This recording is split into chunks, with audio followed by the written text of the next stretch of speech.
What's going on, guys? Hope you're all doing well. It's time for a little bit of tournament action. Let's get it. It's going to be Ogre Kingdoms tonight. It's been a while since we played Ogres. Ages, actually. So we'll see what kind of cool builds we can mix in. Some Yetis, some Gorgers, maybe some big old scary giants and Thunder Tusks. And we're going to try and get it. Get a Greasus game in there as well. You know, lots of cool options on the table. And the tournament should be ready to go right now. All right. So let's fire it up here. Okay, and Thursday Night Throwdown tournament. Let's get it live. I think I checked in. Okay, not too much of a potato there. And am I in? Yes, I signed up for my own tournament. All good. All right, so we're going to generate the brackets. Round uno is upon us. 3 a.m. Walmart. Yes, Ogres time, man. It's go time. Okay, so it looks like we have our rounds. We're going to be playing B6 in round 1, and let's see if they're playing their beloved Skaven. All right, so let me announce the tournament. Goblins round 1 is live. All right, so we got B6, one of the best Skaven players out there. I don't know if they're going to be on their beloved Skaven, but we will find out in a second. So let me do this. B6. We're up. And the maps are going to be Ogres for me. I assume Ogres are favored against Skaven. I assume they are, if that's what they're playing. But I don't know why they're favored, but we would just have to discover it, basically. Are all faction giants the same? For the most part, yeah, they have pretty much the same stats. There's a couple nuances. Yeah, we'll see. All right, so we do have the rats. I have an idea of how to play this. Just got to get the right map, and then I think we should be okay. Alter the champion, border low. Oh, this has that big siege map. Oh, that's right. All right, you ban first, I think. All right. Ogre Chungus's, it is time. Dude, it's just, yeah, we're streaming at night for the next few days at least, because man, oh man, it's been so freakishly hot here. It was like 100 degrees earlier today, and even with air conditioning during the day, it's still like 85 in the house. 90, and it's just pools of sweat and misery. So, all right, they're going to ban Alter the Champion, and we will play, let's play Borderlo. Good luck, have fun. All right. Hey, T-Rex, thank you. The CEOs are coming to get me, yes. Thank you so much for that donation, man. Seriously, that means a lot. Thank you, brother. Hope all is well, and I hope it's not too hot in your part of the world. So I have no idea what the meta is in this matchup. Just going to kind of go off instinct here and see what we can cook with. And do it to it. All right, so let's get you guys, and then we're going to get some of these. I think is going to be fine. Man's already in his underwear. Yeah, I know. Seriously, it's that kind of weather, man. It really is. It's brutal stuff. Okay, so I think we mix you in, and then I really want to bring Greasus. Like, I really want to, but I feel like against Skaven, he's going to be pretty awful, so we probably don't want any of that smoke.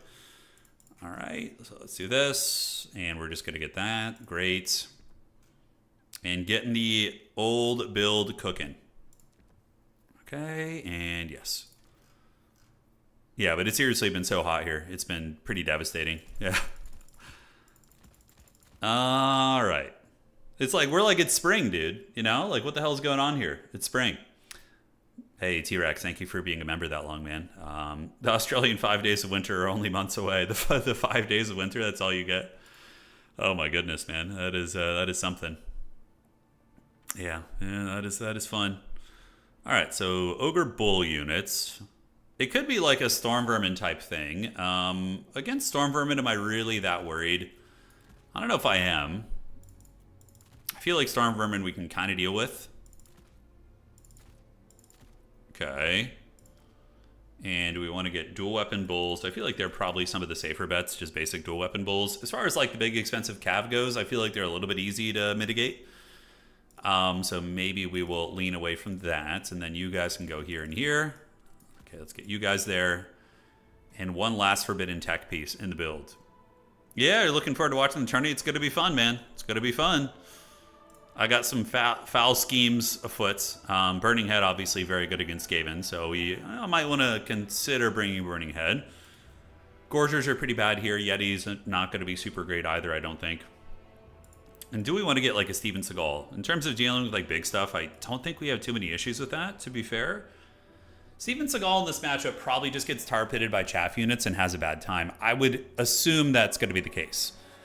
I could be wrong, but I would wager that is what would be cooking there. All right, so Yeah, that looks fine. Maybe some Warp Lightning Cannons out of my opponent. That could also be something they do. And one Iron Gut is like an armored beater against a couple Haggard Rats. Might be good, I think.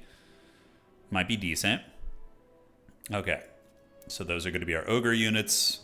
Heavy Cav. Yeah, the thing is, I think I'm favored in this matchup, but I think B6 has more experience in it. So I have to put some respect on their name here. I do indeed. Golgs, Maneaters. I don't know. They don't seem very good. They just seem like... the cool thing is their Vanguard deployment. Golgs, Maneaters. So you could like Vanguard them in the bushes and potentially put some pressure on like a back objective or something. Yeah, let's move you here. So that's going to open up a little bit of money. We're going to do this. And then what do I have? 450 left? Okay. So other things I can cut. Yeah, that's not bad. That's not bad. Then we got 50 Gs left to deal with here. Yeah, 2 Flingers, get you guys, and then get you guys. Yeah, I think this is kind of a fun build. I like it. Probably going to lose on value. But we'll see what sort of witchcraft we can cook with here. Yeah, we're going to cut you guys. We don't need that. Saber Tusks feel very, very good in this matchup. They feel nice. Noblar Flingers, I think, against like Ogres, Ogre equivalents, not a bad choice. And yeah, let's get you. And I think we are about ready to go. GLHF, guys. Good luck to my opponent. Let's see what we can cook with and hopefully bring him down. And deal with the old stinky rats. Yes, yes. After your Mod Escapades, I want to see some Araby. Oh, yeah, Araby's so fun, man. I really love that faction. I was thinking about that. I was like, the mod makers, from what I've heard, you know, they're willing to make changes based on like multiplayer feedback too. So we could probably in the future, we're gonna do more modded tournaments. Looming, by the way, question for you. I see you in chat. Is your profile picture A Tribe Called Quest? It is, right? That's the album. Yeah, it looks like a Tribe Called Quest album cover. It's just like, it triggers a memory with me because that was one of the albums I enjoyed a lot back in the day. Is it Low End Theory? God, I can't remember. It was so long ago. But regardless, yeah. Like, I want to someday maybe get Araby and like Musion, and we could methodically, you got to buy around. It's okay. Enjoy it. It's a victory, brother. It's a victory. All right. Okay, let's do this. Good luck, have fun. All right, so just saying good luck, have fun to my opponent. They're doing a big scheme, a big rat scheme. Yeah, yeah. Turin knows. Oh, is Midnight Marauders? Okay, yeah. I couldn't remember the album name. Yeah, I like A Tribe Called Quest a lot. They're a lot of fun. Like, a lot of that era of like East Coast music was great. Tribe Called Quest. I really liked Farside as well. Farside was another group I really enjoyed. They got some nice songs. I probably couldn't name more than 4 or 5 songs, but they were pretty awesome. Yeah, so like, I feel like Araby is pretty polished, and with a couple little tweaks here and there, we could probably see Araby being played in tournaments. I think they could. I also feel like Musion, with a little bit of tweaking, could probably see some play too. So how fun would that be if like we make them official factions? You know, we work with the mod makers, we balance out Araby and Musion. We could work with like the Musion or the OVN guys first, right, and get those added. It would be probably tricky to balance Southern Realms because their roster is so big. It'd probably be a little bit unfair, the diversity they have, unless you just made everything kind of suck. But yeah, I think Araby and Musion could be sent in pretty quickly. Yeah, with a little bit of loving. Maybe next season. Maybe we could do that. We could like add them in. I don't know. It's just an idea. All right, ladies and gentlemen. And what's cool is like if something's OP, the mod makers are just gonna, you know, potentially, if they have time, of course, you know, fix it. Whereas with CA, we have to wait like 4 months, 5 months to get anything, if at all, right? Okay, so we have you guys. Let's get you guys on the back objective. I assume there's going to be some sneaky rats over there. This is going to be our frontline core. You guys can be in 7. So the build is not super exciting. It's basically just going to be a couple pigbacks and noblars to fight. You don't need much to fight clan rats. A couple flingers to throw at ogres.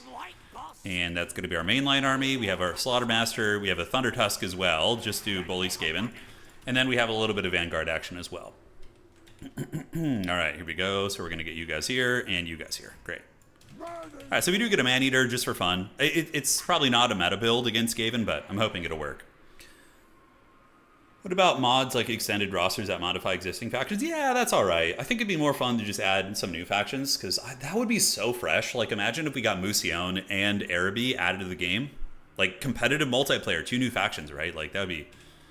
Yeah, CA launched a patch today, and I didn't even know it was coming, and I looked, and I was like, oh shit, is there going to be multiplayer stuff here? But there was nothing, and I was so disappointed. I was like, oh, not even like one little change, right? All right, let's do this, and we're going to get you guys to go over here as well and creep up that way. Okay. So let's see what the army looks like. It's going to be a Warlord, and oh, it's just a big goon squad here. Okay, so that's like some scariness. I don't really have like good answers for those rats, to be honest with you. We'll see what happens, but regardless, my opponent's going to come over here and grab this, so we just hide in the trees until the time comes. I didn't bring a lot to fight anti-large, so could be a little bit ugly, although those guys are very, like, mediocre fighters, so. All right, let's get you guys up here, do this, and we're going to get you guys here. So they're going to grab this objective here, and it's fine, and we'll just, when they leave, we'll just pop out and grab it, right? That's going to be the idea. Yeah, should be okay. And, I mean, we do have some pigbacks and different things like that, so they do exist. And now we're going to call out some blood belchers and just kind of have them sit over here. And hopefully they'll be able to do their thing. All right, so we're going to start capturing that objective. You guys are going to move up here now. Get ready to grab that one back when the Skaven aren't watching. And, oh, we actually get a hit on the Packmaster. That's interesting. Any clan rats? Yeah, some clan rat spears are there. Noblars are coming. And we do have flingers and lead belchers that can shoot those things. So I'm hoping that that's going to be enough. All right, so we get up on the point. You guys are going to move up and grab this, which is going to be funny. And now we just shoot the dreaded snowballs of doom. All right, a nice snowball hit right there. And, you know, the characters aren't that strong of fighters, so we can honestly probably just get, like, Haggard Flingers and just, you know, actually do some damage here. And it looks like the Warplock Jazales are there. Okay, so we just get them behind the pillar and live our best life, basically. All right, so we're trying to capture this objective. We're going to get their back point here. And now we are on with pretty much all just crap house capture weight units, which is pretty funny. Get behind the pillar. You go right here. Let's get the pigback riders under there because my opponent clearly wants some of that smoke. And lead belchers are going to move up. Let's set them up like so. And now we just fight over the middle, basically. Yeah, just fight over the middle. All right, let's get a Iron Gut up here just to provide a little bit of stopping power. And the big dog is just going to shoot here. Pigbacks are going to stand on top of them. And flingers can just throw at these guys. And as long as I have the back objective, we're kind of chilling out, right? Like, it's pretty okay. All right, let's rip some shots at the Mutant Rat Ogre right there. And I don't know why the big Stonehorn guy isn't shooting at these. All right, so we do get my opponent's back objective, and now we're going to go get back in the trees right there. Yeah, looking good. Lead belchers are shooting, and we do have units to protect the lead belchers, so this is good. This is Value City. Big shot going down to the Mutant Rat Ogre right there. And why is this guy not able to shoot right here? This is very strange. All right, he should be able to shoot there. It's a very, very weird little interaction we're having. Lead belchers, though, are getting a lot of HP off the Mutant Rat Ogre. And is the Thunder Tusk, is he obstructed? Like, I don't know what's going on right there, man, but that is some funky business. All right. So character is chilling, and looks like some Warp Lightning Cannons are being called in, but I can just, like, hide behind the pillars, basically, which is going to be fine. And we're going to get you over here for a little bit of line of sighting, pull you guys back, do this, and set you up right there. Okay, so now we have the 2 trappers right here, and you're going to come here too. Let's go ahead and get a Vulture and send it down here to go help out a little bit. And Lead Belcher now can shoot at the Mutant Rat Ogres. As long as we avoid the Warp Lightning Cannons, then we're mostly chilling. All right, so you guys are here. Another nice shot right there. Our Ninja Star's doing it. Golg's Man-Eater's lurking in the wings. All right, back you go, and let's get a Saber Tusk and send them up there too. And this Lead Belcher, we just need to pull back and line of sight that, basically. That's going to be the play. Meanwhile, we just keep shooting with our dreaded Bombards on these clan rats here. All right, so back you go. And let's call in another Noblar Flinger who's going to come up and get a little bit of firepower here. And yeah, so far this is good for us. I'm happy to kind of take this trade here. Warp Lightning Cannons are actually shooting at my Man-Eaters. Nice play. That's very good. And we can just throw Ninja Stars at the Clan Rats. Yeah, just throw little Ninja Stars in there. That is going to be the play. All right, so Flingers, you guys go right here. And the Lead Belchers have gotten out of range, hopefully. And we can send the Vultures to go swoop over here and threaten the Warp Lightning. Do they have Howling Warp Gale? They do. All right, so the Howling Warp Gale's on the cards. Let's have you guys clean off some of these guys and just let the Flingers feast. All right, so the Flingers are going to feast. And on the back objective, we have the Vultures swooping down. Should be able to get rid of some of the cap weight. You guys are going to move here, and Saber Tusk Pack and Saber Tusk Pack are going to go that way too. All right. So the value trading, I feel like, is going pretty well for us. The little Stonehorn man is doing quite good. Leadbelcher's able to put some nice hurt down. Let's take down that mutant ogre, move you guys in here. And how's the fighting looking on the back objective? It's getting a little bit dodgy, but we should be all right. Should be a-okay. So let's get the Blood Vultures back. Saber Tusks are coming. We have a Saber Tusk unit right here. So they're going to go swoop under here. Let's get the Vultures back, and now they're going to go over the top. And we're going to go see if we can get some of these skirmish units. That's going to be the game plan. All right. So how are we looking? The Saber Tusks are going to get on top of the Night Runners right there. Granted, I could maybe jump on top of some of the other pieces. We are starting to get some capture weight in the middle, so now let's get some more Ogres coming in. Some of my little flanger units are getting bullied a little bit, but it's all good in the neighborhood. And you're going to come across, start trampling these clan rats. You guys get back, you guys get up. And Leadbelchers are doing great. Yeah, they're doing great damage, really dragging down one of the big characters there. All right, so on the back point, the Man-Eater's able to win that. And we do see the Packmaster causing a little bit of mischief, but let's go ahead and collapse on these guys with everything. So we'll get you guys right there. And we are in the process of winning the middle objective. We're probably going to be able to terror out the Skaven off. Noblars here. Let's get the Flingers and the Flingers to just be throwing at the Ogre units, wear them down. And I do have a big heal. I haven't had the real need to do it yet, but there's a Cleansing Root. So perfect timing for me to drop a little bit of love right there, and we're going to pull the big dog back. That's going to be the play. All right. So Leadbelcher is doing work. We need to get our big man away. And on the backside here, how are we looking? Those Man-Eaters are putting in huge amounts of work, folding up many of these units here. Let's get another Saber Tusk pack down here, pull you guys back in, and you're going to go jump on those guys. Great. So the Thunder Tusk was able to get away. We can use it here to dive on this Mutant Rat Ogre with a couple units that are a little bit overextended there. Let's get the Ogre Bulls in, let's get the Pigback Riders in there, and hope for the best. So we do have the Meat Feasts eventually on the table. We're going to pull in some Pigbacks to the middle. I think we're going to do that. And we do manage to isolate one of their characters here, which is quite good. And the Leadbelchers are being very disruptive, actually, which is excellent. As far as this backfighting goes, are we going to win this, I wonder? Don't know how that's going to go. All right, let's do this. We have some... oh, holy shit. I can shut down that Warp Lightning Cannon right now. That's going to be huge. All right, so the Thunder Tusk needs to run. We need to get that thing away, like, straight up. And it's at 1 leadership right now. I assumed it was fine. We do manage to take down one of the Mutant Rat Ogres, so we're going to just run you away right here, move in some more of the Noblars, and live our best life. So how's this fighting going back here? We still have the Man-Eater homies fighting, but they're probably a little bit worn down at this point. Middle objective starting to flip to us, and we need to get you on top of this, and you guys right here. Thankfully, my opponent didn't chase my big dog. That would have been actually kind of sketchy, but we do get a good little surround right there. Characters getting harried, but we'll do what we can. All right, Pigbacks are moving. Back here, still some heavy fighting. Let's rotate you guys to the middle. My character is getting hunted, but I should be able to stabilize it using a Troll Guts right here. I think that's going to be good.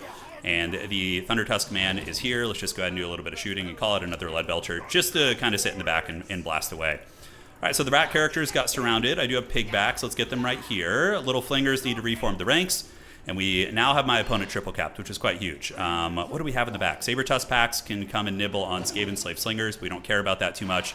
Let's go get the Vultures on the Warp Lightning Cannon, see if my opponent slips up, and we can live our best life there. All right. So, full health character.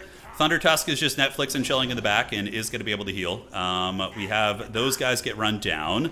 The Leadbelchers here, ideally if I could just take down some of these characters. So the Packmaster does get smashed, which is excellent. We are up heavily on points, and honestly in terms of value we're probably up as well.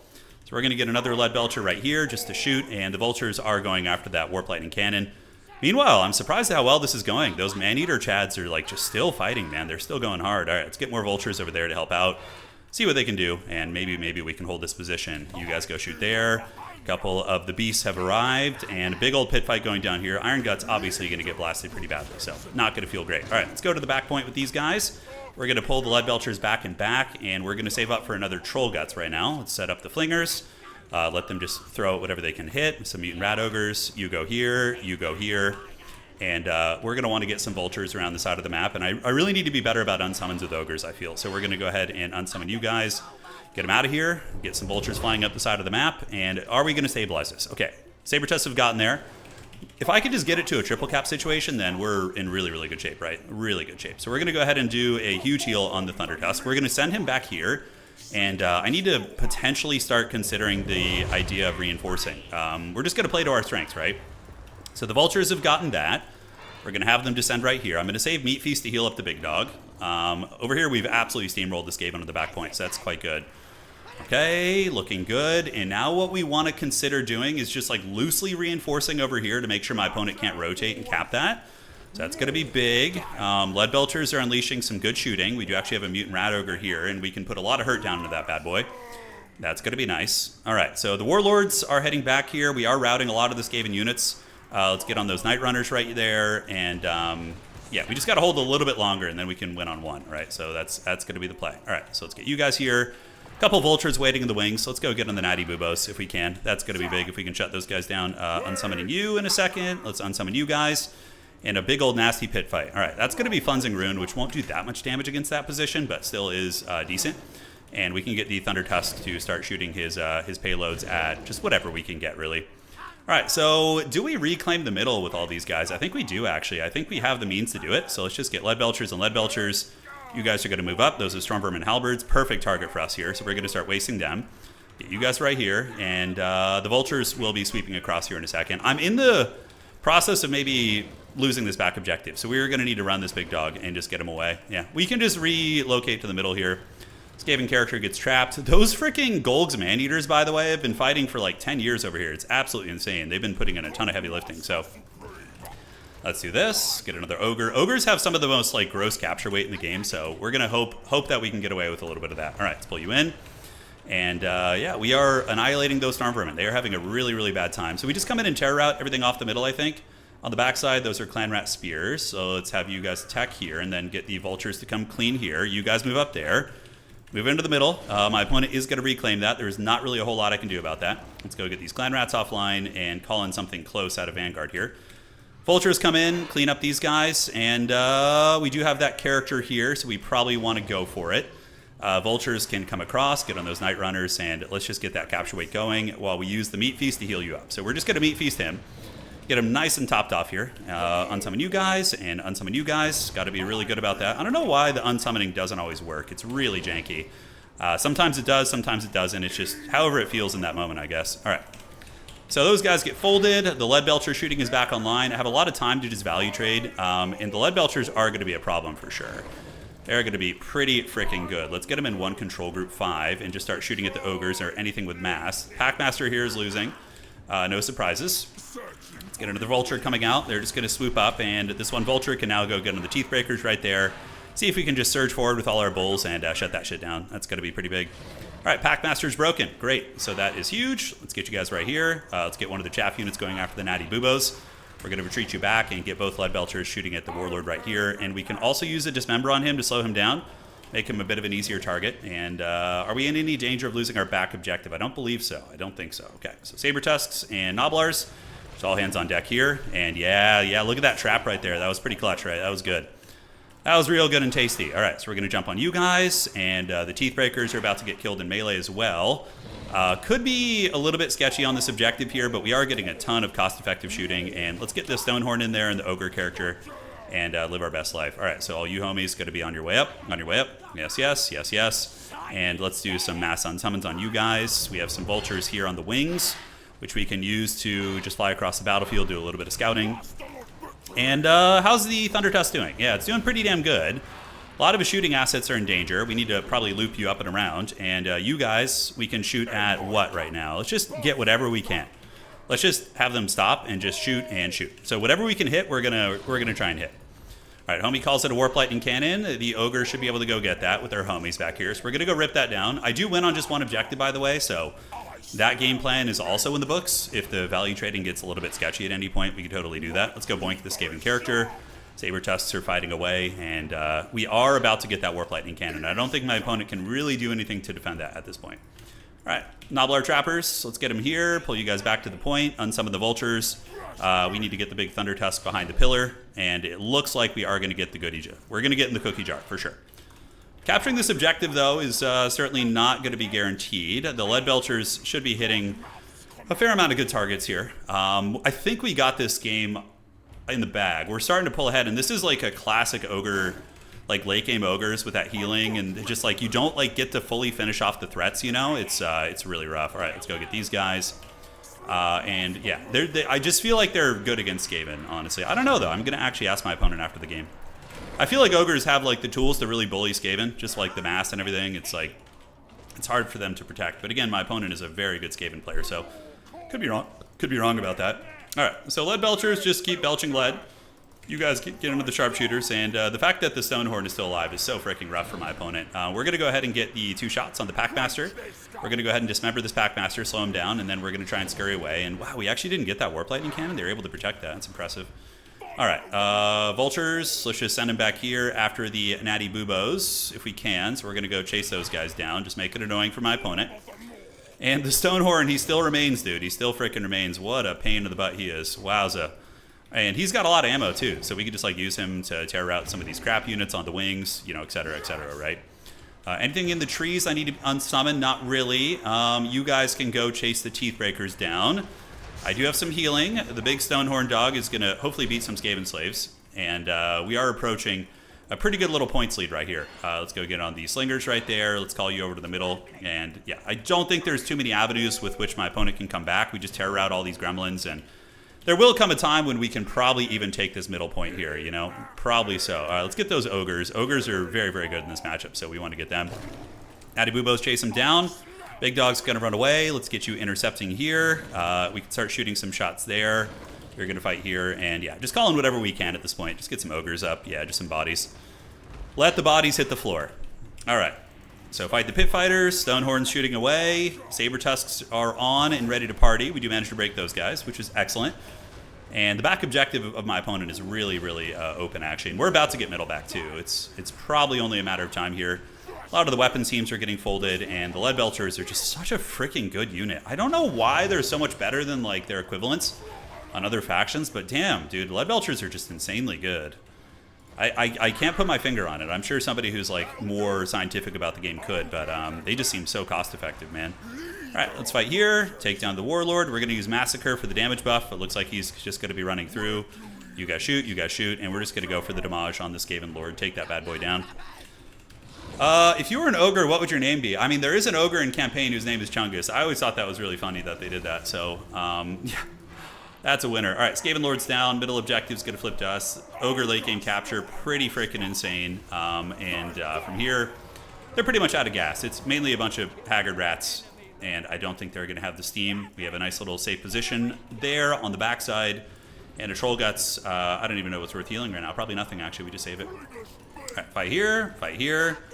The big Stonehorn Chad causing some havoc. Going to get Warp Lightning cannoned right there. And we just trample all these units. My opponent is really good at defending things, though. I've had so many things on their weapons teams and various other pieces, and somehow Palpatine returns every single time. I think the Stonehorn is finally going to go down. Probably, or Thunder Tusk, excuse me. Only 2,000 value, so it's not like it did insanely good or anything. But that's going to go to us, and the Skaven are basically just in the dregs right now. Yeah, finally get the beast down. The Blood Vultures, when they have their carrion feeding, can actually rip apart Clan Rat units relatively effectively, so you can use them in that way. And any play on the back objective that could lose me the game, I don't think so. GG, well played. Yeah, feels pretty good for Ogres. That's such a scam thumbnail. We demand the hot dog stream. I mean, the Ogres are definitely going to be feasting on some rat hot dogs after this game. So the build worked really well. I was actually very surprised at how freaking good the Golg's Man-Eaters were. These guys, dude, they just freaking soloed that right side for like a good 10 minutes. Naju, thank you for resubscribing. Appreciate it. All right. GG. Def feels Ogre favored. All right. Let me check here. Me, but it can't smoke. Okay, let's see. So just need to do a little bit of adminning, guys. Nice and Warhammer 3. Hope you're doing well. We're doing really good, yeah. Doing really good. Playing in a tournament. We won our first round game, which was good. Old man still got some tricks. And that's going to be Ogres. Ogre Kingdoms versus Skaven. Yes. Cool, man. Cool. Like mini cannons on a wide line. Yeah, sort of. Yeah, sort of. They do feel very strong. All right, so just need to fix something here. So 8-Bit Warlock won his game, so let me fix you. Read this right. Okay. There we are. The rat hot dog is a classic New York cuisine. It is, dude. It is, yeah. We're feasting, man. We're feasting. Game Uno is there, and makes sense. Yeah, there we are. Okay. Yeah, I wonder how you approach that. Dude, the dreaded double Hell Pit Abomination, that would have actually been pretty heavy metal. I don't know how that would have been, but The problem is with double hell pit, you probably struggle to hold your back objective. Stormvermin and halberds in theory are good, but they get wrecked so bad by lead belchers that I think that kind of like takes away that element of the matchup for them, you know? Yeah, it does indeed. All right, so we need to give you your point and then fix that score. We will do it. Hot dog mayo jar stream, dude. I mean, I could be persuaded. You know, I'm not opposed to it. All right, cool. Adminning, dude, the Golgs Maneaters, yeah, they did work. They were cutting through just waves and waves of rats, and they lasted almost to the end of the game. Yeah, they were not bad. And the reason I brought them is because they were Vanguard capture weight. That was really just the main thing with them, was to Vanguard over there and get that objective and just get me a tertiary win con, you know, that kind of late game goodness there. And let's go ahead and fix this. Okay. Any other messages? I don't think so. And the round should be going to round 2 here in a minute. Yes, yes. There should be an Ogre Bowl unit called Akoi. That's just 19 ogres. Yeah, a unit of 19 ogres that are like elite. Yeah, there you go. Is he still doing Total War videos? I know he dabbles in other fields. But yeah, he was fun. We had some cool head-to-head campaigns. I remember enjoying that. It was me and Professor Pone versus him and Battlesea. Yeah, we played, we did Volkmar. No, it was Manfred and I think Arkin versus Volkmar and someone else down there, which was fun. Golgs are Vanguard. Yeah, they are. Yeah, they are Vanguard. So those guys, they can sneak up on people, man. They can definitely do some sneaky business, which is great. All right, just waiting for this website to load here. Looking good. And now we can refresh and everything should be as it was. All right. Ogres have a low win rate right now, really? Let's see why. That's very strange. And then Imp needs a 0.2, so let's give them their buy round point. Yeah, what the hell? Why do Ogres have such a low win rate? I guess, you know, I think what happened is, you remember in Toy Story when like he's like, I don't want to play with you anymore. He like throws away the old toys, even though they're still awesome. I think like all the sweat lords, you know, like the big alpha sweats have just started playing like vampire counts and some other factions, I suppose. Probably Slanesh and Norska still, high elves, etc., etc. And they've thrown away the ogre kingdoms. However, I still think ogres are a very good faction. I still think they're a solid mid-tier faction. It's trippy, though, that they do have such a low win rate. But again, it's probably not the sweaty players playing them. It's more casual players, would be my guess. That would be my guess. Cool. Let's give him his buy round point, and we are going to do it. Do I have an ogre body? No, I'm not that overweight. No, I'm not that overweight. I'm not like an ogre IRL. Plus, I'm not tall enough to be an ogre. I'm only like, I don't know, like 5'10 and a half, give or take. So 5'10. Yeah. So I don't have like, I feel like to be an ogre, you got to be like 6 foot plus and you got to be like very obese, you know, like just I've seen some ogres in my days of playing tabletop wargaming and then also playing Magic tournaments. There was some serious ogres, like some 6'3", 6'4" dudes packing some weight, you know. That's the true ogre physique, you know. All right. So let's advance to the round of the next tournament.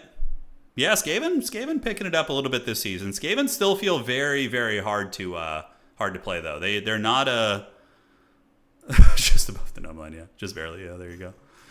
All right, let's advance this, and we're going to the next round. Thank you for your patience, everybody.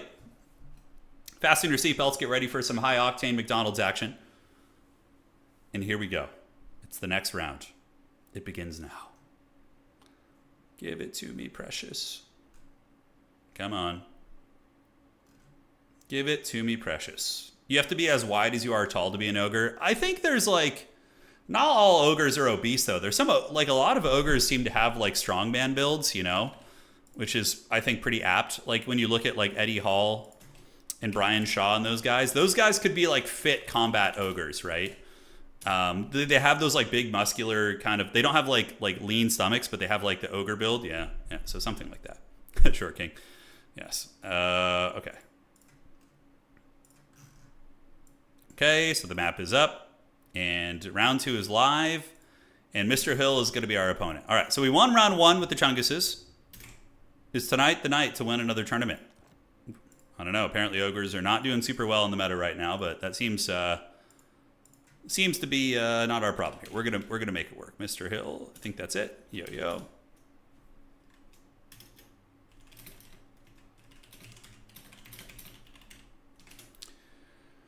Okay, so let me find out who my opponent is. It's gonna be Mr. Hill. Okay. Okay, Mr. Hill. I don't know where you are. If you could message me, that would be great. There's a couple people who go by different names than the website. So Mr. Hill, shoot me a message. I don't know where you are, but please find me here. Ogre stream should start with an ante of 5 hot dogs. Each graceless win exempts me from eating 1 hot dog. I mean, I feel like each win would be a hot dog if it's truly an ogre stream. But then, I could throw on purpose if I didn't want to eat it, which I would never do, of course. But okay. Mr. Hill, where are you?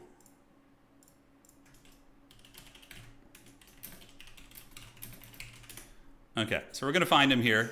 We're going to see what's cooking. He's got to be here somewhere. Somebody in chat saying, biggest dude I rolled with when BJJ was a true ogre. Chad 6'5", 423 pounds. Jesus Christ, dude. Hopefully your spine didn't get crushed. Goodness gracious. That always when I did jiu-jitsu, I was always like, sometimes you wrestle with these, I'm like 5'10", between 5'10", 5'11", 180 pounds, give or take. But dude, when you roll with these guys who are like freaking 250, 240, it's scary, man. The weight they put on you, especially when you're in guard, is awful. Yeah, I don't do it anymore, but I do remember those days. It ain't worth the injuries to me at this point. Okay, so cannot find my opponent yet. Oh, here he is. We're up. It's dude, he's Stinky Beans is his name. Okay. The elusive Stinky Beans. I played him on ladder the other night, actually. Ran into him. I got a good replay versus him. Okay. And I will be banning first. Yes. Perfect. I'm a slightly taller dwarf, yeah. I'm pretty average height, to be honest. Okay, so he's on High Elves. I am on Ogres. High Elves, eh? Okay. I will ban Swamp. Perfection. Smash that height if you want to smashing hot dogs. Yeah, I actually had a hot dog last night, but it was like a gourmet hot dog. It was like a bratwurst. Not the mystery meat hot dogs that you get from the store. Never know where those things come from, man. Always a little bit shady. All right, so we're going to ban Colony, and we're going to be playing Norskin Rise. All right, Rise, Norskin Rise. All right, so let's do Norskin Rise. There we are. And I'm going to bring a cool-ass build here. So let me get Wookiee up here to protect the build, the sanctity of our build. His name is Stinky Beans, it is. Or Mr. Beans? Stinky Beans? I don't know. He goes by a couple names here. All right, so that looks like a good start. Yeah, no, it's... Weight is a big deal in martial arts. Okay. Do we bring the big dog? I think we do. I'm going to try something real badass here. Okay, what does this do? This removes... That's all right. Huh. So, he's got that, and that gives him this. Kind of cool. And then we need to get our Harry Potter as well. All right, so let's get the Harry Potter. You guys are going to love this build, though, by the way. It's very cool. Okay. Yes. And then we can get rid of the belly slapper. And do we want extra ingredients? We do. Heals. It's okay. Cut that. All right. So we all know that High Elves do not like a big, heavy Ogre Cav. Mixing in a couple of those is good. I do need to respect the Flying Circus. Ooh, an Iron Blaster would be very fun here. But again, it's super micro-intensive. But an Iron Blaster, yeah, could have some teeth, man. Could have some teeth. Okay, so that's good. That's our starting build right there. And so it begins. Had a Costco hot dog like 45 minutes ago. Yeah, that sounds good. I would annihilate a Costco hot dog for sure. I know there was like that meme thing going around where they were having like CEOs of various companies like try their own product, and then today the CEO of Costco just punished a hot dog, dude. Just no mercy on it. Respect there. Okay. You guys are going to love this. Or are we Monty Pythoning here? I mean, I can't bring a flying circus, really. So, not so much in the cards for me. But, get a couple of you guys. I think that's going to be enough capture weight right here. The fish head bio. Yeah. That ain't for me. What about you guys? I think mixing in one of these forbidden units could be kind of cool. Yeah, I don't hate that. All right, guys. Oh, we're missing something pretty essential here. Don't think we need you. Let's get you and you and you. Yeah, I like this build. I think it's all right. Whatever. I'm not even going to think about it. You know, I don't want to keep my opponent waiting. Let's do it. Yes, Wookiee, unleash the ogre build. No, there you go, yeah. McDonald's brought out their alien CEO from cryostasis for him to be able to digest protein. That's so funny. So he said McDonald's brought out their alien CEO from cryostasis. Too late for him to be able to digest protein. Oh my god. Yeah. All right. So let's get it going, guys. Let's have some fun. We have the Chungus Kingdoms. And we have a bunch of Noblars. You know, they're our valiant front line, I do dare say. A couple pigbacks in the wings. This is a secondary line. Yeah, so they're going to be there. Lead Belchers are going to be deep set. And this map is very open, so I'm hoping I can get some good shots. But guys, look who I brought. Big Chungus Bragg the Gutsman, baby. Now, he's an anti-large fighter, so I'm like, let's get him in there. Let's see what he can do. Is he going to be able to take some of the big dragons and monsters to Pound Town that the High Elves want to bring? Look, it's very much on the cards. So he's going to be rolling with the Lord as like a personal bodyguard unit. And then we're going to get a couple of you guys move here with a pigback rider. And they're going to head to that outside objective. Great. 3 and 3. Come on, guys. Long John Silver's is that like corporate seafood place, right? I think I got sick there once. I can't remember. Yeah, the worst I ever got sick was Domino's. Like, I was like almost hospitalized by food poisoning from Domino's. That was like in 2006. I haven't been back since, but yeah, Long John Silver's, it might have been one of my friends. I think we were on vacation and he like ended up punishing the toilet really badly after Long John Silver's. If I'm thinking of the right place, I could be wrong. Yeah, you always like with seafood, man, you gotta make sure the establishments are up to the, you know, the task of it. So we have Sea Lord Iceland, and is he going for archers? He is. So Sisters of Avalorn, Sisters of Avalorn. Okay, so we just got to keep our lead belchers very deep set. And watch out for the sniping, basically. And that's going to be that. All right, so call in here. Vultures. We could send in some pigbacks up there. So we're going to start on that. Get some pigback riders moving this way. And then you guys are going to head up here. So he's going to try and karate chop my lead belchers with the Sea Lord combo. So if we can just not take a ton of damage from that, then we'll be okay. So what we want to do is get our lead belchers, put them in control group 4. And we're going to go back this way. We're going to get the powder guts over here just to hide and be very troll. And see what we can get done. It's going to be tricky, but normally lead belchers annihilate like high elf builds like this, but with the Sea Lord, it's going to be tricky. I mean, we could try. I don't know. I think we just get the objectives first and call it a day, and let's get an Ogre Bull up there and just make sure we get that objective, right? So we're going to go run to the point. He's popping it right now. Okay, interesting. So he's popping it, and the Ogre characters are going to get sniped. So we just need to juke right now. This is like pure sweat mode right now. So we just focus and wait for the volleys. I had a feeling this was coming, and then we dodge. If you could dodge a wrench, you could dodge a ball. And yeah, this is like his whole gimmick here. And if we could just mitigate this, then we're going to win the game, I think. So we can get you guys here, keep juking. And now he's going to be shooting at something else. And yeah, we just chill here. All right, so he's shooting at Noblars now, trying to get value where he can. Let's get you guys up here. And yeah, we're able to dodge that. So the micro tax is on, yeah, and we can dodge that a little bit. And not too bad at all. So now it is on cooldown, but not for too long. He could use it twice, so that's like the first usage of it. We just need to endure it. He got a little bit excited there, and we're going to go get the powder guts up here. And then the lead belchers are going to come up and hopefully unleash some hellish firepower here. Those guys are going to AFK on the point, and my opponent does have a bolt thrower as well. But that was very good for us. It was very, very good. So what is he going to call out? I'm just going to wait, I think. So that Sea Lord ability can be used twice in rapid succession, so I'm just going to try and bait him in and get him to use it again, and then I'm going to try and retreat the lead belchers after that. So here they go. You know, just keep juking with the characters. So we're fine.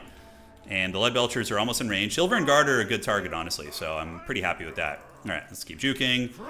Sea Lord's going to do it again. We're going to kind of fan you guys out a little bit and wait and see what he's going to be cooking with here. So let's hammer you guys. The high ground point is going to go to us most likely. We'll have to see. Yeah, we get some decent shots right there. The Sisters of Avalorn have retreated back. And up here, how is this looking? All right, so you guys are going to posture right there. You guys are going to posture here. Let's get the Noblars right here. And the Lead Belchers are going to waddle back now. We got to be very, very cautious with that. But as long as we can just maintain 2 objectives, we don't really give too much of a shit. You know, we're just chilling. So you guys shoot here. Let's get you guys up here. And I'm waiting for him to call out some like shot cab or something. There we go. All right. So I knew that was going to come eventually. So that's what we were waiting for. We're going to get Mournfang cab with great opens. Get our characters going over here. And the Lead Belchers can just kite backwards and play it very, safe and cautious here. And we're just going to keep juking his shots and, living our best life. All right, so the Man-Eaters should be able to win this. So Silver and Guard could be a bit of a problem 2v1 there. And he used it. So once this is gone, we don't have to worry anymore. Perfect, perfect, perfect. All right. So how are the Man-Eaters looking? They're looking pretty good. Let's go ahead and get some Gorgers coming up there for fun. And you guys need to run, like, real quick, like. The Noblars are getting it, and the Lead Belchers are getting poked. Let's go shoot those. We can move up and shoot now. Now that the gimmick is basically over, we can use our Lead Belchers. So you guys retreat. You Ogres get on those guys. And those are the Fireborn, right? Are they the Fireborn? They are. Okay, so we got to put some respect on their name for sure. It's not going to be an easy fight. So let's get you guys right here and get the healing in position. Lead Belchers are going to come up and start shooting now. And we just live our best life. All right, so you're going to get in here. Nice usage of that. But those are pigbacks, mind you. So that's going to be good for us. Let's get you guys shooting here. Let's get the anti-large boys right there. And we're going to get our characters and just commit pretty heavily to that area right there. In the meantime, I can get a Blood Vulture, like a single Vulture, just to fly over the cliffs and just be annoying towards his artillery. And I'm hoping that we will be able to get it done here. All right, so he's retreating. Let's get you guys back. Get the big Mournfang cab back. And yeah, just keep those powder guts firing. We should be able to win this objective in the end. We should be able to get it. All right, so you guys retreat. Bring the characters up there to help against the Silver and Guard. Gorger's going to get in. You guys keep shooting there. And yeah, we just live our best life here, man. Just doing it to it. We don't know where the big scaries are. We might actually be able to kill that bolt thrower too. Since he's moving all of his archers over here, we couldn't get him when he's in transition, potentially. All right, so this position for sure is going to go to us. We're going to get the big dogs going here, and Bragg and company can wait. We see the archers coming. He's shooting my characters again, so let's go over there and get on those and dodge those shots. And we do manage to get the capture weight, and outstanding. All right, so now the Lead Belchers are going to try and take down his artillery here, which if he doesn't have proper positioning, we might be able to feast. We do see the Mournfang Cav, able to get some good damage right there. Meanwhile, the Vultures do get to their prize. All right, let's call in another Saber Tusk here. Yes, we're going to get a couple of these guys running, and let's get our characters in, get them fighting a little bit while we shoot at the Fireborn there. So we're definitely winning the value trading, I think. Fighting here, probably not super worth it. We can send in one Noblar to try and butter him up a little bit. If I could get a heal on that, that'd be really, really good. But this objective does go to us pretty decisively. We managed to smash the High Elves off the point. So now what we do is we just kind of curl back and retreat back this way and just, make him overextend a little bit. The Lead Belcher going to get that down, which is going to be good. And I can consider calling in some units on the front as well. All right, so back you go, back you go. Mournfang Cav or Netflix and chilling. We're going to run you guys, I don't know, back here or something. It's going to be okay. Nothing really worth healing yet. So we're going to save our Winds of Magic for the more contested points of the game.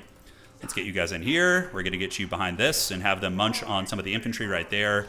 And we just got to wait and see where he goes with those Sisters of Avalorn, right? And the Fireborn and whatnot. That is going to be the game plan. All right.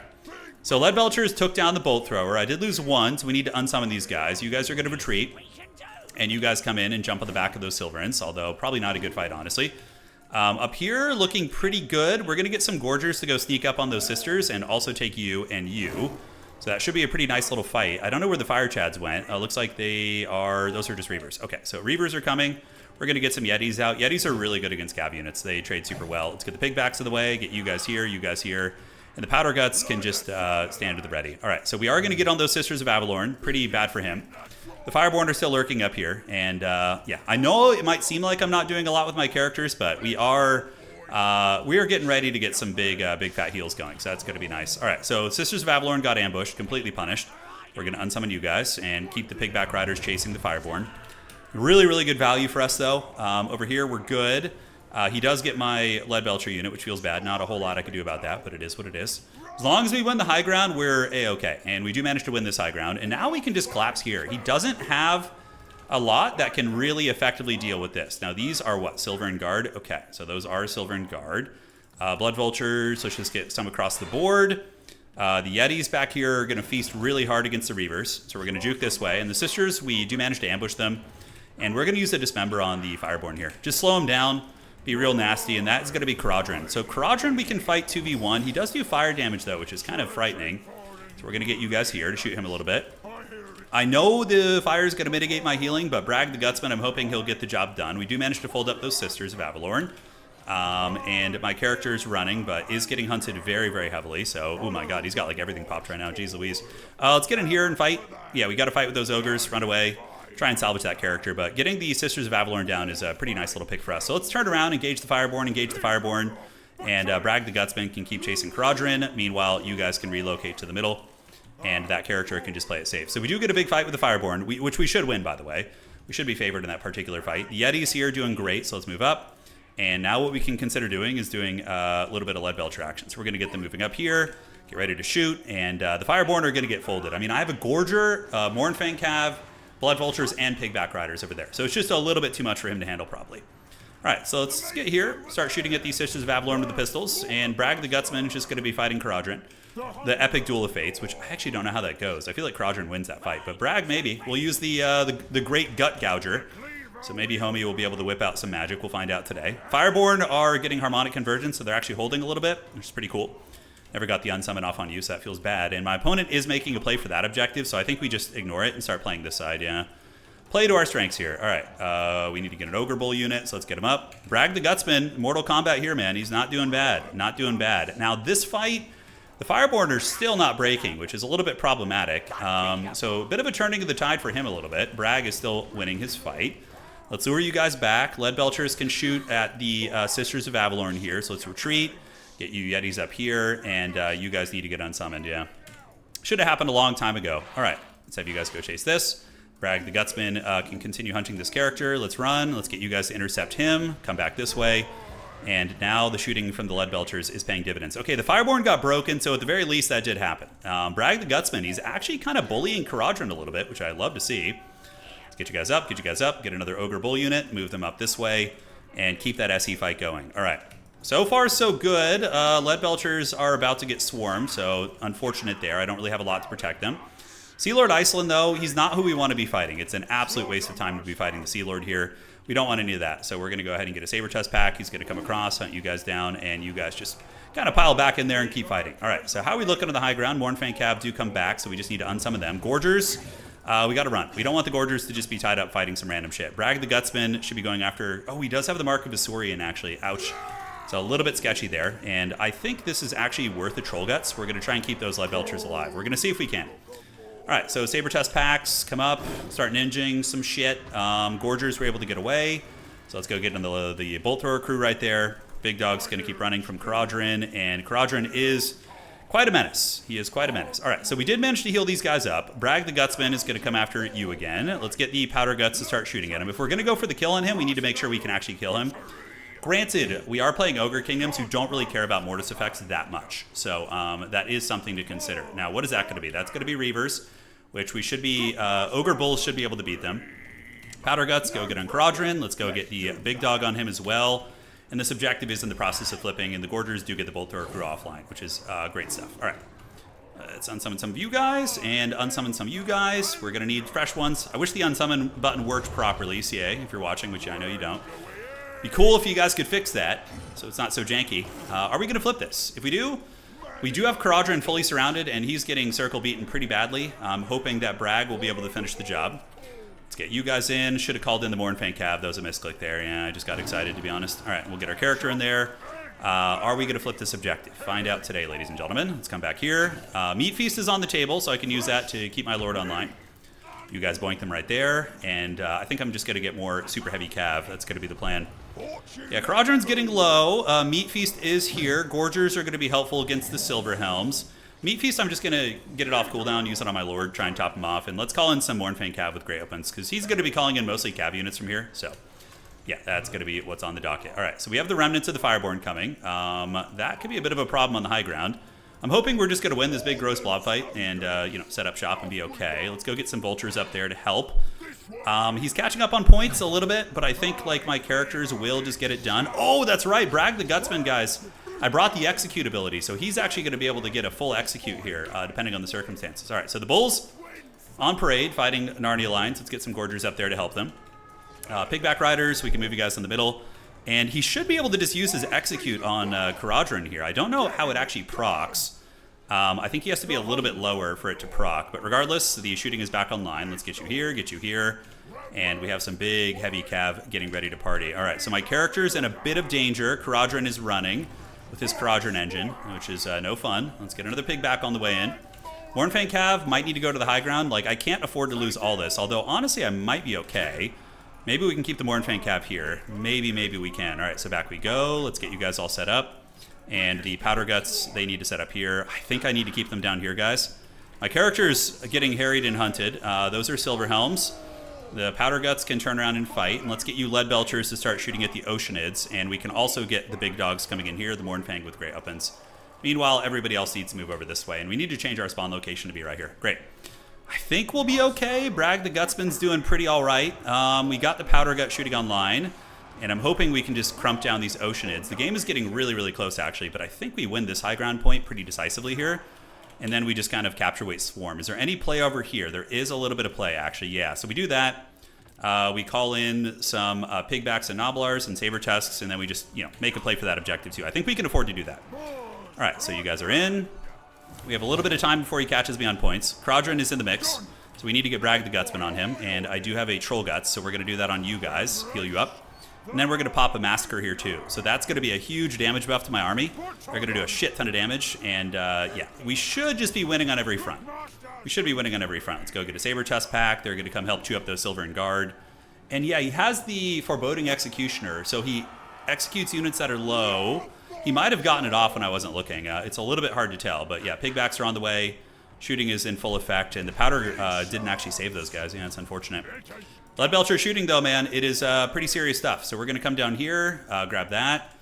Need to definitely unsummon some of you guys, and we're going to unsummon some of you guys, too. So let's unsummon the doggies, get you guys out of the mix. Pigback Riders are on the way, and this objective should be ours over here. I think we just rotate over there and steal that, and then just shoot him with everything else. So we're going to get you here, and what do we have in the back? Fireborn being called in. Perfect time for a Dismember. All right. So we're going to pop a little Dismemberage on them. Pepperidge Farmer members. We got Pigback Riders swarming all up in the middle. Should be able to get that point. I don't think he's going to be able to respond in time. And then we can get you guys shooting in the back of these. Lead Belchers, go after you. You guys go after you too. I think we just pull back up here and chill. Pull the Vultures down here. Lead Belcher can move over this way. Get ready to do a little bit of shooting. But we do manage to flip the outside. Yeah, Bragg the Gutsman, he's been good this game, man. He's been fighting hard. I mean, trading well. And we do flip this point. Yeah, I feel like I'm pretty well ahead on value. He's just scrapping really well in the points, but I think that our value lead is really going to come to fruition right now for sure. All right, so these are Pigbacks, right, or Noblars. We just need to get trash in front of these guys, and then Bragg and the rest of the units can actually fight them. So as long as there's trash there, then Bragg the Gutsman will do really well. We're going to do the Bull Gorger.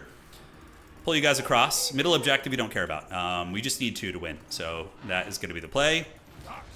Reinforcing the high ground point. Yeah, we have some Lead Belchers. Let's get them out here. And then we just rapid respond to any big threats coming in.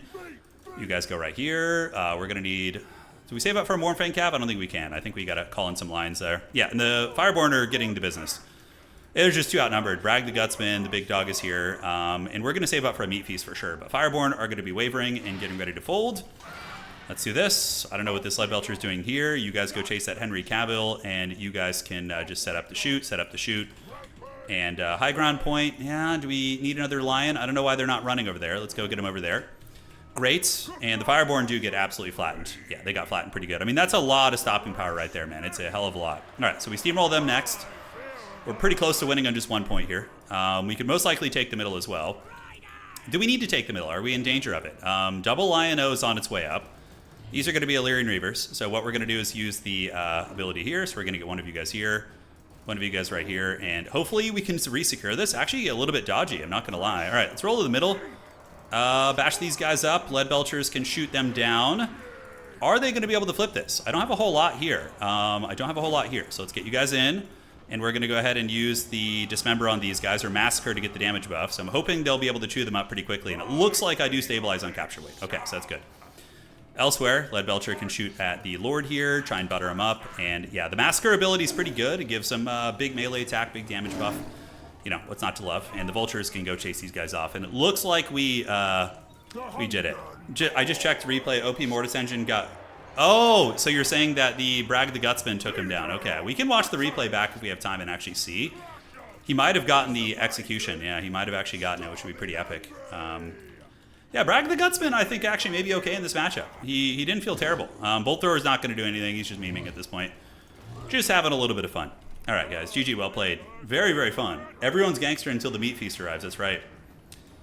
That is right. So now we rotate. We grab the middle. That's going to be it. All right, so he tried some cheeky kind of, you know, sea naval long-range sniping with Sea Lord Iceland. Didn't work out. He didn't get his value. It's a very gimmicky thing. It's usually at higher levels falls off because people can dodge, but if you could have caught my Leadbelchers with that, would have been pretty okay. Yeah, good value on most things, right? 1,924. Brad got 1,800 value as well, so that's money. Mornfang Cav, obviously, very good in this matchup. Yetis did good. Gorger's actually got 1,800 value, by the way, so talk about money. GG, dog. He says, he shakes his fist at me and he says, I will get you one of these days, and I'm sure you will, Stinky Beans. I'm sure you will. All right, so let's do that. We're going to get Ogre Kingdoms. The Ogre Kingdoms. And he was playing High Elves. Okay, cool. Looks like guts are back on the menu. Yeah, apparently a little bit. Get in my belly. All right, guys. I think it procced. I think it did proc. Yeah, let's go look. Let me see how much time we have left in the round before I do that, yeah? So... Ooh, the round's about to finish. Rogue AI needs to get his buy round points. Let me do that. Rogue AI will get his buy round points. Did he give it to himself? Rogue AI. He did not. Okay. Let me just take care of this admin and then we can look. We're undefeated so far. 2 wins, no losses. So yeah, it's been a good start. Ogres are very fun to play, and I feel like they have like meme units that are actually decent, which is cool. But yeah, good run so far. The Ogres are doing well. They have the lowest win rate on the website right now, but it doesn't make sense. I don't think that's right. Do Ogres get high eating High Elves? I don't know, man. 420 Blaze at Ogres, yes. Yeah, Pone, they're probably brothers, man. Yeah, they're probably brothers. Yeah. All right, let's refresh this, guys. Let's do it. And now we set you up, and we're waiting. Smokey and Adam are playing. Okay, so look... I don't know how that executioner ability actually even works. I think he just has to be in combat with them. So does that mean he has to be like hit them and then it triggers it, or does he need to be nearby? Troll Guts is so good. Yeah, if you're new with Ogres, just bring solo Troll Guts in most games. It's very good. Sometimes Burning Head and Flock of Doom are better, but generally it's like, it's just so freaking good. It's really strong. It's one of the best heals in the game, honestly. All right, so we don't care about anything else. We're just going to watch Brag the Gutsman in the mid game when Caradron gets going. So yeah, we dodge those shots. You know, Sea Lord's a bit of a cheese lord. Yeah, he tries. But he can catch you off guard. If you're not paying attention, he can really punish you for your sins. And obviously, there was a lot of back and forth this game. I should have had the Leadbelchers on top of the Bolt Thrower, and I should have Troll Guts the Leadbelchers here. We would have been in a much better position. I definitely played a little bit poor in that way. Just kind of looking back at things. Yep, getting run down. That was a nice little dive on his part. Brag actually, yeah, really dominating Caradron in a fight. Caradron, I think, is a lot squishier. Caradron has only 4,000 HP. Brag has almost 7,000 HP. Holy shit, Brag is like, has as much HP as like Boris Todbringer, man. Wow, that's crazy. That is freaking nuts. All right, so yeah, Brag just like kicking Caradron's butt up here, man. Who cares if you're the captain of the Phoenix Guard? You know, the big executioner man's coming for that booty. All right, so his ability is the Foreboding Executioner. It's direct damage, so that means it's like Spirit Leech. It has a range of 25 meters, so I think that's what triggers it. Okay, so Caradron is... Did we just miss it again when I... Did it happen yet? No, it didn't happen, right? Did Caradron just get it right in front of us? No, he's right here, okay. So, watching... Yeah, he's at 1,000 HP. He runs away. Feint and Repose, and he comes back in. And the Foreboding Executioner. I don't know when we get it. He's waiting here. He moves in to attack Brag, or moves past him, and then Brag is trying to keep up with him, but he's too slippery. Oh, does not proc yet. Yeah, Krodran's going hard. Still. Oh, there he goes. Yep. Yeah, that got him, I guess. Okay. Yeah, he just got popped in the face. There's that. Yeah, Bragg is a raid boss. Jeez Louise, he's got a lot of HP, man. There he is. All right, he just like got deleted from the game there, basically. All right, guys, let's get in the next round. GLHF, so far undefeated in this 5-round tournament. And yeah, man, it's gonna be good. Gonna be good. So let's advance the round. It looks fine. Everybody's got their games in, and we are going to advance this. Great.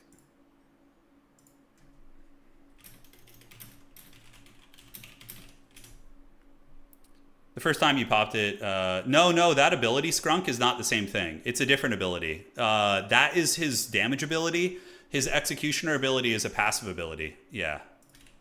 Oh, we're playing RTS Joe. I love the name. All right, let's see who we got.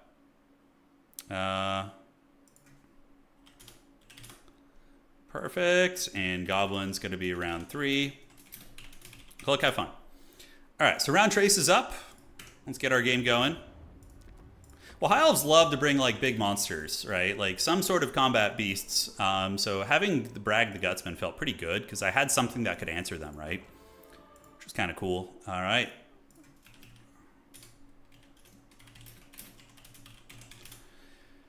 Okay, so don't know what my opponent's playing, but he is undefeated. He's won both of his games. So clearly a menace to society.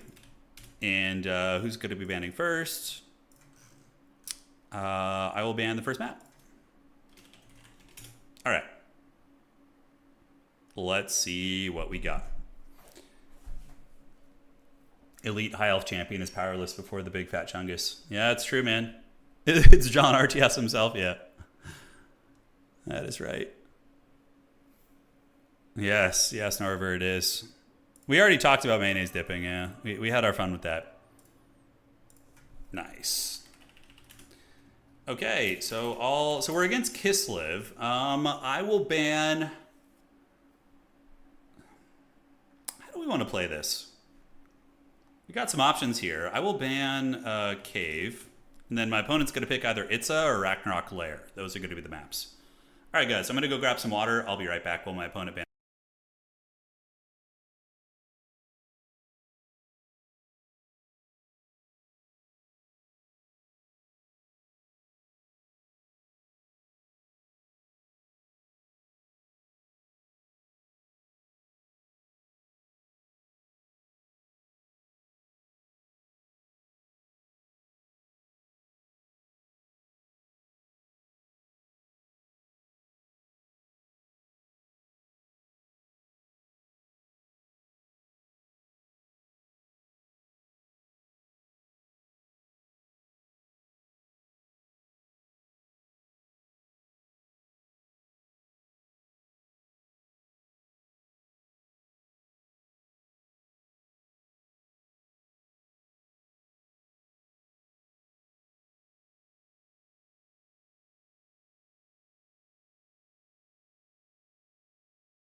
All right, guys, what did I miss? Hopefully not too much. We got Itza is going to be the map versus Kislev.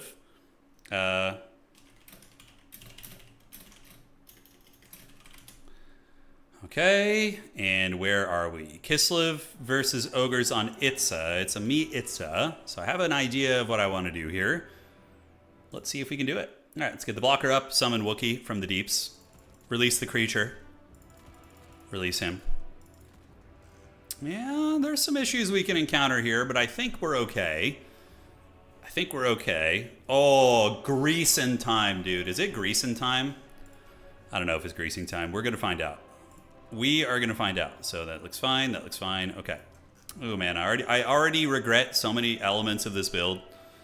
But it is a Chadley build. So we got that going for us. Uh-huh. Let's get you there.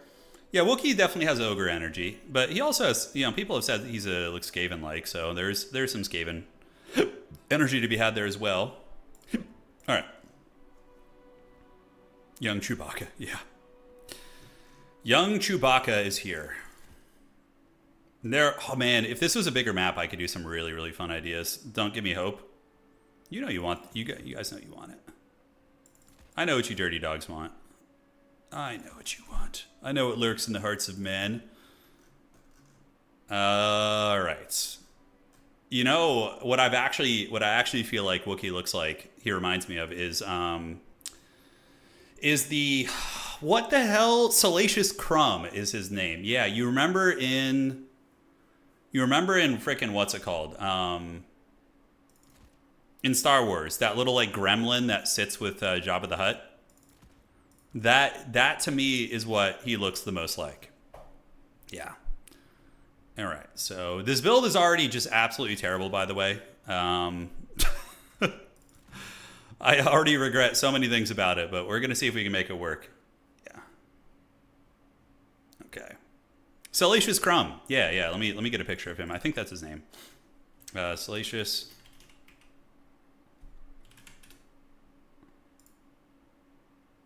Remember this guy? Yeah. Here he is. This guy, Salacious Crumb. I don't know why. He kind of reminds me of this thing a little bit.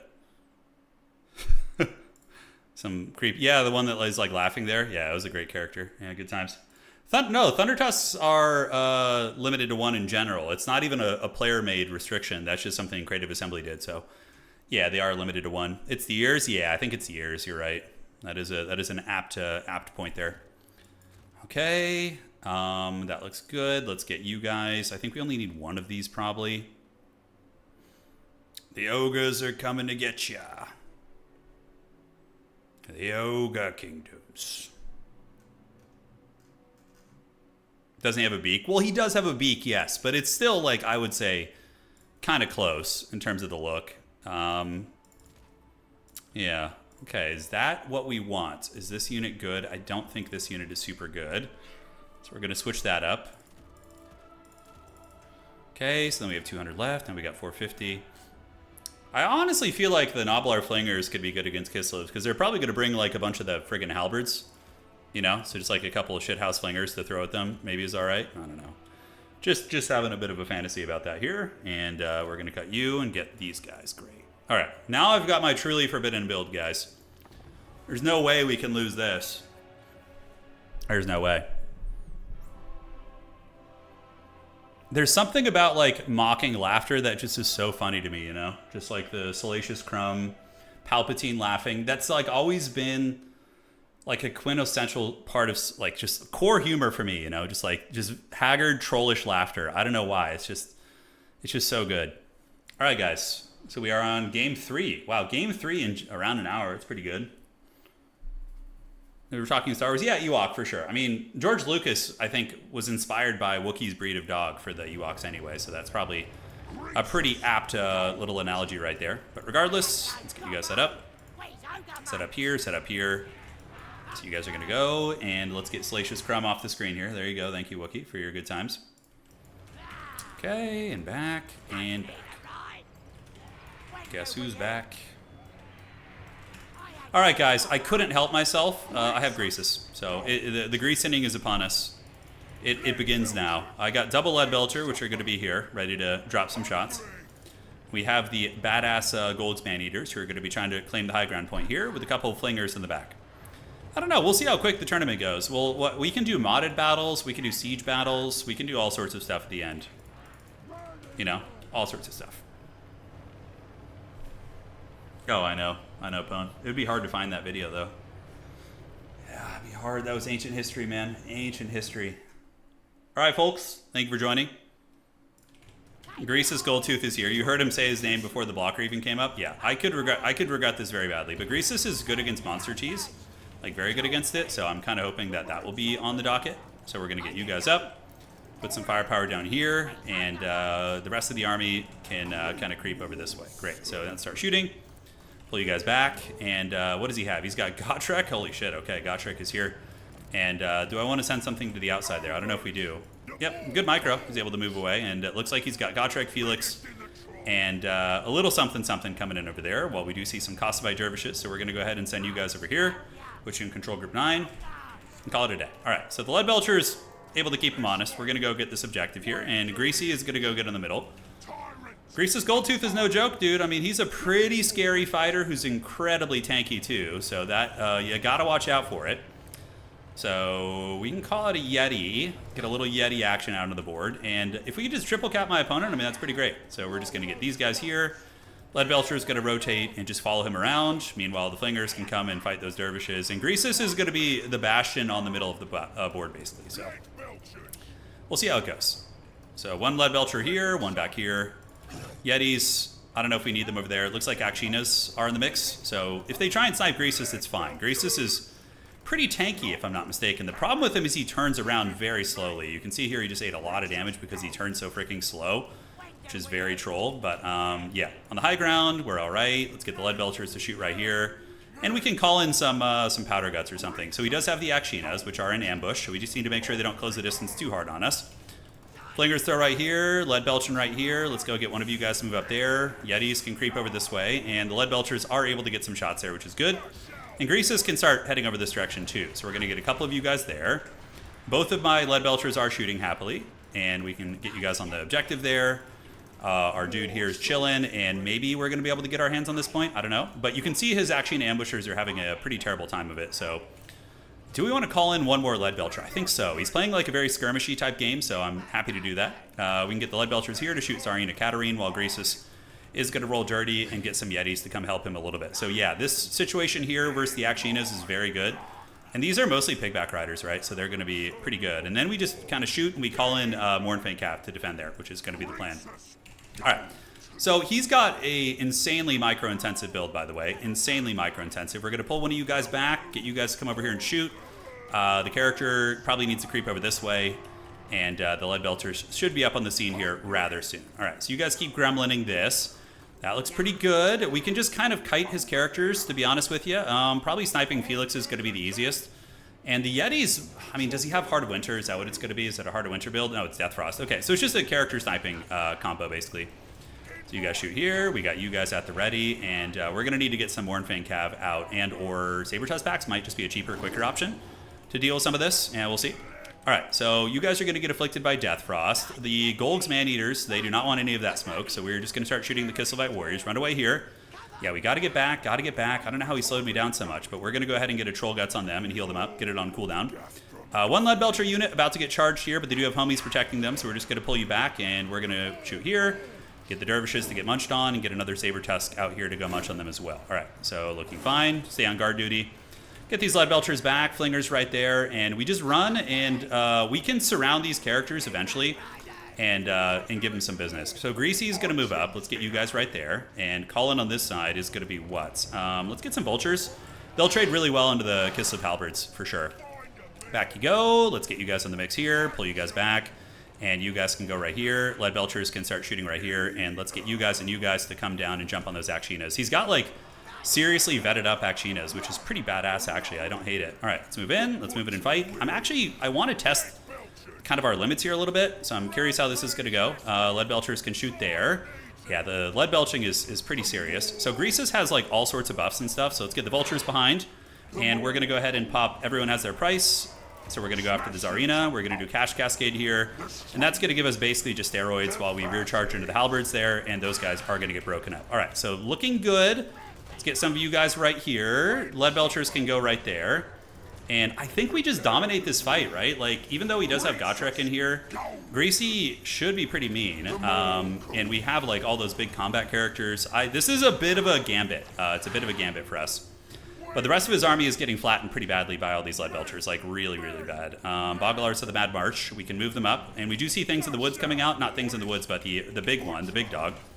My character is getting sniped because I'm a potato. So we're going to go ahead and get back, and we're going to use Troll Guts on... No, no, no. Oh my god, I almost clicked on a Nobbler. Okay, so back you go. Let's pop it on you. And are we winning this fight versus these characters? I don't know, actually. It's kind of interesting. Zarina should be pretty easy to snipe here.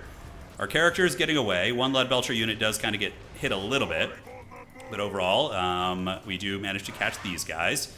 Let's shoot the halberds right there. The saber test packs are doing good on the Akshinas, so let's get away right there. And I think we're going to win this pit fight, man. I mean, Gottrek's getting low. Felix is getting low. We have a lot of, like, good, you know, characters here. And Greasus is going to get the meat feast. And he's a pretty raid bossy fighter. He really is. So let's get both lead belchers back. Saber test pack number 2 is going to come across and go dive on these guys. Unfortunately, rampaging on the other side. Now, let's go shoot those healthy ambushers if we can. See what we can get done. And on this side, I mean, if we just win the meat feast fight, then we're kind of chilling. Gottrek is getting low. Felix Jaeger is getting his butt kicked. And I could use Massacre, but I think saving up for the meat feast is going to be better. Yeah, Felix just got womped on pretty badly there. So you guys do that. And we can see his gun units here getting hammered. Grease's Goldtooth is going to get the meat feast, so he's going to get healed to full, basically. And... yeah, dude, like, meeting Greasus in his natural habitat, which is, like, an actual fight, is very dangerous. We're going to get Warnfang Cav. They're coming, so let's get you guys back. You guys can move up here, start shooting again, and the Saber Test Pack can come across and just attack those dervishes. All right. So, all 3 of his characters just got Greasus pretty bad. Pretty badly. Yeah, they got hammered there. All right, so let's do the Meat Cauldron here. Get that cooking. Saber Test's going to come across. Oh, yeah, he just got crushed here. Yeah. I mean, because Greasus has, like, a couple buffs, a Rampage. He's got, like, 2 really good buffs. So that's pretty massive. And that basically just wins us the game. Yeah, just wins us the game there. Lead Belchers can Lead Belch on your face. And we do see the big monster there. You guys are going to move up and grab the middle. Let's get you Slingers right here. And now we can just start calling in some capture weight to just move up and basically get the points for us. Oh, boy. That was an absolute beatdown over here. Jeez Louise. The Yetis, I mean, yeah, we had Yetis there. We had Golg's Man-Eaters. I mean, that was a lot of scariness. A lot of scariness. All right. So what are the lead belchers even shooting? Let's get the Akshinas. Let's go dive them right there. And we can get the rest of the units coming up. Let's get the big Mornfang Cav as well. Just all hands on deck here. All hands on frickin' deck. Yeah, that was pretty big. Katarina is shattered. We could go chase her to make sure we get the kill. Greasus Goldtooth's coming down here. They laughed at Greasus one too many times, guys. One too many times. And that's going to be Ice Guard with swords. Ice Guard get flattened by lead belcher, so that should be a big win for us. They are in what group 2? Let's go shoot the Ice Guard. Pull you guys back this way. Warnfang Cav. I like to bring the shielded variant in this matchup. I feel like they're pretty damn good. We could also go shoot the big beastie, but I don't think we need to worry about that. We just basically win on the middle, and then we're all good to go. All right, so you guys get that. You guys get this. You guys can run over there. The pretty cool build. It's like this guy played Kiss of like an elf faction a little bit, which was fun to see. Let's get a Mornfang Cav heading out on the board, and it's going to be some Streltsy. I don't hate the Streltsy. I think in this matchup, you really do need Little Grom. Little Grom feels like it's your best friend. Yeah, it does feel like your best friend. All right, let's rip shots at the big man. And Greasus, the over tyrant, is going to keep waddling over there, and maybe he'll get that combat eventually. Katarina did go down. We'll leave the Eddies there on guard duty. Iron Guts looking good. And now the big man is getting blasted. Let's see if we can maintain capture weight there. And we can send some Mornfang to deal with them. Feastus. He is feasting, dude. He really is. Don't really have any good Vanguard options here. Let's unsummon. Although you guys could actually tarp at those Streltsy, which would be very annoying. Saber Test Pack can do the same thing. All right. The big dog is getting it, but Greasus wants that booty. He's coming for it right now. We're going to get you guys to chase down the Ice Guard swords. You guys to get on the Streltsy back here with the vultures. Melt them down. And Greasus is coming for the honorable 1v1 here. And he's coming for it. All right, Troll Guts. Just get Greasus full health. That's going to be fine. Call-ins on the back. We could just do some trappers and some pigbacks. They're both good against big monsters. Oh, the Greasus Chad fight. And his Streltsy, unfortunately for him, are just going to get run down. Hammered pretty bad by those guys. Boss fight. Boss fight. Oh, boss fight. All right, let's go ahead and do everyone has their price. We're going to rampage him, and we're going to use all of that. Dude, look at, oh my god, 931 weapon strength from the big dog right now. Let's see him make contact. Come on, hit him. Go, Greasus. Get him. Oh, dude, he just did like 1,000 damage to homie. Oh my god, this freaking Incarnate is getting boinked by Greasus, dude. Absolutely boinked. All right. Elsewhere, let's get the Lead Belchers up on the point. They're going to move up. They're going to do this. Saber Test Pack is going to creep over here too. I was actually a little nervous in the beginning of the game, man. This he's got some good micro chops, like all of his skirmishers and whatnot. It was stressful. Dude, Greasus just absolutely dominated that guy, dude. Oh my goodness. I mean, that's what he's supposed to do. He's supposed to do those kind of things. Ice Guard Swords, let's run away, get the triple cap, call it a freaking day. Yeah, Greasus 8, 1700 value on him, probably mostly from that. Although he did honestly bully that other fight too, the pit fight there. He did pretty good. Dude, 1000 value Greasus just giving the biz, man. The limp business. All right, so now that this objective's taken, we can move our cav and just go look for some freebies here. Yetis should be fine. We can send some chaff units over there. Oh my god, they're like chasing into the Shadow Realm there. Ogres come up. Yetis can just eat it. It's fine. You guys shoot right here. Let's get you guys maybe back this way, and we can go back with Greasy into a spawn zone. At this point, it's basically impossible for him to win, yeah. Basically impossible. There's no comeback. That's why his initials are GG. Oh, dude, that's so good. I like that. That's very, very apt, I would say.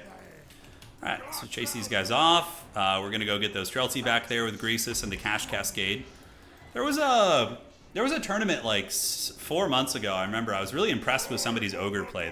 They were using like all the Paymaster stuff, like the Cash Cascade and all those different abilities, and I remember thinking it was a really, really cool playstyle. But yeah, these Mornfang pretty good. They beat all the Kislev Cav except Bear Riders, and they also have shields too, so helpful against like Streltsy and Small Arms Fire. You remember that? I don't remember who it was. Let's see, Massacre here, and Grease is gonna do the Cash Cascade. Dude, look at that combo. Oh, 150 weapon strength Mornfang Cav, dude. Come on, dog. Come on. That's the stuff right there. Yep, you guys are chasing, looking fine. Sling on you guys. And now we're just basically waiting for my opponent to tap out. Yeah, not too many chances here. We can get Greasus in, use everyone as their price, rampage those guys to their doom. I remember that, it wasn't just Greasus. Well, Greasus was used in the World Championship by Berserk. And he won every Greasus game. He was playing against, again, champion caliber players like Anticity. And he didn't win the tournament, but he did go undefeated with Ogres in said tournament. He went like, should have caught this. Pretty sure he went 2-0 with Greasus. In both games, it was just like Greasus got like 500 value, but like he used Greasus as like a spatial control unit. He was using him as like a territory denial piece, where like you can't go over here because Greasus is there. That was kind of the idea of that, which is very fun. So those are going to be dervishes there. We have a lot of money. I don't know what to call in. I guess we'll just get some lead belchers, move them up here. Here we go. GG, well played. Yeah, early game was stressful, but we scaled pretty well. Obviously, he put his entire build on the back of the character Goon Squad, and Greasus just dominated that Goon Squad. That was like, if he had won that high ground fight, he wins the blob, he probably wins the game. It really just came down to that. Yeah, GG, dog. Okay. So let's get this going here. Yeah, Greasus is a good pit fight character, though. I'll show you why. Like, he's really nasty in those situations, because he has a ward save buff, and then he also has a couple other things he can do as well. All right, let me shake out the old man hands. Yeah, Berserk is the true lord of the grease. He is. Okay, so it's going to be Ogre Kingdoms. The Ogre Kingdoms against Kislev. Kislev's strongest assets against Ogres are Little Grom. Little Grom just is so miserable for Ogres to play against. Granted, I still think Ogres do fine in that matchup, but it's one of the biggest problems. Yeah. All right, so now we're just waiting for the round. Undefeated, pretty freaking cool, man. So let me show you what Greasus does. Value on him this game, 1,700, pretty good. Lead Belcher is 2,500 on one. 1,600 here. Mornfang Cav also did good. Yetis did good. Yetis are actually unironically very good. Okay, so Greasus, he has the Over Tyrant Crown. So everybody near him gets Ward Save and ITP too, which makes like the Ogre blobs really tough to break. It's very nice. He gets Ward Save from this, the Over Tyrant's Crown. Yeah, it's an item. A lot of people don't bring it, but I brought all the goodies. I brought like the Scepter of Titans. I brought the Cash Cascade, and everyone has their price too. Yeah, they do, Deacon. They do. Yeah. They saw this match and greenlit another season of My 1,200-Pound Life. Yeah, it would appear so, man. Coming to that's a TLC show, right? Yeah, yo. I mean, and he rampages things too. Like Greasus, like can lock shit down. Like sometimes if you don't notice him and he rampages you, and he has monstrous impact. So When Greasus boinks you on the head with his Sky Titan Scepter, it lowers your speed by 60%. So it makes you slow. It puts you in Greasus territory of speed, you know? Where he can keep up with you. So there's definitely some cool combos with that. All right. So let's look at the tournament standing so far. And we are going to see what's cooking. All right. So let's head over here. Looking fine. And so far we're undefeated. A couple more players going to be coming into the picture here. Martinius and Attack Speed Enjoy are playing for undefeated status. I think Hitman, Hippo, and Driver are also playing for undefeated. So we have some real heavy-duty players in tonight's tournament for sure. Oh, guys, we did it. Hell yeah. So before the tournament started, Ogres were the worst rated faction. And now they're rising from the ashes like a phoenix, bro. The 3 wins for the Ogres has raised them from the pits of perdition here. Yeah. Look at that. Sitting at freaking 40% win rate. They were the worst, but now the Warriors... Dude, how the hell are Warriors of Chaos down there? I honestly think WoK is one of the best factions in the game. I don't understand that, man. It's so weird. Yeah. Again, it's all player skill levels playing on those stats, so sometimes they're not always the most accurate. I don't know, man. I don't know, Bernard. Yeah, no idea. All right, so Nanny needs to get a buy round point. Let me give that to Nanny. All right. There we go. We've brought the Ogres up. Can you make them number 1? Warriors of Chaos is not a bad faction. They're not. That's just not the case. Oh, In Flames, you finally won a game? You're 1-12? Let's go. Tell me about it. You want to send me the replay, dog? We can take a look at it. I'm down. We could do like a fast forward analysis of it if you want. Oh, dude, the final victory. So you had 12 losses in a row, and then you finally got your first win. Hell yeah, man. That's determination, man. That's like the heart of a champion right there. Just taking 12 L's to the face, and then just getting in there and just getting a win after all that hard work and suffering. It's great. Yeah, I'll play WoK next tournament for sure. I really like him, Norber. Yeah, I'm a big Warriors of Chaos enjoyer. I have a fantasy army for Warriors of Chaos. Granted, it's not my favorite, but I don't really like their playstyle in fantasy. It's just kind of like dragon spam. Yeah. Ogres are a legacy faction in the tabletop game, which is super stupid. Games Workshop really dropped the ball. They drop the ball all the time. It's such a shame because their universes and their minis are amazing, but goddamn do they make like just annoying decisions sometimes. Yeah, because Ogres are in Age of Sigmar, yeah. Do they make beginner tournaments? All the time. Yeah, Miguel. If you're in our Discord, there's like at least 1 or 2 beginner tournaments a week. Yeah, like GW just doesn't want people double dipping for Sigmar and Fantasy. So they just like, if an army is in Age of Sigmar, they just won't let you have it in Warhammer Fantasy, which is so haggard. Like, because Ogre Maw Tribes these are fantasy models, by the way. These are like OG fantasy models. They have some new ones too. I really like their Tyrant model. Yeah, the Ogre models look good. I mean, even some of the older ones hold up pretty damn well, but there are some really haggard old school ones. Oh, the Yetis, bro. Look at the Yetis. Yeah, boy, look at that. Yeah. You want to pay $60 for these models right now, guys? You want to pay $60 for the price of 3 Yetis? Let me show you what I can get for the price of 3 Yetis. Hold on.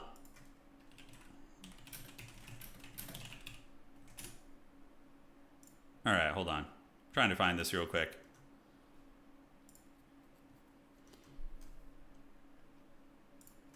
All right, so for the price of these 3 just haggard ass Yetis that were probably like modeled when I was like in middle school, you can straight up get like a full Red Brigade army from eBay. Like even more than this. You can get like this plus a bunch. It's insane. And look at the quality of these models. They're actually really good quality. They're from Westphalia Miniatures. And then you get these for $60. Oh my God. You want to see what the Australians pay for those things? You guys ready for this? This is my favorite. All right. For all of our Australian chads, let me show you. You want to pay $99 Australian dollars for these Yetis? How bad do you want it? How bad do you want it? Like, let me see. Asto file 3D print. You choose the Yetis. There you go. Yeah. Like, even if I just go to some random website, let me see. Kind of hard. Let's see. Yeti 3D. I'd have to find them. I'm sure they're out there somewhere. I'm an Australian. I know. I mean, and look, you have to keep in mind when we're talking about like Australian prices, the currency difference between, you know, various countries and whatnot. But go for it. You have broken so many resin printed minis headed to game day. Yeah. My resin minis have been pretty durable. They've been able to hang in there. 30 bolt action infantry or 3 scuffed. Yeah, is difficult choice. Yeah. Oh my god. Yeah. Well, let's see. So 1 USD to 1 Australian. Okay, so $1 US is like 1.4. So let's see, 99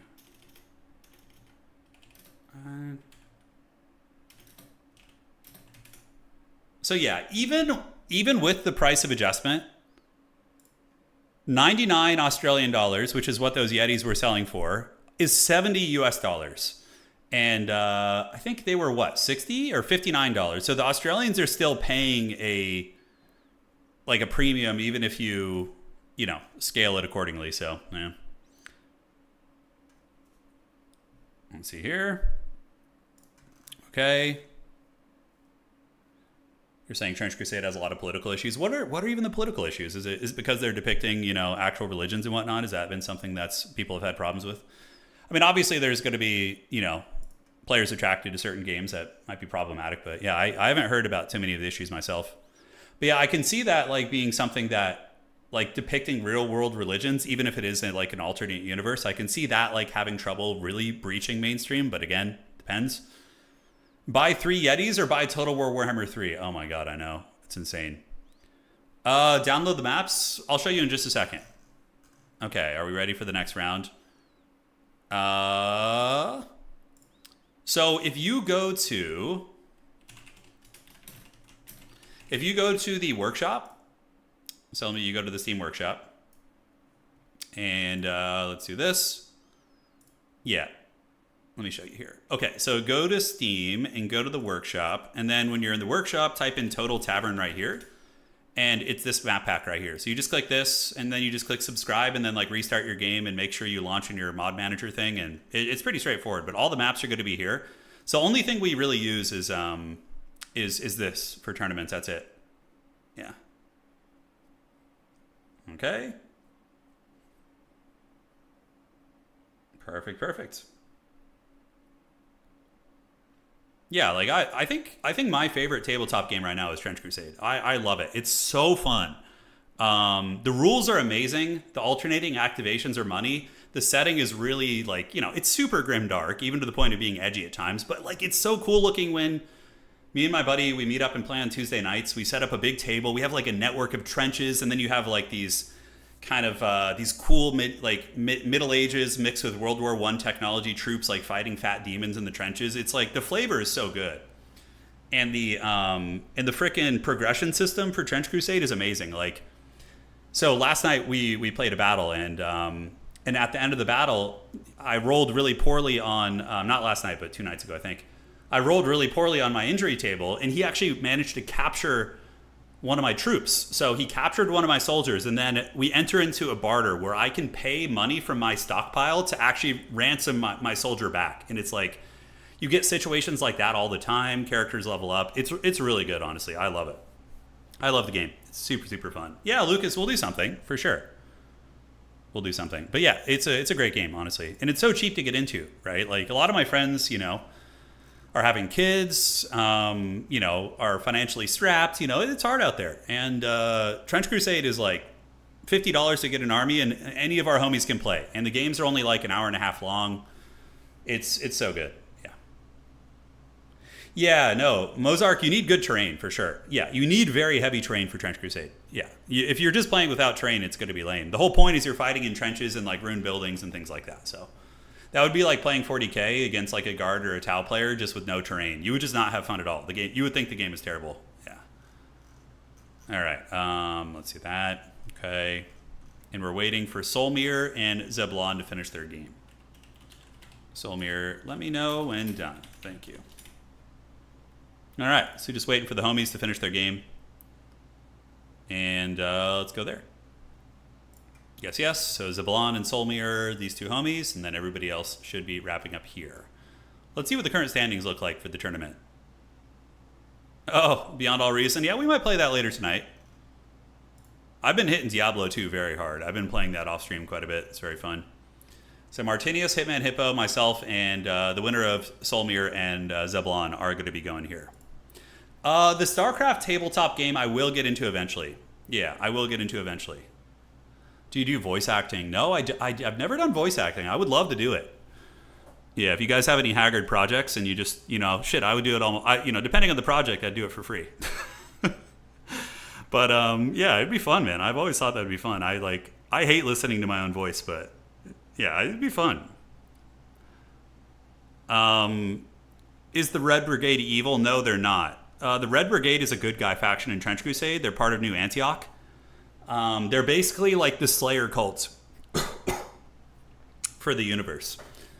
So they have like a Doom Wish. Yeah. The StarCraft minis look great though. Yeah, they look great. All right, so what do we got? Are we ready for the next round? Let's make a new lobby. Always a good idea to do that. Let's fire it up there, and there we go. Okay, perfect. Solmir and Zeblon. Are they even playing? We have a draw? Whoa. Send replay. Also, just don't report score then. Don't report score. So we have a draw. So in that situation, I will give... What we're probably going to do here is... Okay, so I need to manage this draw situation here with Solmir and Zeblon. Heard it was a draw. Don't report score. I will give you both a win. Okay, so it's a draw. So what we're gonna do is we're gonna give both of them a win because that's just so epic, you know. And not giving like either of them a point for playing such a hardcore game is like a huge disappointment. So we're going to give these guys a draw. We had a draw, like a legit draw game. You can reach 1,500 points at the same time, Naniori. It's extremely rare. In high-level tournaments, what we do is we have them... you can't give half points on the website. Yeah, it's fine. You can't... in high-level tournaments, what we do is we just have them replay the game. If they get a draw, it doesn't count for anything, and they have to replay. But it's super rare. You literally have to, the stars have to align and your points have to sync up to reach 1,500 at the exact same point. Yeah, it's nuts. All right, so that's fine. Yeah, we'll watch the replay later. That'll be fun. Okay, so that's going to be Solmir. And then on the other side, we have Zeblon. He's going to get the replay as well. Great.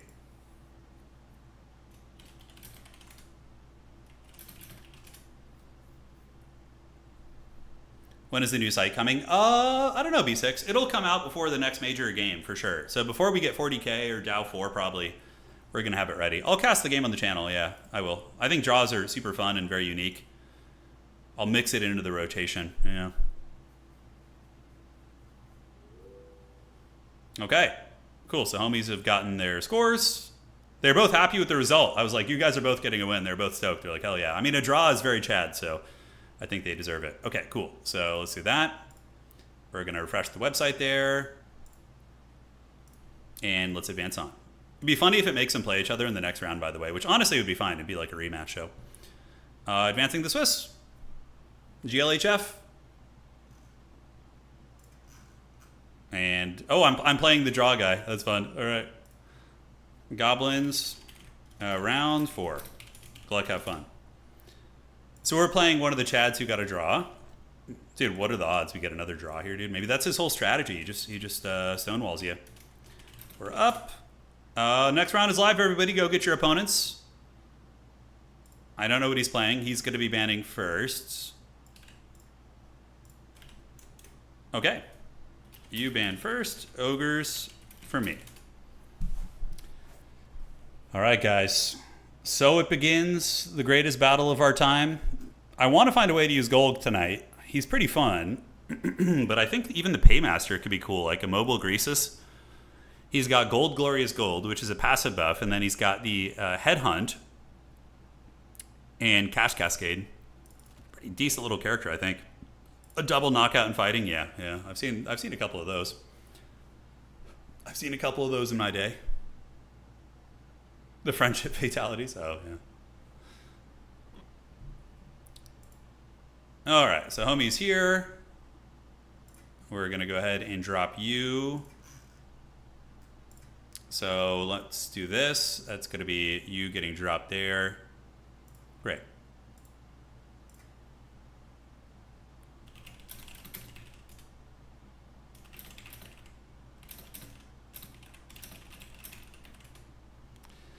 Okay. Okay, sounds good. See you back. All right, so he's Wood Elves versus Ogre Kingdoms. What the hell do we do there? Yeah, all right, so you ban first.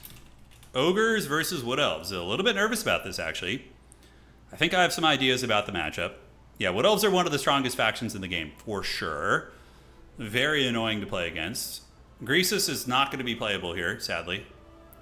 It is not Grease in time, so he's going to ban Excavation Site, and then we will play... let's play Landing. All right, we're going to play Borderlow Landing. That's going to be what's on the docket. All right, guys, let's get the blocker up. The Dread Wookiee is here. Are the new Diablo 2 contents good? I'm only level 50, so I haven't really gotten to the new endgame stuff yet, so yeah. I'm playing a Holy Fire Paladin, which is very fun. I've been having a blast with it. Okay, so those guys are ready. I think we get you three, and then we're going to get you guys. Yeah, and then we need to get a Slaughter Master of some sort. I feel like the Great Maw is just always really good, because Wood Elves love their sniping, so having a little bit of sauce there I think is good. Yeah, I think this is ambitious, but we will see. Dude, I'm wishing I had the... You guys remember from the modded tournament we had a couple days ago? The frickin' the Noblars? Those things were so fun, man. Mornfang Cav. Yeah, probably a great open Mornfang Cav is going to be warranted here. Then we want Ogres with... get one Iron Guts. A couple of you guys in the mix. Firebelly is very viable here, too. You can absolutely do very well with the Firebelly. Sneaky Sneakies. I mean, you can also mix in like a big missile resist monster. That is a very viable choice too. I think the Thunder Tusk has how much missile res? It's got a fair bit. It's got 25% plus high armor. If he goes triple Weight Watcher though, you could just have your career basically ended, you know, which is not fun. So I think we're gonna mix you in. Yeah, great. All right. I like this build so far. I think it'll do, Pig. It'll do. We have some good crowd clearing. Our objective situation's all right. Dude, the Noblar hordes were good, man. They were solid. Yeah, let me see if I can pull up my Paladin real quick. Hold on. Oh, I'll show you after the game, yeah. I'm just going through Nightmare difficulty right now, but Diablo 2 was like one of my childhood games that I played just so much. I never was good at it, but I played a lot when I was really young. Yeah, it was always a bit of a potato, I would say. Stonehorns have 9,000 HP, Thunder Tusks have 10. This guy has 25% missile mitigation. Glacial Defense gives you a little bit more. Scrap launchers are fun, a little bit haggard. You can use them as like really just janky ass chariots in the late game and they can do some work for you. We'll see if we can have that success. We'll see. All right, so do we want two of those? I think we are going to need two of those. Yeah, we're going to need two of these bad boys here. 300 left, and we get it a flinger and call it a day. Okay. There we go. Oh, the stealth hunter. Yeah, there's some fun tech with that. Oh, we're on the wrong map. It's going to be Borderlow Landing. Yep. All right.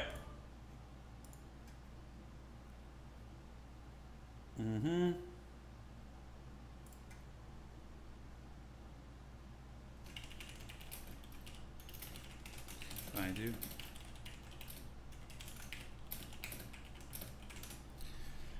All right. Cool. So just waiting for our opponent here, Solmir. He's on the Wood Elves. You never got past Duriel as a kid, dude. Duriel scared the shit out of me as a kid. I remember that. I was like, you get into that room and he's just all fast and just he slows you and he just like can two-shot your squishy characters. Because you know when you're like a kid playing Diablo, your build usually isn't good. I remember having like a Summoner Necromancer who was just so terrible, and I like he would just kill all my skeletons and chase me around the room, and then I'd have to go back out and find more skeletons. It was just such misery, man. It was such misery. Turin cooking show. Oh my god. I'm a very average cook. Yeah, nothing to see there. Unless you just want to see me making hot dogs, and that's what it's you got to pay extra for that kind of thing. Yeah, Duriel was a menace. Who else sucked to fight? Like Diablo is rough too. Like Diablo is rough your first time around. He's a menace. I feel like Bale is pretty easy. I feel like Mephisto is pretty easy. And Dariel's a joke. She just gets karate chopped in like 10 seconds. But yeah, Duriel and Diablo are like the menace boss fights, I think. Because Diablo, if you stand still, he just cooks you with that like Palpatine lightning bolt thing. You know? I was very young when you first played Diablo, says Possum King, and you played Druid and split your points. Yeah, that's how you have terrible characters. That's how you have... Skeleton Necromancers just kind of suck until you get Enigma, honestly, which is super lame. Because, like, I personally think the worst part about Diablo is Enigma. Like, the fact that it just breaks the parity of classes by giving everybody teleport. I always thought that was super lame, myself. But it's such a necessity for certain classes, you know? I remember the Butcher. Oh, the Butcher. The Butcher was scary in D3, too. I remember him. Yeah. Ready? Let's see what our opponent's got. If we win this game, by the way, we're pretty much guaranteed in the top 4. We would be 4-1 and have pretty good tiebreakers, hopefully. So we'll see if we can do it. You can respec in Diablo. Yeah, you can only do it 3 times though. You can do it once per difficulty, I think. Yeah. Oh, dual wield barbarian. Okay, nothing is as Chad as playing a barbarian in vanilla 2003 Diablo. Or whatever year it was, and using frickin' the grandfather sword with the full barbarian set, the Immortal King's armor plus grandfather sword is just such a style flex. It's so good. Legion, thank you for being a member for 7 months. I'm seeing the designers of Trench Crusade next week at Adepticon in StarCraft. I'll report back. Yeah. Tell them I'm a big fan. I sent an email to him. I wanted to reach out to him, see if there was like anything I could, because I love the game. I would love to do some like battle reports or something. I don't know, but I haven't heard back yet. All right, I'm gonna set you up, set you up here, and we're gonna do this. So here's our build. I will do StarCraft tabletop someday, and there will be a time when we do tabletop battle reports around here. There will be a time. I don't know when. Could be 2 years, could be 3 years, but it will come in time. All right, so 1 Lead Belcher, very deep set. We have a Slaughtermaster to heal up the big dog, the Thunder Tusk. And then we have 2 Scrap Launchers. Tell me how much you guys love this. The Chad Scrap Launcher. So what my opponent's probably going to do is go to my back objective and ninja it, so I need to be ready to stop that. And that's going to be it. Soon trademark, yes. Soon. Okay. And let's get it. Good luck, have fun. Oh, shit. Sorry, Wookiee was here the whole time. Got it. Wow, nobody said anything. Nobody said anything about the blocker. You guys are conspiring, man. All right, let's get you guys up. Let's move you here. We're going to get you out there. And, yeah, Scrap Launchers. So, he's got 14 units. Okay, Glade Guard, Starfire Shafts. I'm just happy to not see Way Watchers. And we have his Thunder Tusks have 200 range. So they can actually outrange the Elven Archers, which is really funny. Okay, I'm feeling pretty confident here. We're going to go launch some scrap at him, guys. Most people will have, like, some sort of a Dryad back push. So I need to make sure, since I'm the one playing the artillery build, I got to make sure that he doesn't do that. All right, Scrap Launcher. You want more Wookiee? I know. Here comes the scraps. They're about to get launched, ladies and gentlemen. All right, so you guys move up. Let's get you in group 5 and just keep you back here. And all these homies are going to run over there. Okay, so, dude, he's running. He's playing the RTK style, dude. Look at this. Yeah, the dreaded RTK draw kite. Okay, we could just shoot some Eternal Guard. It's fine, too. I mean, they're all good targets, so... Let's get you here, get you here. He's going to let me get the double cap on him and just kind of siege him out, which is fun. The first scraps have been launched. And scrap launchers have really good range, so we could just keep going. Let's see if we hit anything here. Oh, the boulders! Not quite, but it sends a message, you know. And we can unsummon the scrap launchers when they run out of ammo, so I'm not too concerned about that. All right, Lead Belcher can sit right here. And then we just call out, you know, a little bit more firepower here and there. He's been watching some own goal games here. Some really sweaty micro, though. I respect it. Yeah, I respect the micro. But these things have really long range. They're 420 long range. Yeah, so pretty good. All right, so Lead Belchers can lurk here. The back objective should be safe. That is a Glade Lord with Arrows of Kurnus. And yeah, let's just keep chasing him. I mean, he's going to run out of room. Eventually, he's going to hit the edge of the map, right? So let's get some more Fang Cav with great opens coming up. Lead Belchers can go shoot here. And let's just keep poking him in the face. Seeing what he's going to do. He's like really, really far away, man. Holy shit. We can send the big boy over there. And in the woods, we have Eternal Guard and some Starfire Shafts, which is fine. So I honestly don't hate the idea of getting some flingers and just parking them back here just to be annoying. Yeah, cool. Lead Belchers are creeping. And look, he couldn't run forever. We got him right in the corner of the map. I'm down to keep chasing that thing. Who cares, right? Unless he has Way Watchers. 1, 2, 3, 4, 5, 6, 7, 8, 9, 10, 11, 12, 13... 14, 15. Okay, he does not have any Way Watchers. So you can count the total number of units that your opponents are bringing, and yeah, that will allow you to know if there's any like scary stealth nearby. So you're going to shoot there, and I'm more than happy to play this way. All right, thank you. Thank you for... Send me the replay directly, man, in Discord, yeah. We'll keep bombarding those guys. And we do get a little shot right there. Nice. And we can shoot across at you guys now. And it looks like some archers in the woods may be thinking about creeping here. What we can do is we can also get some blood vultures and just put them in the woods. Yep, you guys move up. Screen them out. And I'm more than happy to play this game. Yeah, this kind of trade. We're going to get him here. Oh, look at that. The old Thunder Tusk got it done. And do we hit him with the scrap launcher here? We do not. So now we just retreat back. These things are super quick, which is outstanding. And Lead Belchers... I blundered that. I didn't see where they were walking. Okay, that's very Bronzodia. That shouldn't have happened, but it's not the end of the world. Not the end of the world. Thankfully, there's a tree in the way. Might need to use a heal to keep these guys online. Are they Starfire Shafts? They are, so we need to wait till they're a little bit out of range. I'm going to go run this character over a little bit with the Thunder Tusk.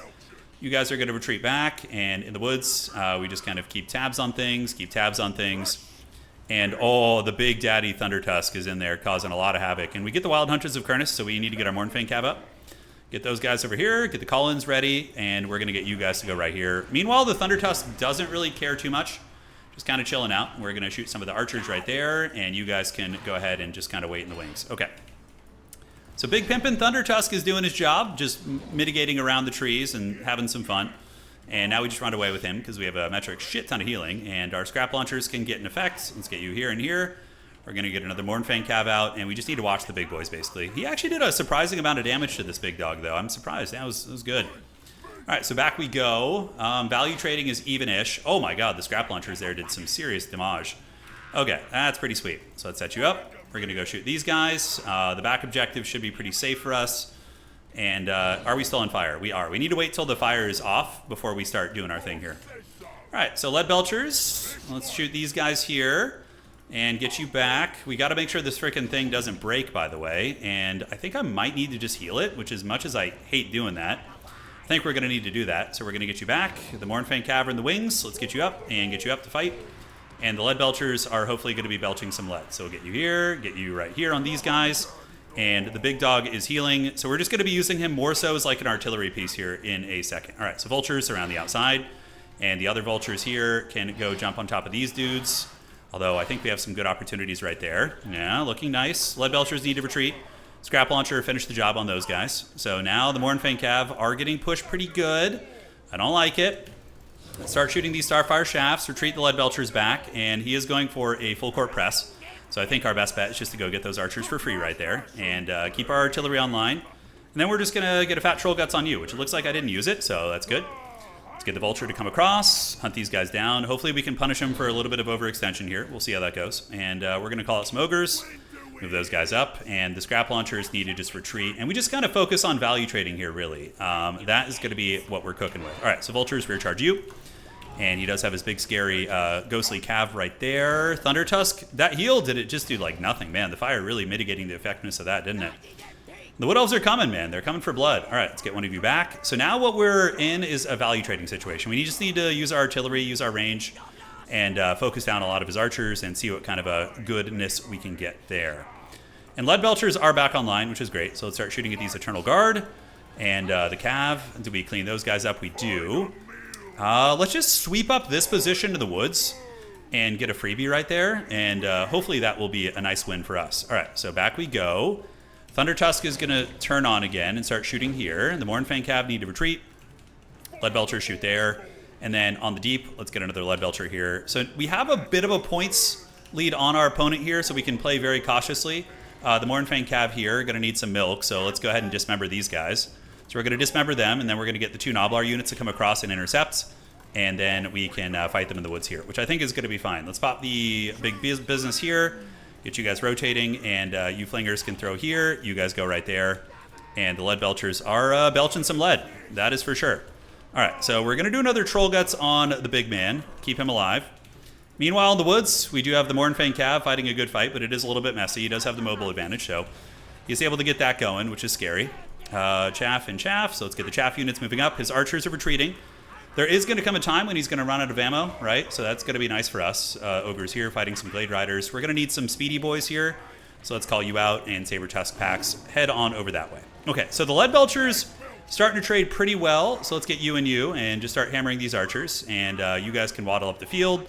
Sacrificial lambs. Let's shoot those archers there. And here comes the big dogs. The reinforcements are coming. If we could win this blob fight, that'd be pretty big. I am going to have another Troll Guts in a second. Oh, no, that was the global cooldown. Okay. All right, Saber Tusks, let's get it. Vultures at the ready, so let's go get them on these archers back here. You guys can go intercept these archers here. And we're just going to hope our Lead Belchers can value trade. And our Thunder Tusk, of course, can continue shooting. All right, so let's get you guys up. You guys up. Start wasting those archers. Let's get on you guys. Saber Tusk packs can chew in there. And we do get a big surround on his calf, which is quite excellent. So that's nice. Let's use a Dismember on these Glade Riders here, soften them up a little bit. And it looks like all his cav did get boinked down, so let's come over here, try and finish these guys off. Then we need to focus back on the mainline fighting, which appears to be going pretty well, although these guys are getting kited back, so I kind of got owned a little bit right there. Send into Vulture. He's got a lot of units that are pretty freebies right now, so let's get you guys up, do that. And the Mornfang Cav, we're able to clean that up. All right, so now we just need to go back to kind of value trading in the open field here. The big man, I do have some heals I could utilize. These are Eternal Guard. We don't want any of that smoke. We want our Noblars to be fighting those.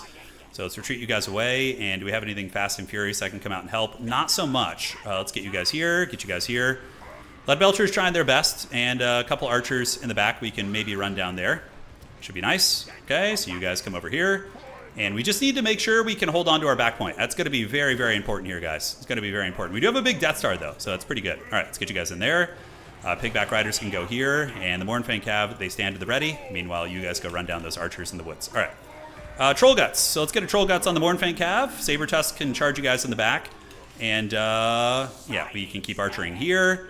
The Lead Belchers are doing great work. The Vultures have feasted pretty hard, so let's just keep going after whatever scraps we can get. So let's take you guys down there. You guys switch onto the spears. You guys move up here. And the big pit fight, I have no idea how it's going. It looks a little bit shady, to be honest. I don't have a meat feast. He's got a hell of a lot of units over here, and I feel like I'm losing this fight. He's pulling ahead in value. Wood Elves, very scary, man. Very scary. Butcher, do we just get away here? I think we do. Jeez Louise. I didn't realize how bad it was there until I looked over, and I was like, holy shit, that's actually not going well at all. All right, let's go run you down. Get you guys to shoot here, get you shooting here, and we're going to call out some Vultures just to basically protect those guys. And we need to retreat. We're definitely in a losing position right now.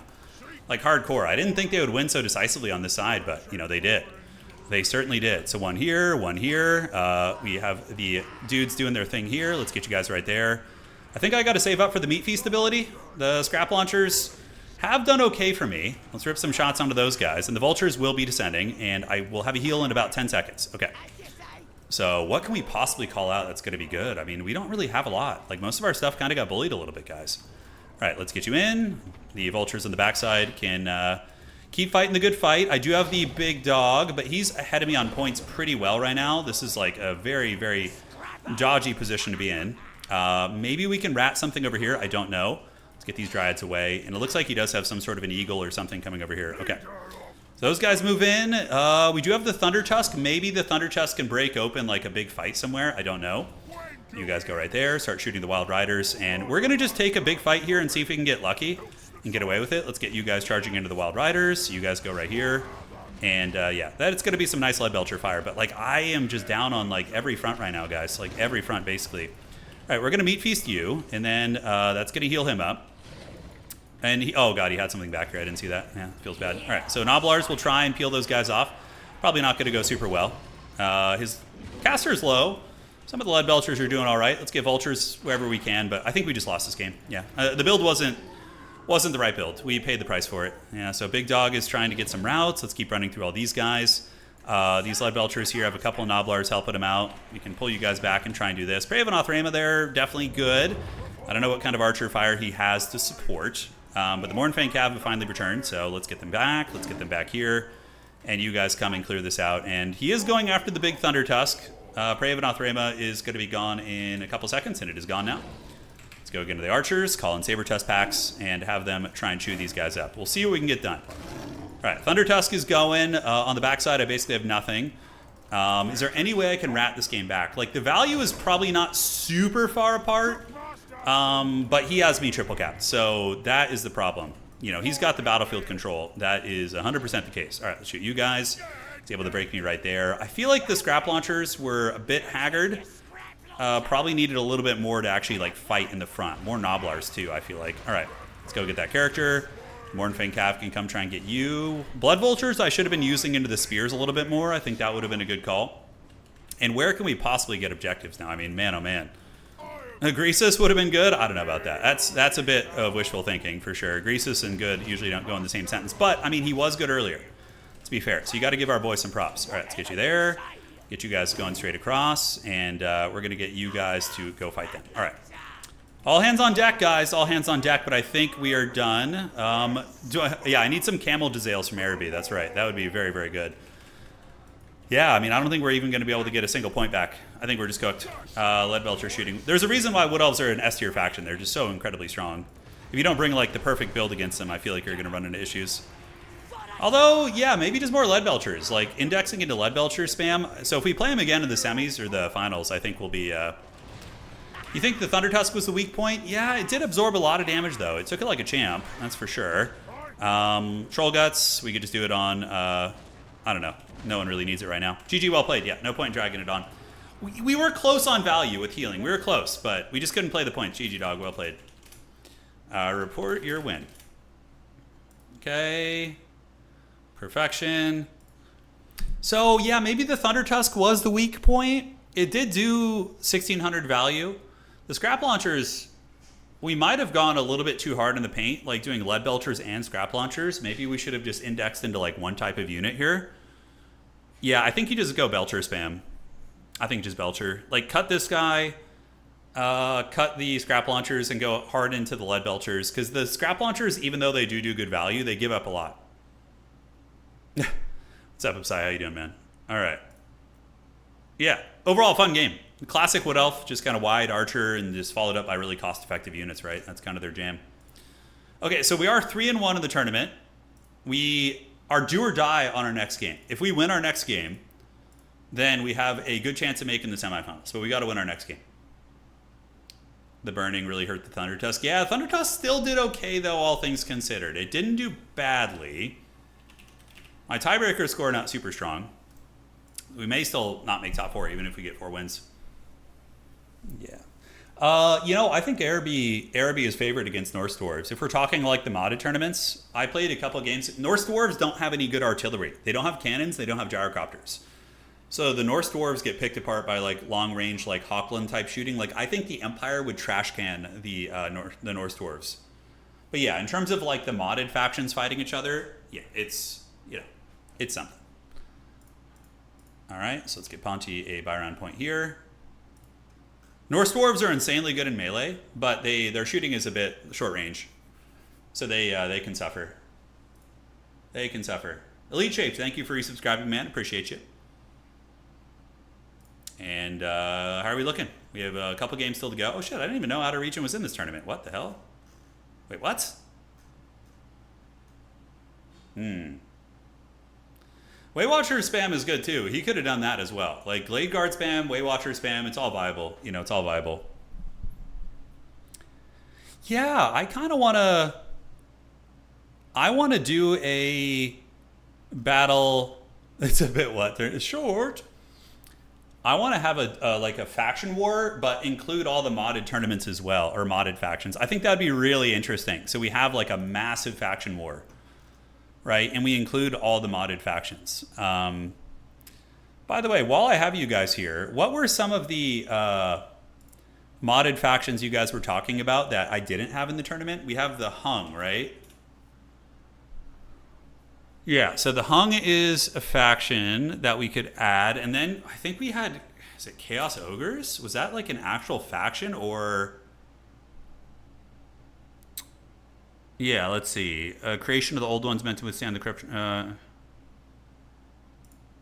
Is this like a... It's pretty cool looking. Oh man, those ogres look sick. Is this like a fully playable faction? Oh, Corruption of Chaos, yet unfinished. Okay. So, custom faction. Oh shit. Generic Lord type, 5 generic heroes and 16 units. Oh dude, that's sick. We could do a Chaos Ogre faction. Yeah, dude, I mean, that sounds kind of good. I don't know how balanced they are, but looks like it's... So what do you get? You get Chaos Ogre Tyrants, Chaos Ogre Bruisers. You get Slaanesh. Look at the ogres of various gods. Oh, those models are really sick. And then you get some undivided ogres. Guys, we got to take a look at this. Yeah, we got to take a look at this. Yeah, dude, Chaos Ogres look like a solid playable faction. Let's do it, man. Let us frickin' do it. All right, so just waiting on 2 games, or 3 games. We have Hitman Hippo versus Zablon, Lydon versus Outer Region, and then we have Captain Muffin versus Peppy on the bottom. Well, the Crustacean Nation is like not part of the actual lore of the game. I think they're cool, but that's like my only... I want every faction to have like a lore footing in the game, you know? But the Crustacean Nation does look pretty hilarious. But yeah, I would rather have everything be like lore relevant to an extent. You're saying Araby doesn't work in multiplayer campaigns? Why is that? Yeah. Chaos Ogre Tyrants are a little bit off the beaten path lore-wise. I mean, yeah, the Chaos Ogre Tyrant makes a lot of sense. I mean, that's basically what Tamarcon is. But again, he's possessed by Nurgle. But, you know, I think there's plenty of justification. Yeah. We'll look at them afterwards. I love doing that. It's always fun to kind of chill and look with you guys and see what's cooking over there. So we will take a gander. Chaos Ogres as an independent faction is about as lore-friendly as Crab Nation. Is it really, though? Like, here's the thing. You have Chaos Ogres. It's just a band of ogres who have given themselves to chaos. Like, I think that could happen, right? Ogres have a lot of tendencies towards chaos. You have Plague Ogres already in the game. They'll work with chaos already. So the Chaos Ogres will... In tabletop, by the way, Chaos Ogres are a pretty substantial thing. You can get them, Slaanesh, Ogre, Tzeentch, and Khorne.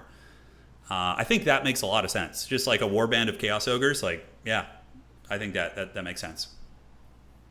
Like, I think Ogres would be pretty apt to giving into chaos for sure. Like the greed, the gluttony, all those type of things, right up their alley, man. All right. Yeah, there are Chaos Ogres in tabletop. There is, yeah. I play them. I have some Nurgle Ogres in one of my tabletop armies that I used to play. Yeah. Ogres aren't immune to chaos, I don't think. I think they're just resistant to it. Yeah. But they exist in tabletop. Like, they're kind of a core unit. Yeah. Yeah, no, they're far more lore accurate than the Crab Nation, right? The Crab Nation is just a funny meme, which I love, but I want the factions to have like some lore relevance to the faction war, you know? So we would have, oh my god, how many players would that be? That would be like organizing, wrangling cats. It would be, what, 36 players? Wait, so if we have the 24 base factions in the game, plus we add some modded ones in... I feel like the Norse dwarves would have some hard matchups, but then some really good ones. They would probably dominate vampire counts. I used my Premier models as Chaos Ogres with Gear Weapons. Yeah, that's great. They're just Monstrous Infantry with, it's a perfect proxy. All right, Hitman Hippo and Zablon still duking it out, and Captain Muffin and Peppy Zapper. Let me make sure these guys are actually here.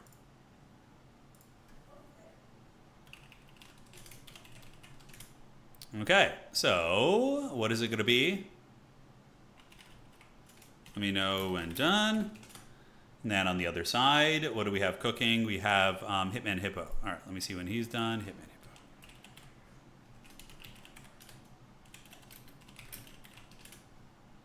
Yeah, I don't know if Nippon has a faction. It'd be pretty easy to probably mod them into the game now with the current assets. Okay, so back to the mods. So we do have the Ronin, a Blade Lords of Nippon prologue. So it's like a prologue, okay. And then there is a modded one. It looks like it's, yeah. It doesn't look like we have like a traditional, there's a reskin for Grand Cathay. But overall, yeah, probably not. The Halflings, dude, I would be so stoked for the Halflings. Yeah. Well, the Norse dwarves are so good because of their berserkers. So, like, in melee fights, the Braves, they're super powerful. They, like, will just absolutely cleave through. Hey, Snake, thanks for subscribing, man. I appreciate the support. Thank you, thank you. Okay. Winner report score. Yeah, we could do a faction war, though, with every modded faction included and the baseline factions. That tournament would take a long time. We would need to get like a couple casters together and start very early. I think what I'll do is I'll look for some weather forecasts for when we have like some coolish weather, so I'm not like casting in 90-degree heat for like 8 hours straight. And then I'll try and organize that on the weekend. I think we could do it. I think we could get enough people. It would be a little bit janky, but 24 factions plus maybe like, I think we could get up to 36 factions. So 36 factions would be really epic. Like a lot of them seem pretty balanced. Like Musion doesn't seem overpowered. Like there's things vampire counts do better than them. Norse dwarves seem strong, but it didn't seem too bad. Araby seems really well designed. Maybe like one or two things that's a little bit strong, but overall, like, yeah. Berserkers need a bit of a tune down. You're talking about Berserkers on Norska? Or somewhere else? There was a Halfling mod back in Warhammer 2. Yeah, it hasn't been updated for Warhammer 3, though. So that is that. All right, the round is done. 5th and final round of regulation. So this is do or die for us. We got to win this, and if we do, we go to the semifinals, which is going to be fun. All right. Let's do that. Great. And let's advance to Swiss. How many rounds would that be? There's 5 rounds followed by a semifinal, grand final. Is it a 6-round tournament? No, it's not. Did I put 6 rounds? No, it's only 5. Okay. You guys are trolling me, dude. Oh, Alexander Big Nuts, dude, for our final fight. We got a boss fight here, dog. All right, Alexander, yo. We're up. Ogres, you. The Ogres is coming to get you. Oh, dwarves. Okay. Fun. Don't know this one. So dwarves, he's on the Dowie, and if I lose here and go out on my shield, then I'm totally okay with that. The dwarves are very Chad, and it's always an honor to battle them. So those are the maps, and we are going to be on Alexander will ban first. You ban first. All right, we got Alexander Big Nuts in here. How many rounds would the faction war be? It would be probably, it wouldn't be Swiss. It would be elimination. So we would have one game. It would be best of ones.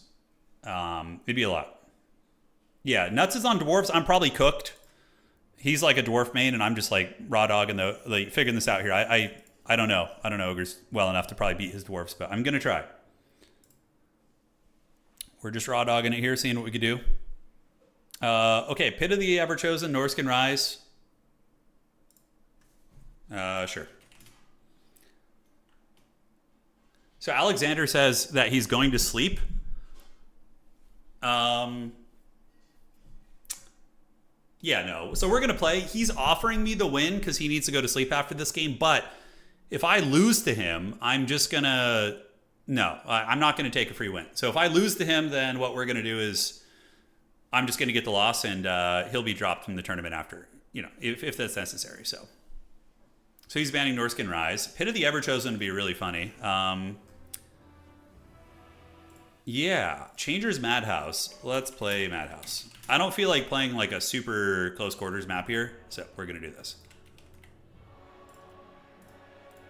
Yeah, dual-wield ogres are good here for sure. Noblars are good. Noblars are just great in general. Just really cost-effective little gremlins. I mean, dude, for 200 gold, you're getting a unit with 9,000 HP and 26 melee defense. That's like really not a bad sell, man.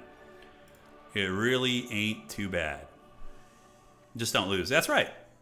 As long as I win, we don't lose. So what's not to love?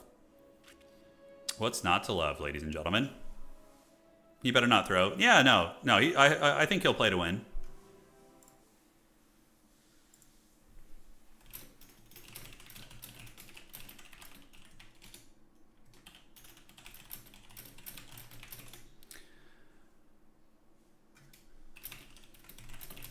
Okay. Yeah, dwarves are no joke, man. Now for the Harry Potter and characters in this, who do we want to bring? I mean, an Ogre Paymaster is kind of a cool idea. Golg is funky. Yeah. It's fun. And then we have this. Nuts is stream sniping me? No way. Okay. Big Nuts would never stream snipe me, dude. He wouldn't betray me like this. And what else do we want to do? Okay. So we're going to do that. You definitely need mass vultures. It's kind of funny that Golg doesn't have like a true pistol. Like he has one, but he doesn't have a shooting attack. I always felt like that was kind of weird. Okay, so the Ogre Paymaster here. Okay, I love that. And then, no and then. Okay, what does that do? What the hell is this?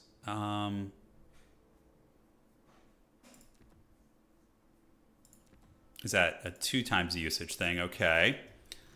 I'm doing some pretty forbidden stuff. I would say borderline evil. But we're going to see if we can make it work. Bring greases on the scooter. Hell yeah, dude. That's how we do it. This is how we greases. This is how we greases.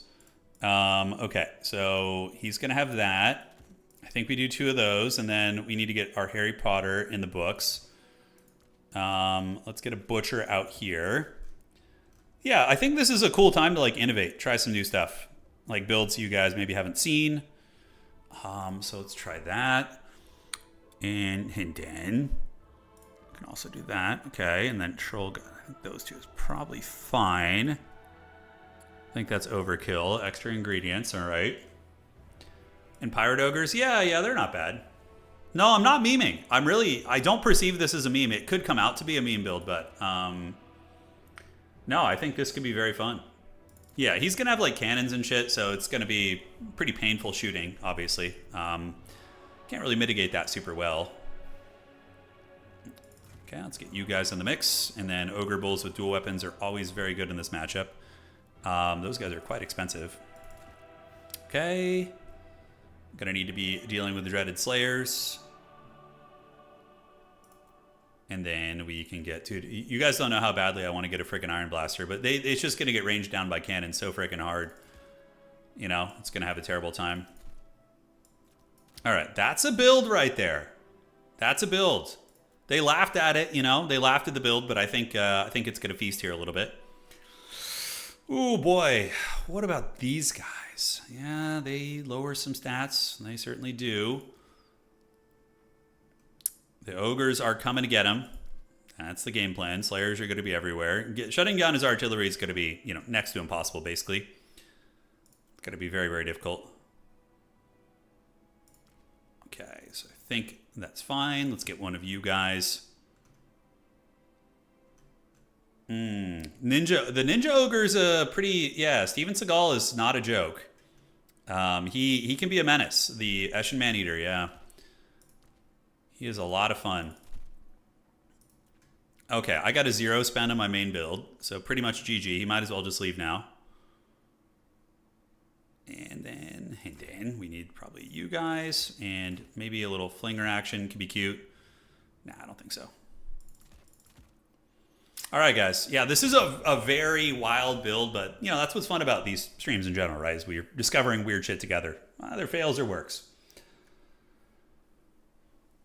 Yeah, here we go. Lore of Hashut. No, not going to be present here on the battlefield. No Hashut magic here. Dowie are okay against vultures. They're a staple against dwarves. You definitely bring a couple of them. At least 2 or 3. No, and then. Yes, but it begins. The greatest battle of our time.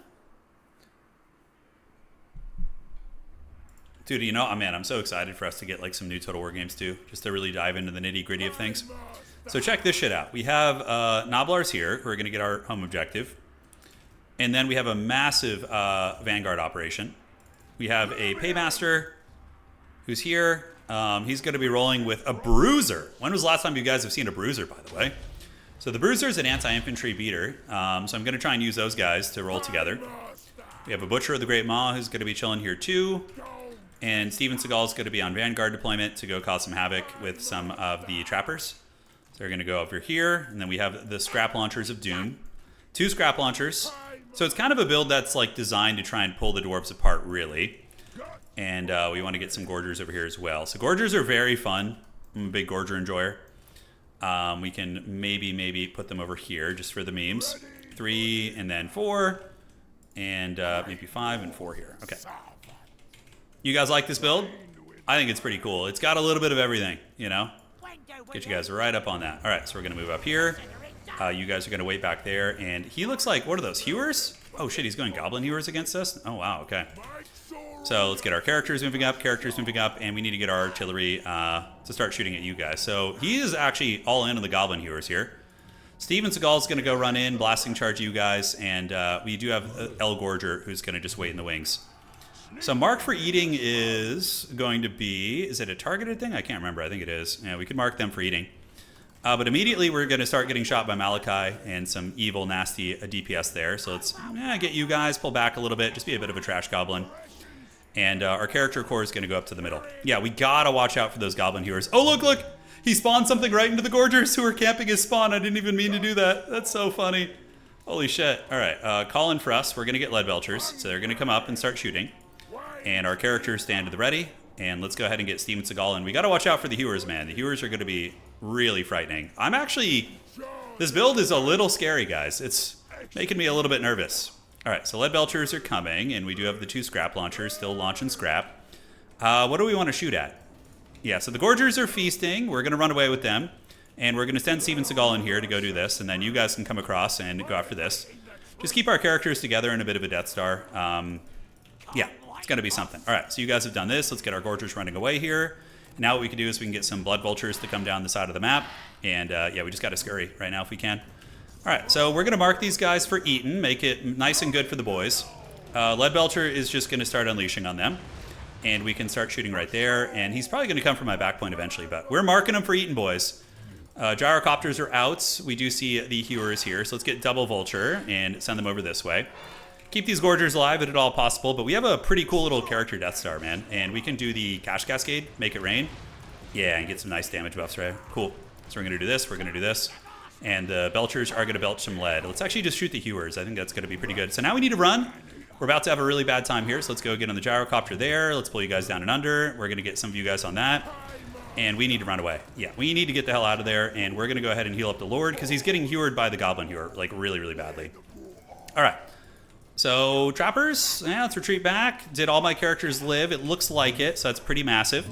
And now we're going to dive on you guys. Okay, we managed to get away, just barely. Jeez Louise. And on the back point, I need to call in something that can actually fight on that point well. So we're just going to get an Ogre Bull, and they're going to come over there and boink. Let's get you guys all up on the point. Run away and start playing a very Gremlin-like game, basically. Just a very, very Gremlin game. All right, so Steven Seagal is going to come over this way. We have this guy. Let's move you there. And keep the rattiness going while the Lead Belchers just farm what they can. Let's get you guys down and under here. He does have the points lead. I really, really cannot afford to lose that objective, and I might, which is very unfortunate. The Gorgers can go jump on the Goblin Hewer. The Gyrocopter is getting the business, and we need to maybe just get on this Huey right here. All right, let's go under. Let's go under. Ogre Bulls have arrived, so let's see how long they last. And we're just going to kind of rotate. We can keep these Lead Belchers shooting, and they can just waste this if possible. All right, so, man, I'm just getting hammered by that. Extra ingredients. All right, so the Gorger's going to die in the backfield. One Gyrocopter is going to pay the price. Let's go get on this one here. Yeah, we can jump on that Goblin Hewer like so. These Lead Belchers need to retreat. And Scrap Launcher, just keep launching some scrap at just these Dwarf Warriors right there. All right, so the capture weight is very sketchy here. Gonna need another Ogre Bull to come up, and hopefully we'll be able to keep it. We're going to see. And we're going to go stomp the value out of these guys.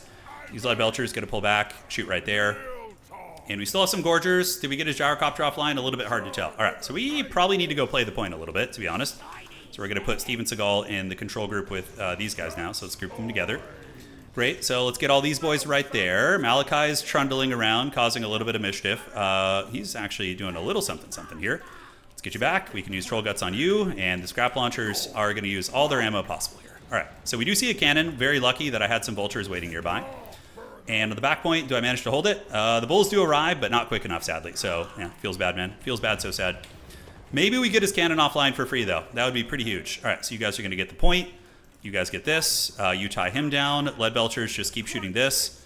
And we are going to do what we frickin' can. All right, so on the backside, what do I have to call in? Let's get some Iron Guts to come up and start boinking these Dwarves. We really need to get the capture weight there. This one should go to us. It should go to us here with all these units. And we got his cannon offline. That could honestly be a game-winning play, to be honest. That's really, really quite big. All right, so Vultures, go after the Gyrocopter, Character Core. We're going to go ahead and use some of these buffs. So we're going to use the Cash Cascade, make it rain on these guys. Hopefully drag them down, get you guys up on the point. And we are starting to get this one back. The Dwarves are slowly losing that fight. God damn, those Hewers are so nasty, dude. Jeez Louise, it is so much damage. All right, look at that. It just basically ended my career. That one Hewer. Oh my god. If I can get a heal, we might still be okay. But if not, I could be cooked. The Vultures got on that thing. God damn, dude. That is so nasty. And then we're going to get you guys to come up and start doing your thing.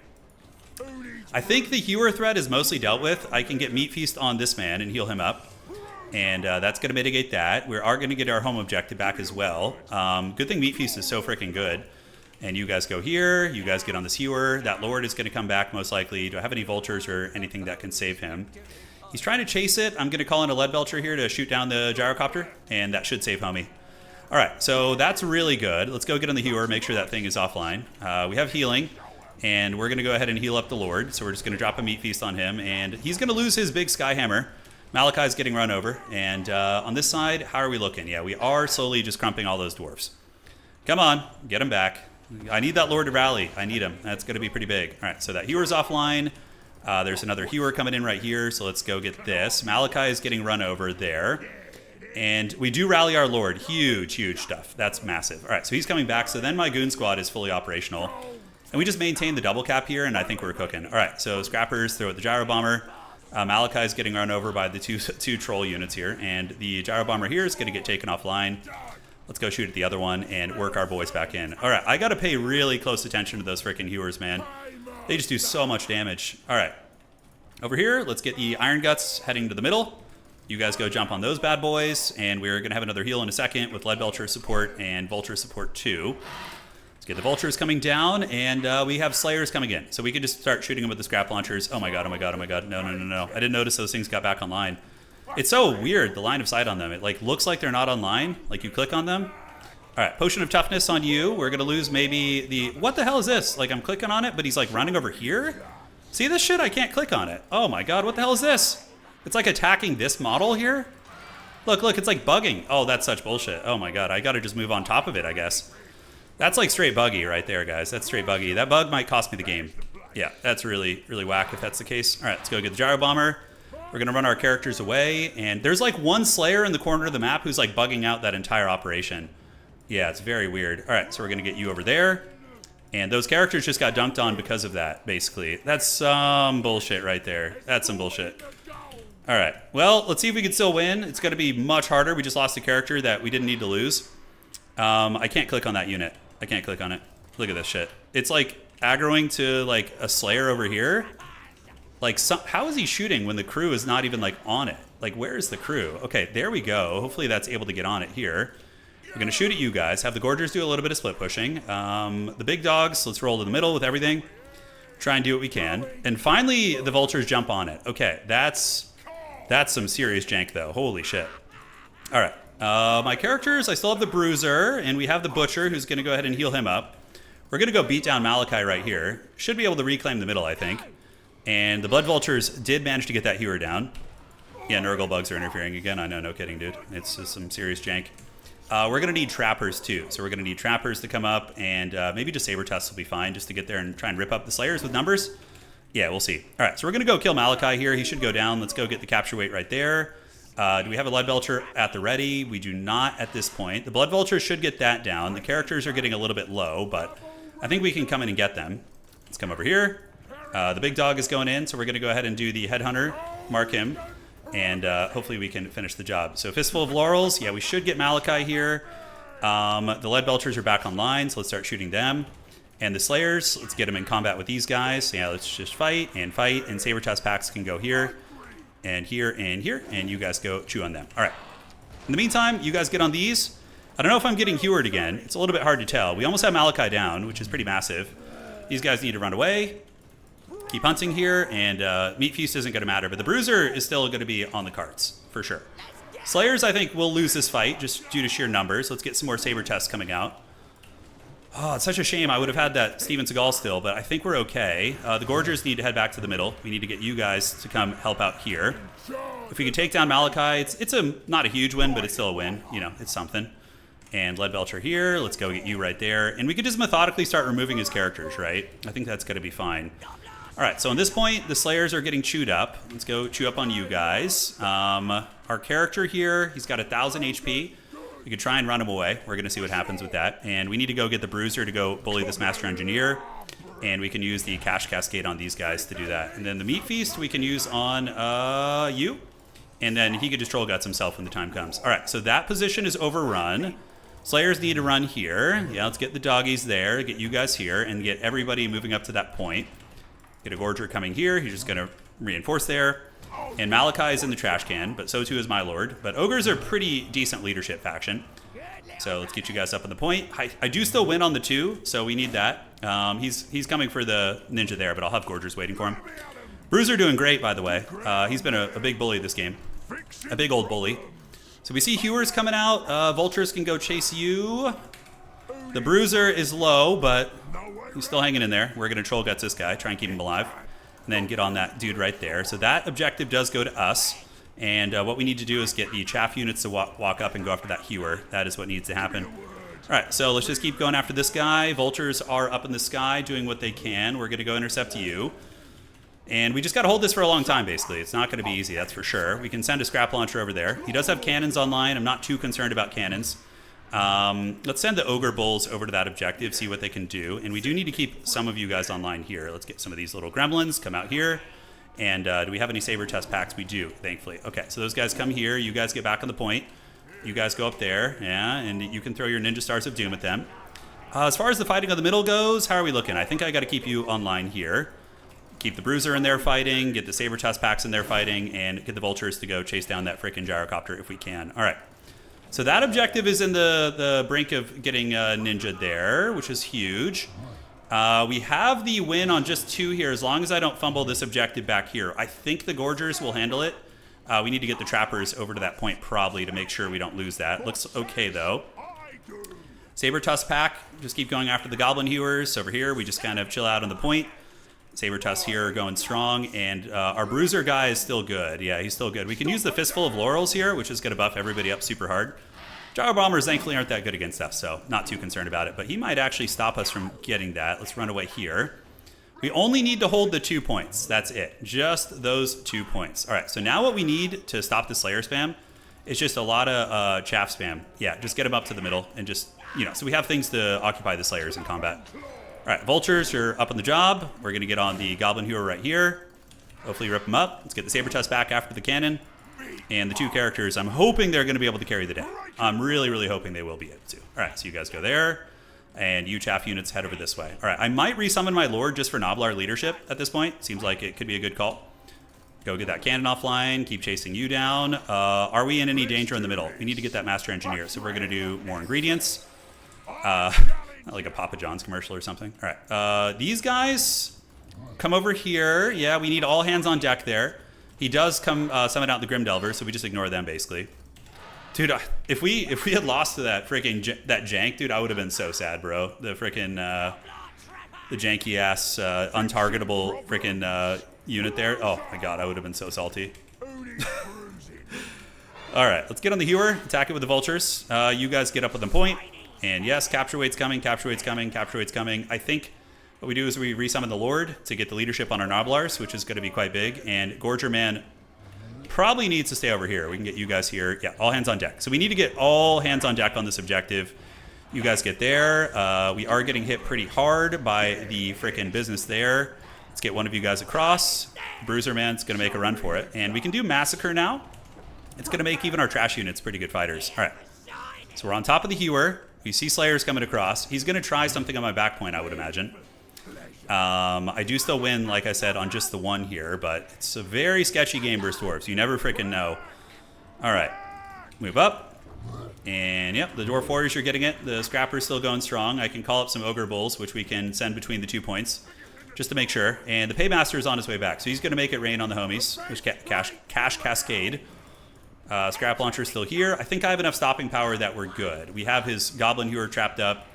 The Bruiser finally going down, but not before we bullied all of his characters, right? So that was pretty funny. All right, so we do see the guns coming in. Caster's going to need to get away. I need to get it to the point where I can win on just one. So we probably will just swarm capture weight over this general direction and live our best life. So Cash Cascade is still active. Let's go here and here. So we got you guys and you guys. Let's get you moving up. Need the Ogre Bull heading to the middle too. And we are going to get bombing runs right now, probably. Yeah, probably going to get the bombing runs at the gods. So we need to try and hopefully not bunch up too much. Scrap Launcher is going to come in the side. Let's get the Paymaster down here. And all hands on frickin' deck.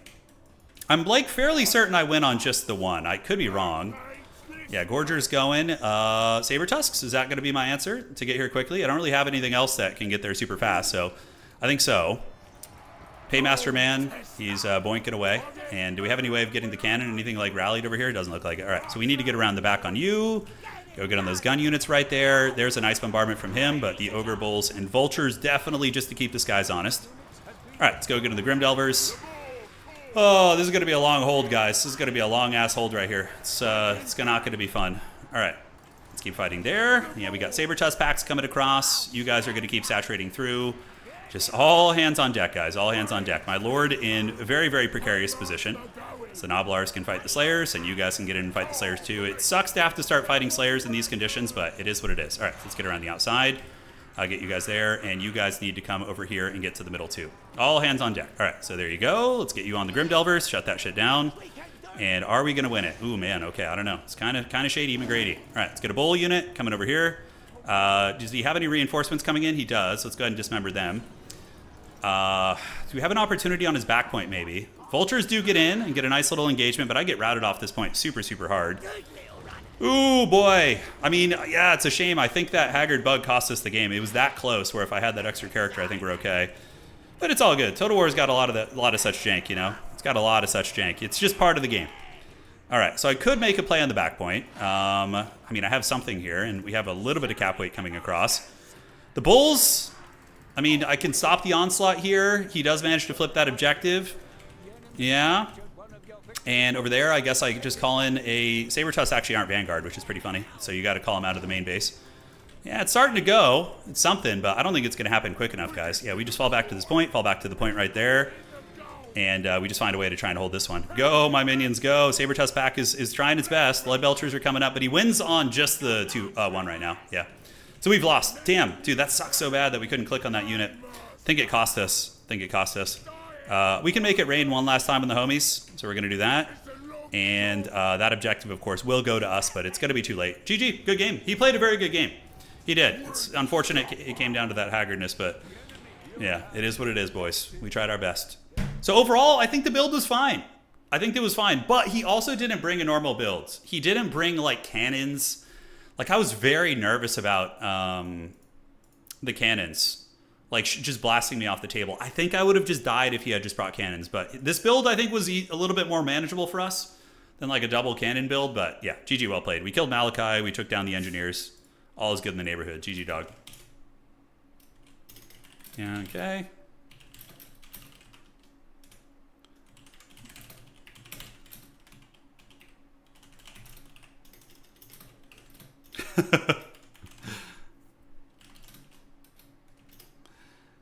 GG anyways. We'll drop you. Okay. Or actually, don't need to. You're saying he offered you the win. I think the bug seconded. No, I'm not going to take it. No, it's fine. There's all sorts of shit like that in Total War. No wins being taken for us. Although I do think we would have won if that wasn't the case, because we would have taken it offline easily, and we would have had another character, a full healthy ninja character at the end, which would have been big. Yeah, hewers were good.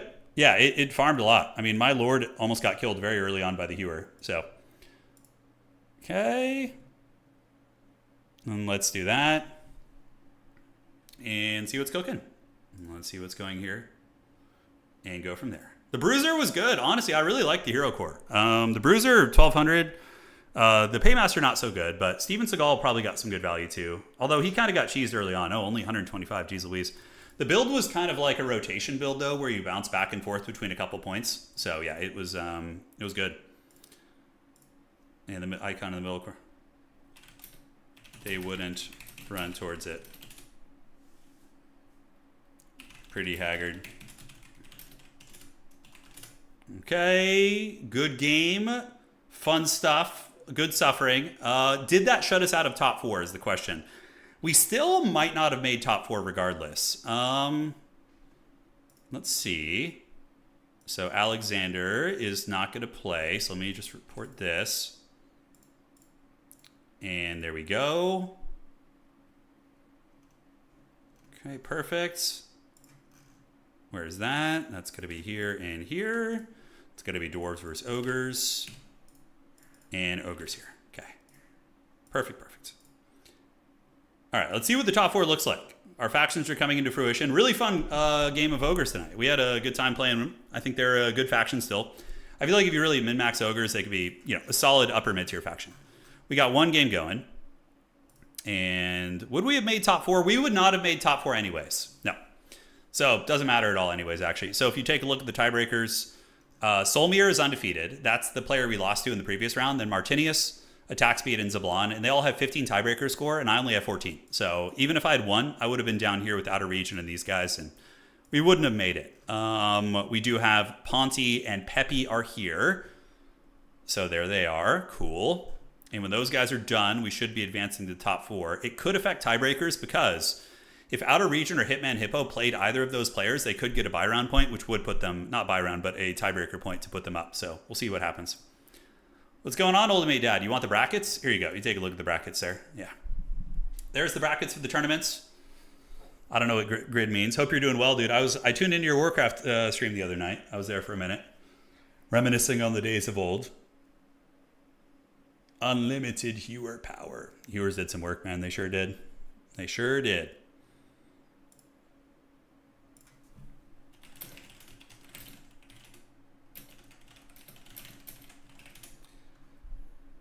Okay, there we go. You're saying Anticity is the Dark Lord, but I hate... Yeah, satellite gameplay I just can't get into. And if I go to a live stream and watch somebody playing Total War and they're playing from outer space, I immediately will just tune out of the stream. I just won't watch it. It's just like... It's just not... Like, seeing the stuff fighting is like... And like the nitty-gritty of it is fun, Did you make the bracket? Yeah, so... Old Mate Dad, this website is a website that myself and some developers made for Total War Competitive. So we have the leaderboard here, which is our tournament leaderboard. You can see all the events posted to the front page, and you sign up through the website and everything as well. Yeah, and it's a Swiss tournament, so basically the open signups, and everybody starts with like basically no elo, right? And after each round, you play somebody who has like a comparable score to you. And then you play 5 rounds of regulation. After 5 rounds, you have the top 4 players in terms of scores here. They get dragged into the top 4 matchup, which then becomes like a traditional playoff. So, yeah, Old Mate Dad, yeah, we do it all. So, But you know what's cool about this website, Old Mate Dad, is you could, like, we have the code for this website, and you could copy and paste this website template for any game. You could have Warcraft 3 tournaments on here. You could have like blogs, different things like that.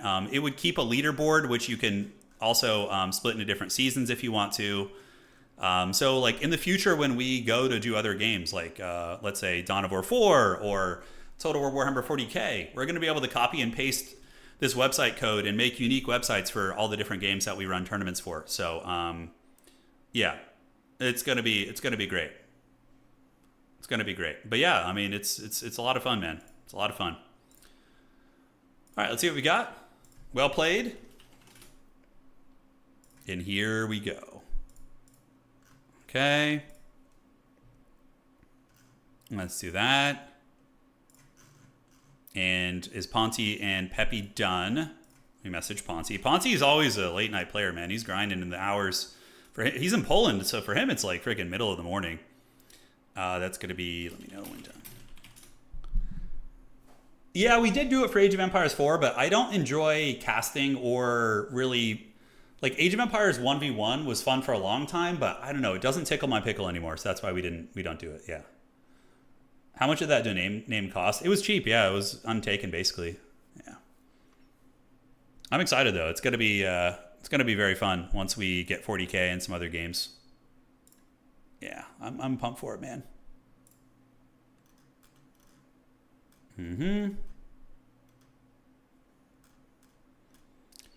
Yeah, I mean, and if we could run like an FFA leaderboard, but the website is only designed for 1v1. It doesn't have like team or FFA, so it's maybe someday on like an updated version of the website we could run a like Total Tavern kind of FFA leaderboard of sorts, and then we could rekindle the FFA Age of Empires website, you know, and have like a leaderboard there. But yeah, we'll have to see.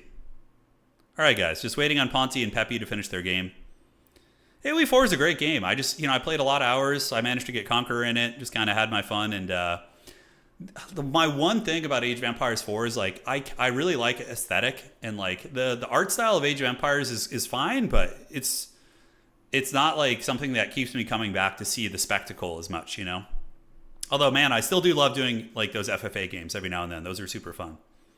DAO 4 is going to be great, dude. I hope it's going to be good. King's Art did it. I really liked Iron Harvest. I thought Iron Harvest was a pretty freaking awesome thing. And yeah, I hope that we can get some semblance of that in the future. Free lovely Twitch. Yeah, look at you, Noctis. That's really funny, man. Damn, dude, these guys are in like Mortal Kombat here. Jeez Louise. So we're going to be getting into top forecasting here in just a minute, and we will go from there. Yeah, we'll do some modded battles afterwards. We'll get some of the homies. We could even, oh, dude, if this stream ends up being short, like the mainline tournament here, we could do, what's it called? We could get a little mini modded tournament together. Yeah, Age of Empires 2 I haven't played since I was a kid. Yeah. Yeah, the politics is very fun in Age of Empires 4. It is. Ever play the Halo RTS? No, I never played Halo Wars, man.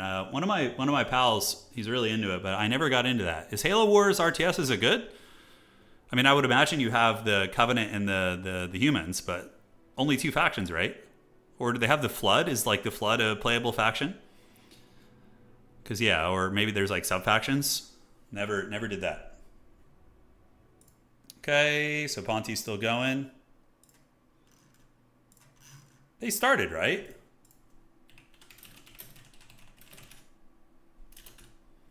Say modded team faction games, we could. So Jordan says he likes Halo Wars. They should make a new one, yeah. I don't know if they will. RTS is definitely requires, certain kind of passion for developers to get into it. Halo Wars 2 is good. They have sub-factions, got it. So you can play like grunts, or you can play like the brutes. Is that how they do it in Halo Wars? Yeah. I mean, I'd be down to get some Warthogs. When did that game come out? Halo Wars 2? It came out in 2017. Yeah, came out a while back. Not the best reviews, but maybe the multiplayer is better than single player. Okay, cool. They just finished, guys, and now we're going to be going on to top 4. Once again, thank you guys all for joining. Hopefully you enjoyed the Ogre games. We fell just short of making top 4. But regardless, had a really good run of wins and some contested matches to boot. All right. Report if you won. There we are. In Halo Wars, you have a hero, so it's like Warcraft 3. A prophet, a brute, and your best units are tied to your hero. I like that mechanic, actually. I always thought that would be something really cool. Like, in this game, imagine if we had, like you're playing the Empire, and if you pick, let's say, Volkmar the Grim, he has like he gives you an army ability where your flagellants and your faithful type units are stronger or something. It doesn't have to be a lot. Maybe he just buffs flagellants, or Karl Franz just buffs Reichsguard Knights and Greatswords, right? Like, I think there's a ton of potential for that, but yeah, sadly, I don't think CA will ever do that. But lot of options you can do in multiplayer, a whole lot of stuff. The Gorse meta, they tried it with Scrag and never did it again. I know, it's kind of a shame. All right, top 4 is not clear cut. Okay, so what we're gonna do is Zablon and Hitman Hippo. Zablon versus Hitman Hippo, tiebreaker to get into top 4. Okay, so we're gonna do this, and we're gonna host this tiebreaker. Host game as a spectator. There we go. So let's invite these homies. Okay, let's get Hippo in here, and then we're gonna get Zablon as well. Great. Those guys are going to be there, and now we can advance to top 4. So there was a bit of a tie there, so we have to have a second, like a little playoff, which will be fine. Okay, so advance to top 4. There we go. Great. So they should be here in a second, and then we can take a look at their armies and all that goodness. Campaign bonuses in multiplayer, but very minor ones, like they get a new ability or just something. I don't know, man. 80 armor zombie Gorsts. Yeah, in multiplayer, that'd be hilarious. But yeah, like Gorst could give like 2 melee attack and 2 melee defense to zombie units. Like something small, nothing crazy, but you would need to do that for every lord. And there's no way CA is going to do that. They're definitely a little bit, they focus on campaign. It's multiplayer is kind of a bit of a secondary thing to them. So, all right, guys, fasten your seatbelts, get ready to party. And we have Tomb Kings versus Wood Elves here. Campaign bonuses would possibly make less use Lord's Pick more. Yeah, like Tretch Craventail makes your units like run faster when they're running, so they can create more separation. I don't know, man. Just like it could be small things. It could be use semi maps. All right, so the winner of this is going to be advancing on to the top 4. So if we take a look at the website here, we can see Thursday Night Throwdown. The top 4 right now is Attack Speed Enjoyer, Martinius, and Solmir, and then we have. Yeah, and then we're going to see, because Zablon is playing Hitman Hippo for this spot, so we'll see who makes it. They're going to use the semifinal maps. Yeah, Grimgore giving Black Orcs a little bit of a buff, Queek making Stormvermin better, Skrull buffing your Plague Claw catapults and your Sensor Bearers. Like, you could do a lot of cool stuff. And I mean, if there was somebody really passionate at CA, they could make army abilities for all the old armies. Like, give the Empire army abilities. But it's weird because now it's kind of like incorporated into the balance of the game, right? Like armies are balanced around army abilities, but I personally feel every army should have army abilities. Everyone should. Like Skaven could get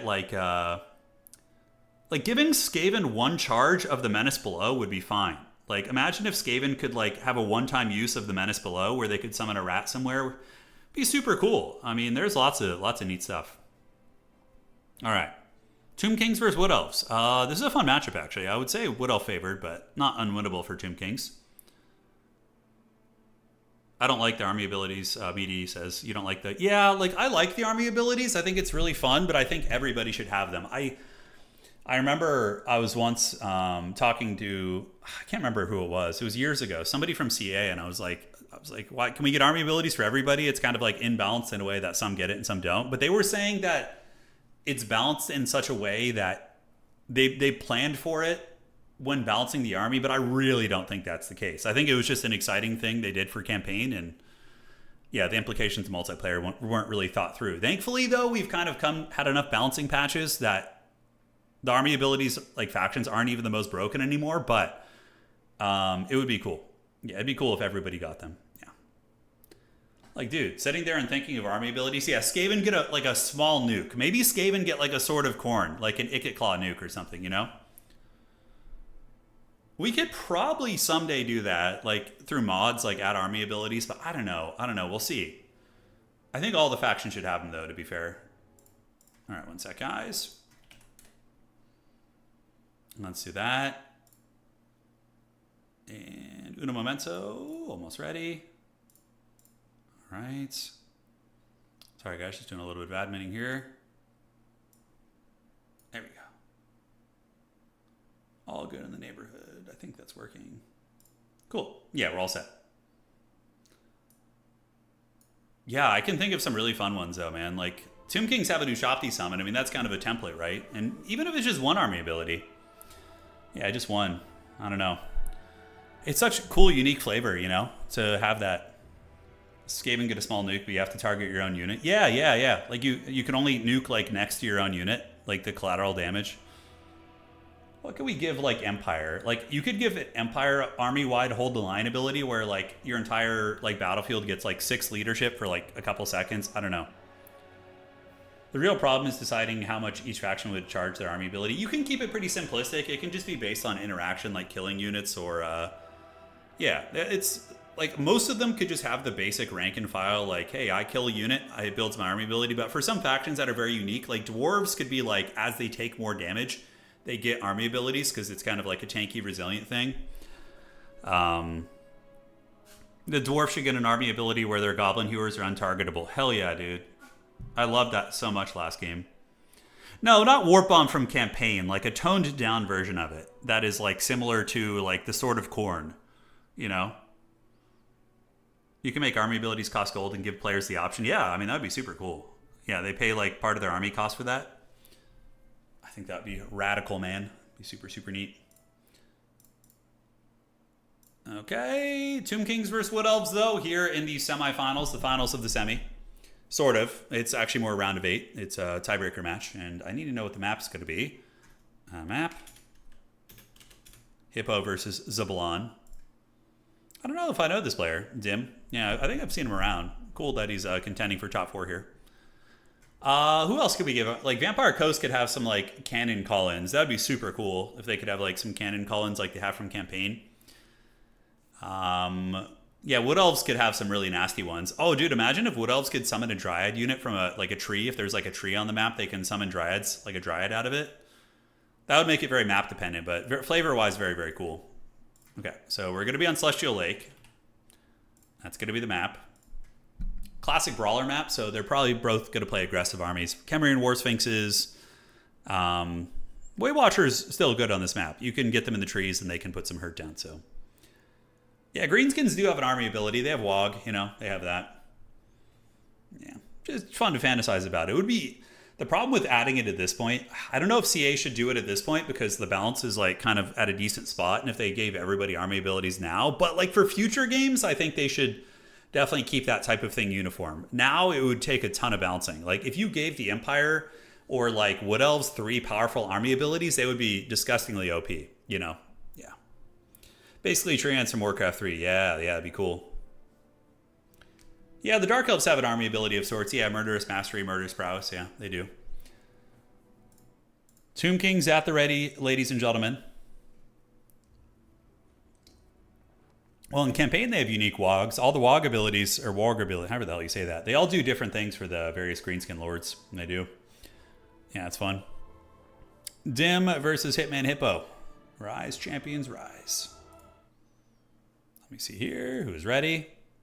All right, all right. Oh, what the hell?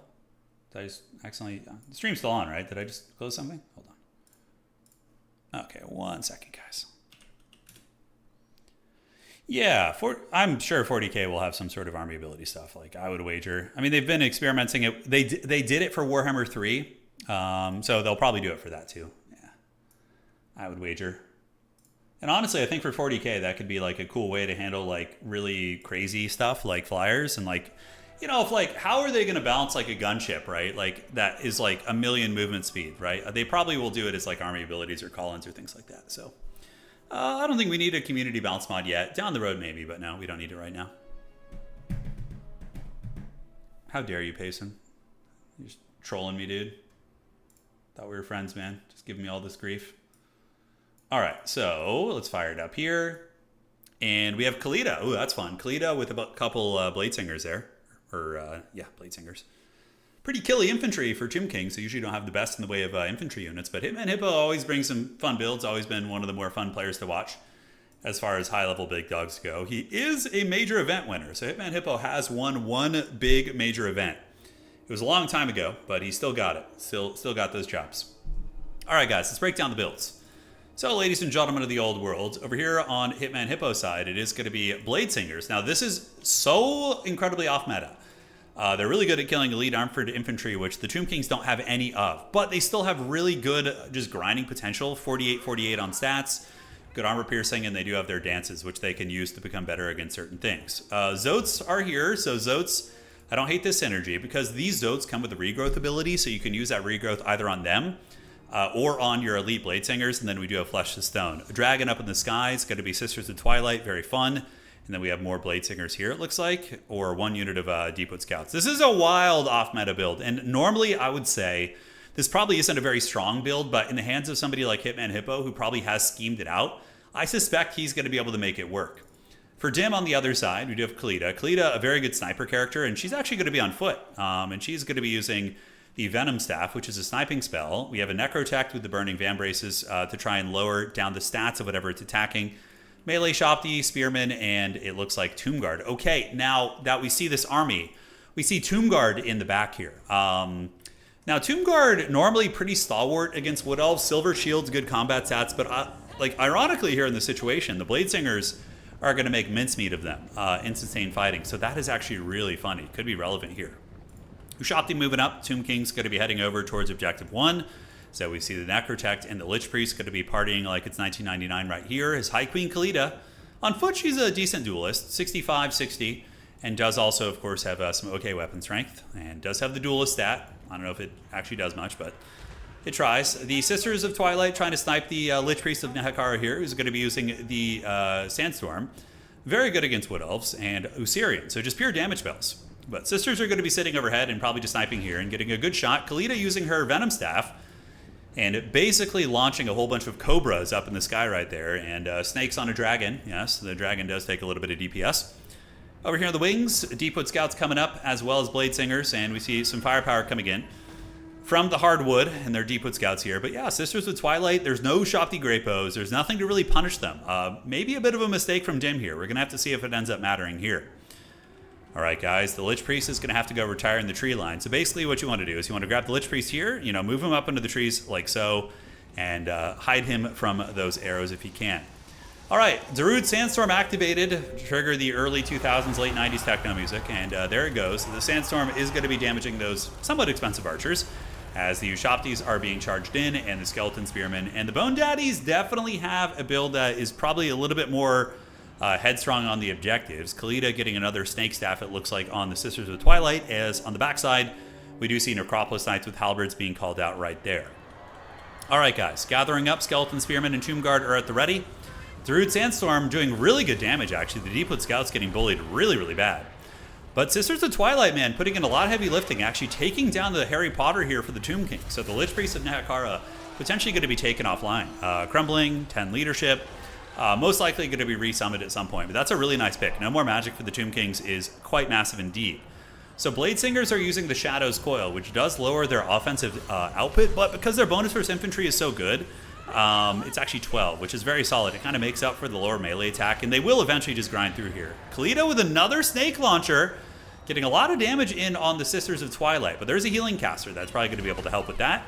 And the Bladesingers annihilating the Skeleton Spearmen, the Enigmas of Giron, the Goat Zotes on their way in, and they are going to be trapping up the Necrotect here. And it does look like Hitman Hippo is going to be potentially in a commanding position as the early game does progress.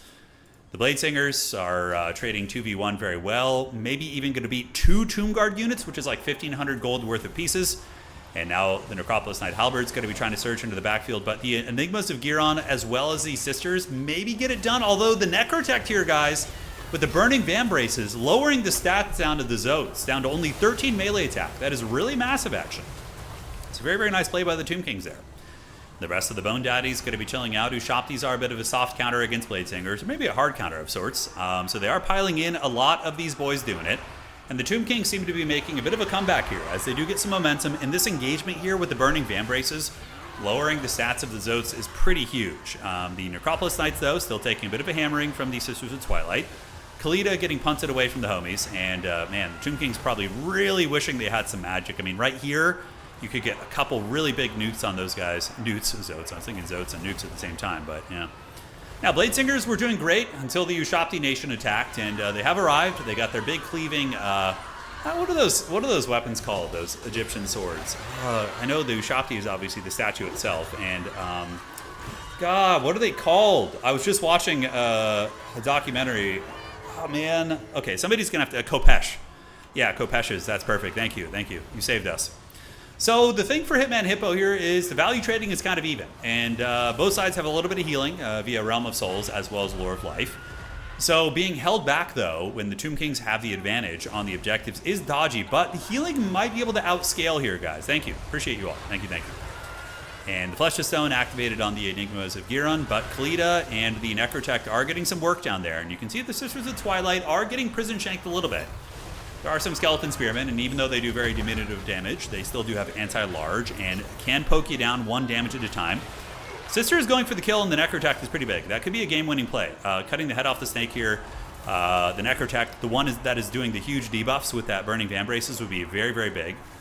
It looks like some Harry Potter action going to be going down here as an Earthblood is activated, and High Queen Khalida, even though she's on foot, she's putting in some serious work going after those Sisters of Twilight. More horsemen on the way, and Skeleton Horsemen going to be trying to chase. And the Tomb King's Wall of Doom is just forming ranks here and not hearing any bell whatsoever. On the backside, we do see a call-in of a Lich Priest who's going to be attacking into the Eternal Guard. I assume what he's going to be doing is trying to force them to pile in, and then he's going to be using a Druid Sandstorm. But he's going to need a little bit more than that, as he does call it some carrying to try and help with them. We will see if that works out. Elsewhere, Sisters are back up in the air. The Tomb King's battle line is holding firm, and the Ushopti here, I'm really impressed with these Bladesingers, though. Despite fighting, like, you know, what's that, 750, maybe 2,400 gold worth of units, are still holding for a long time with super high melee defense and are actually cutting through a lot of the enemy units, so not bad at all. All right, back on the home objective. Oh, Darude Sandstorm, it's down. The Eternal Guard get blasted by the magic of Nehekara. We do see carrying being called in, probably to counter this Glade Guard Starfire Shaft. The Ushopti summon going to be rising from the deeps. So there it comes. Here comes the Ushopti, and there they are. So the Wood Elf Archers in the back are going to be cut to pieces by what I now know as the Kopesh.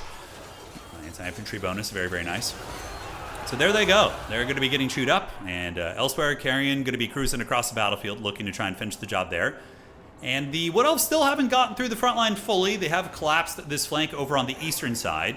So we do see this flank getting collapsed right here, while the Eternal Guard move in, Tomb Guard here, and Ushopti going to be trying to hold the ground. But man, oh man, guys, we have a pitch fight on our hands. Hitman Hippo a little bit behind on value, but remember, he is the one that has a little bit more army healing, and a lot of the value is tied up on the Sisters, who are still very functional and very fighty on their dragon.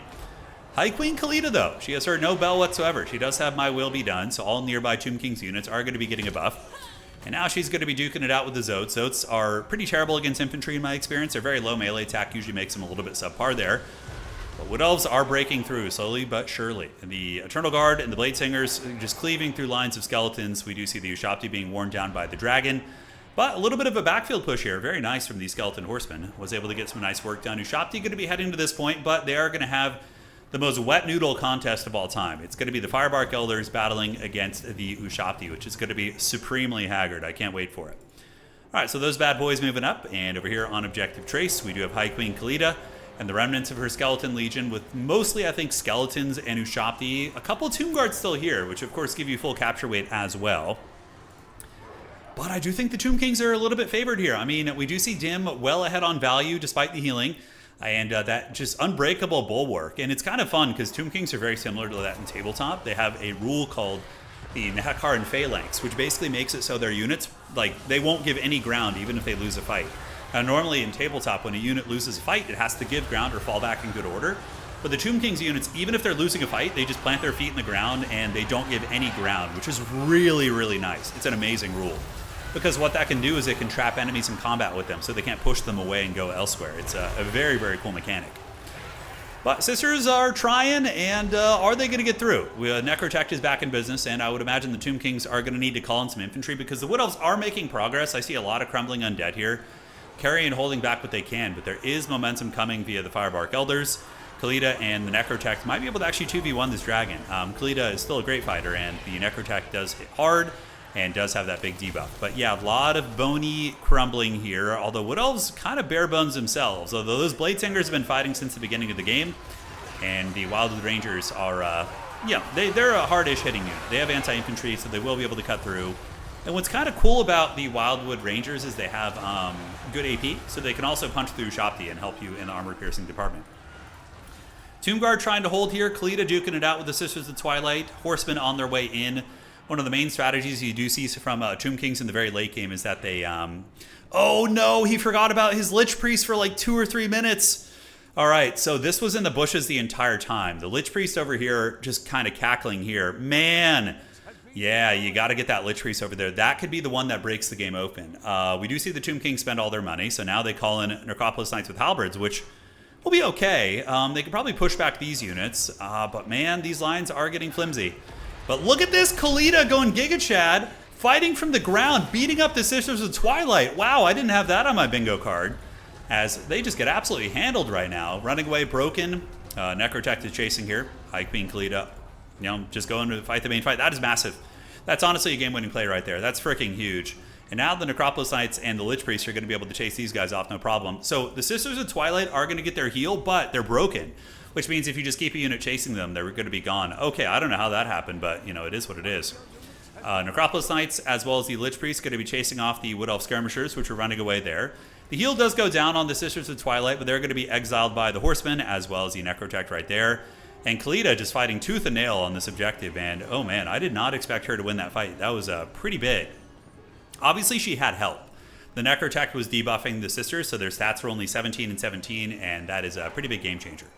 Skeleton Spearmen coming in, but we do see Hitman Hippo starting to potentially steal this objective. I mean, that could be pretty massive. Necropolis Knights with Halberds coming over. Lich Priest is going to need to come get some Harry Potter here. Firebark Elders, Wildwood Rangers, Life Caster, and some Cav units. And the Tomb Kings are going to be losing that objective. So, well, Wood Elves are still in the game, guys. They're still in the game.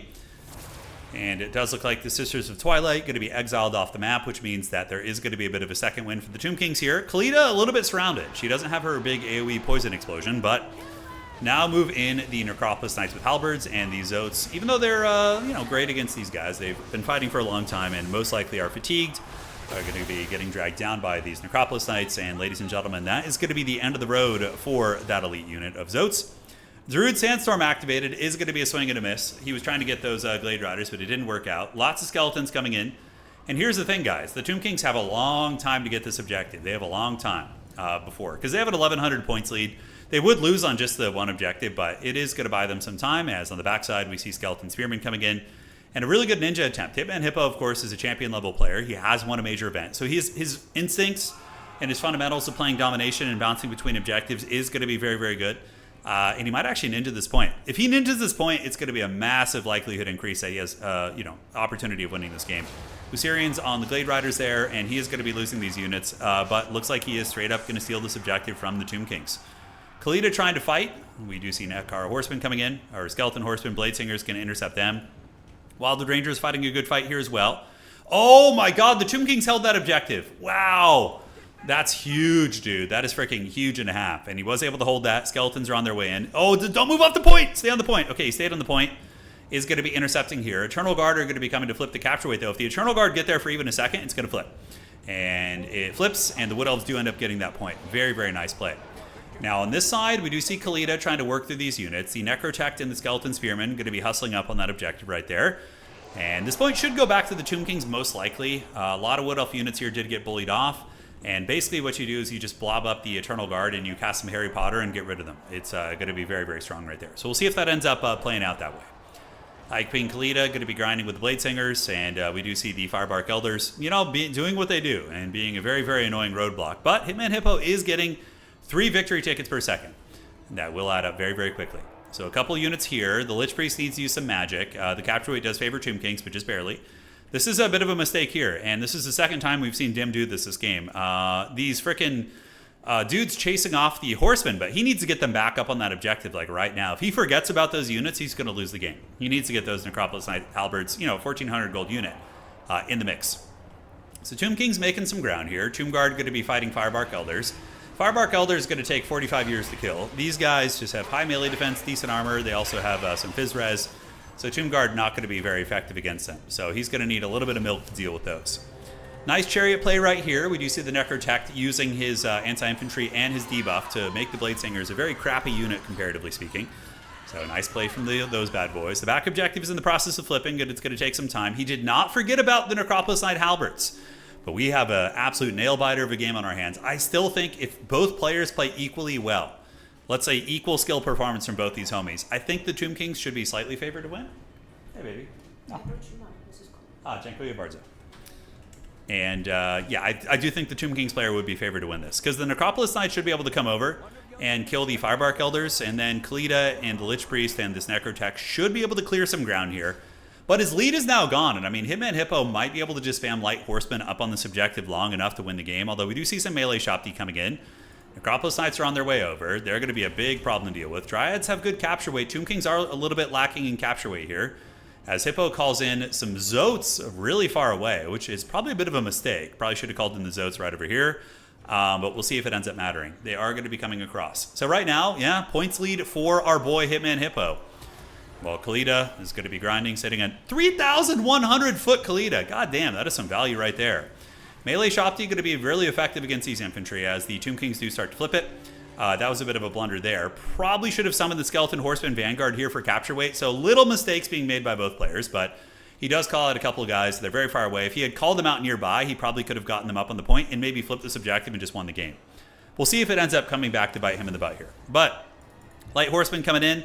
Capture weight does favor the Bone Daddies. There's a Tomb Guard unit here, and the Firebark Elders are getting slowly worn down. And this could be the end of the road. The Blade Singer is getting eviscerated by that Necrotect on the Chariot. Melee Shopti on the way in. Tomb King's very close to flipping this. We do see Glade Riders coming in. Is it going to be enough? It's not enough capture weight. And now the Necropolis Knights are going to feast like the Heathen Kings of old, trying to move the archers up in the objective. And the Tomb Kings flip it. The Tomb Kings flip the objective, ladies and gentlemen, and now they just need to hold. They need to form their Nehekar Phalanxes and get it ready to go. All right, Skeleton Horseman going to be surging forth, getting ready to charge him down.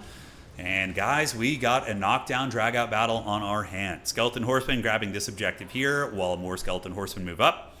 And if the Tomb Kings don't blunder, they win this game. Honestly, just reinforcing this objective with Skeleton Horseman is going to be enough. We do see that Jim has almost a 5,000 value lead, and healing doesn't make up for that. 5,000 value is a ton. And it looks like the Tomb Kings are going to be getting the W, and GG, well to the played, man. This is a great match. Honestly, I'm really impressed by Dim, too. I don't know if I've seen this player a lot, but beating him and Hippo is not easy. Hippo's build, though, to be fair, was very, very unorthodox. So, yeah, there is that to consider. But the Tomb Kings are on their way over, and there we frickin' go. GG, well played, guys. Tomb Guard grinding it out right there, and the back point, we do see it actually going to the Tomb Kings as well. So Tomb Kings threatening a triple cap right now as well. Yeah, they're threatening a triple cap. Necropolis Knight Halberds going to be able to defeat all that mobility.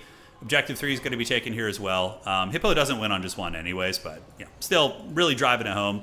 Zotes will do all right, but the problem is when the Zotes get debuffed by the Burning Vambraces, and then you also get the Necropolis Knight Halberds, it's going to be a little bit too much.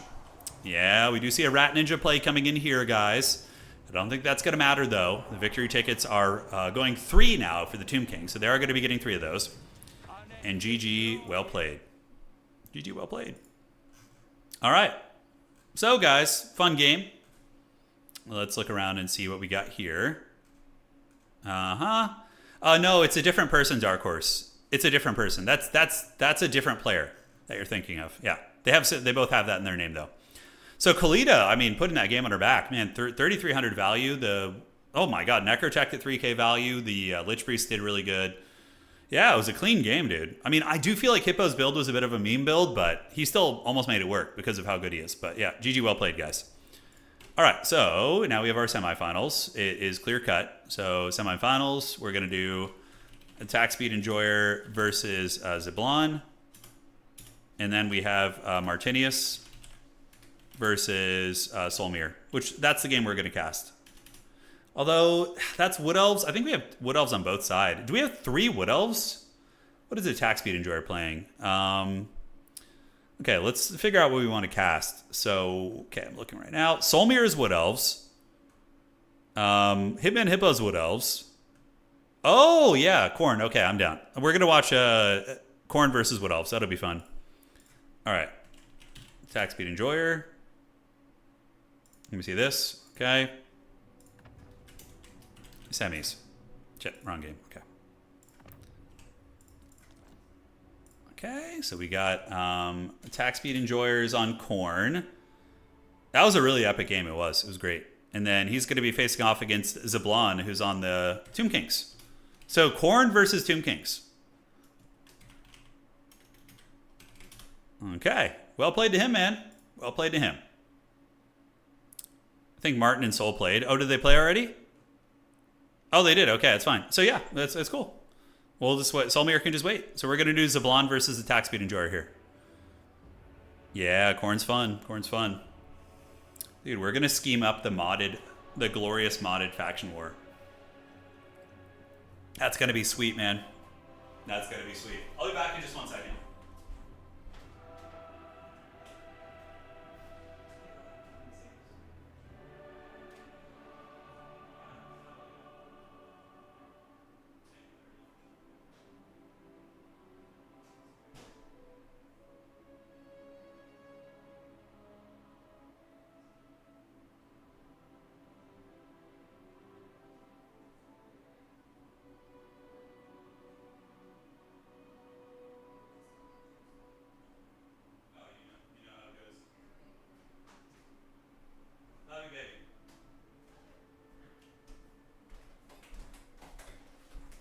All right, guys. They're both here.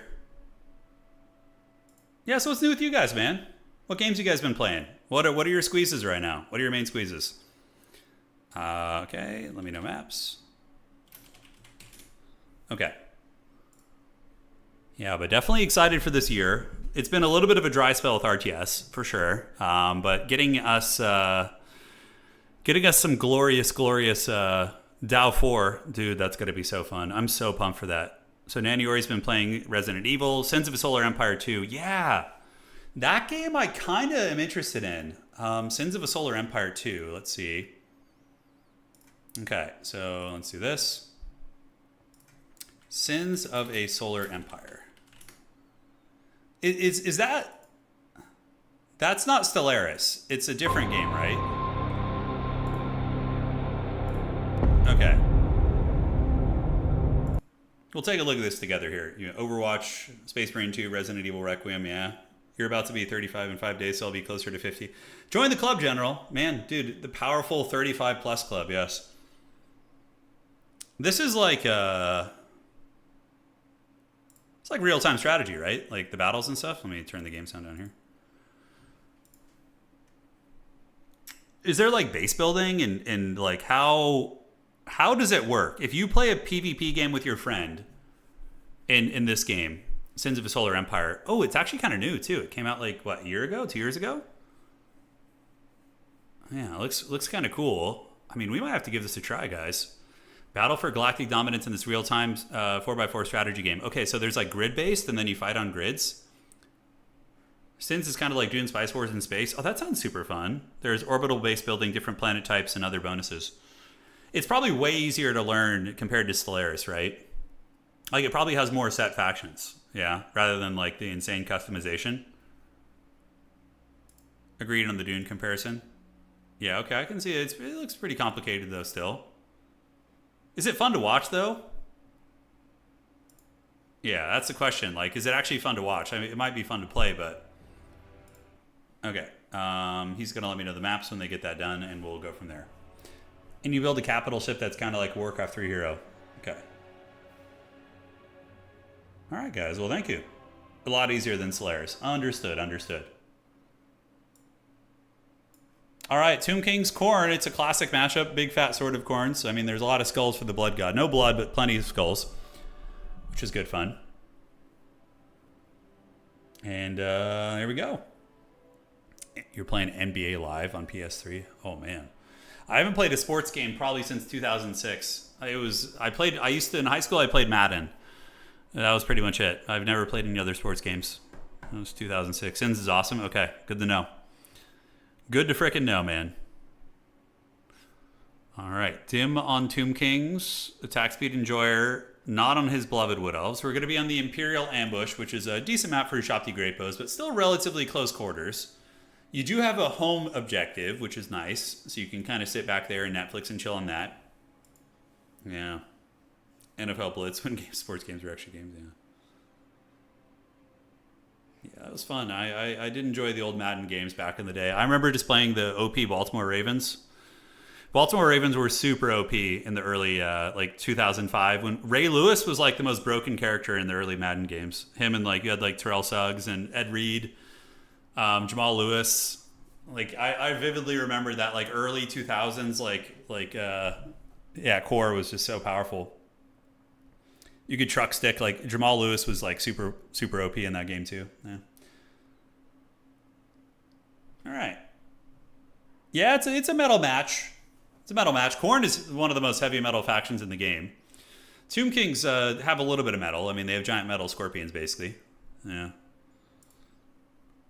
All right, so we got the map. Not going to gander at the armies in case either of them is kind of chilling there watching it, so we're going to play it a little bit safe. Fight Night was great, yeah.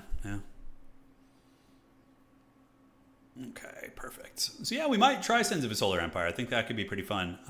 Aside from that, what are the games we want to give a gander? Yeah, the Game of Thrones game has not gotten any news yet, has it? What is it called? Game of Thrones? Battle for Westeros. Is it Battle for Westeros? Is that the game name? Game of Thrones Winter is Coming. Is that it? No, that's old.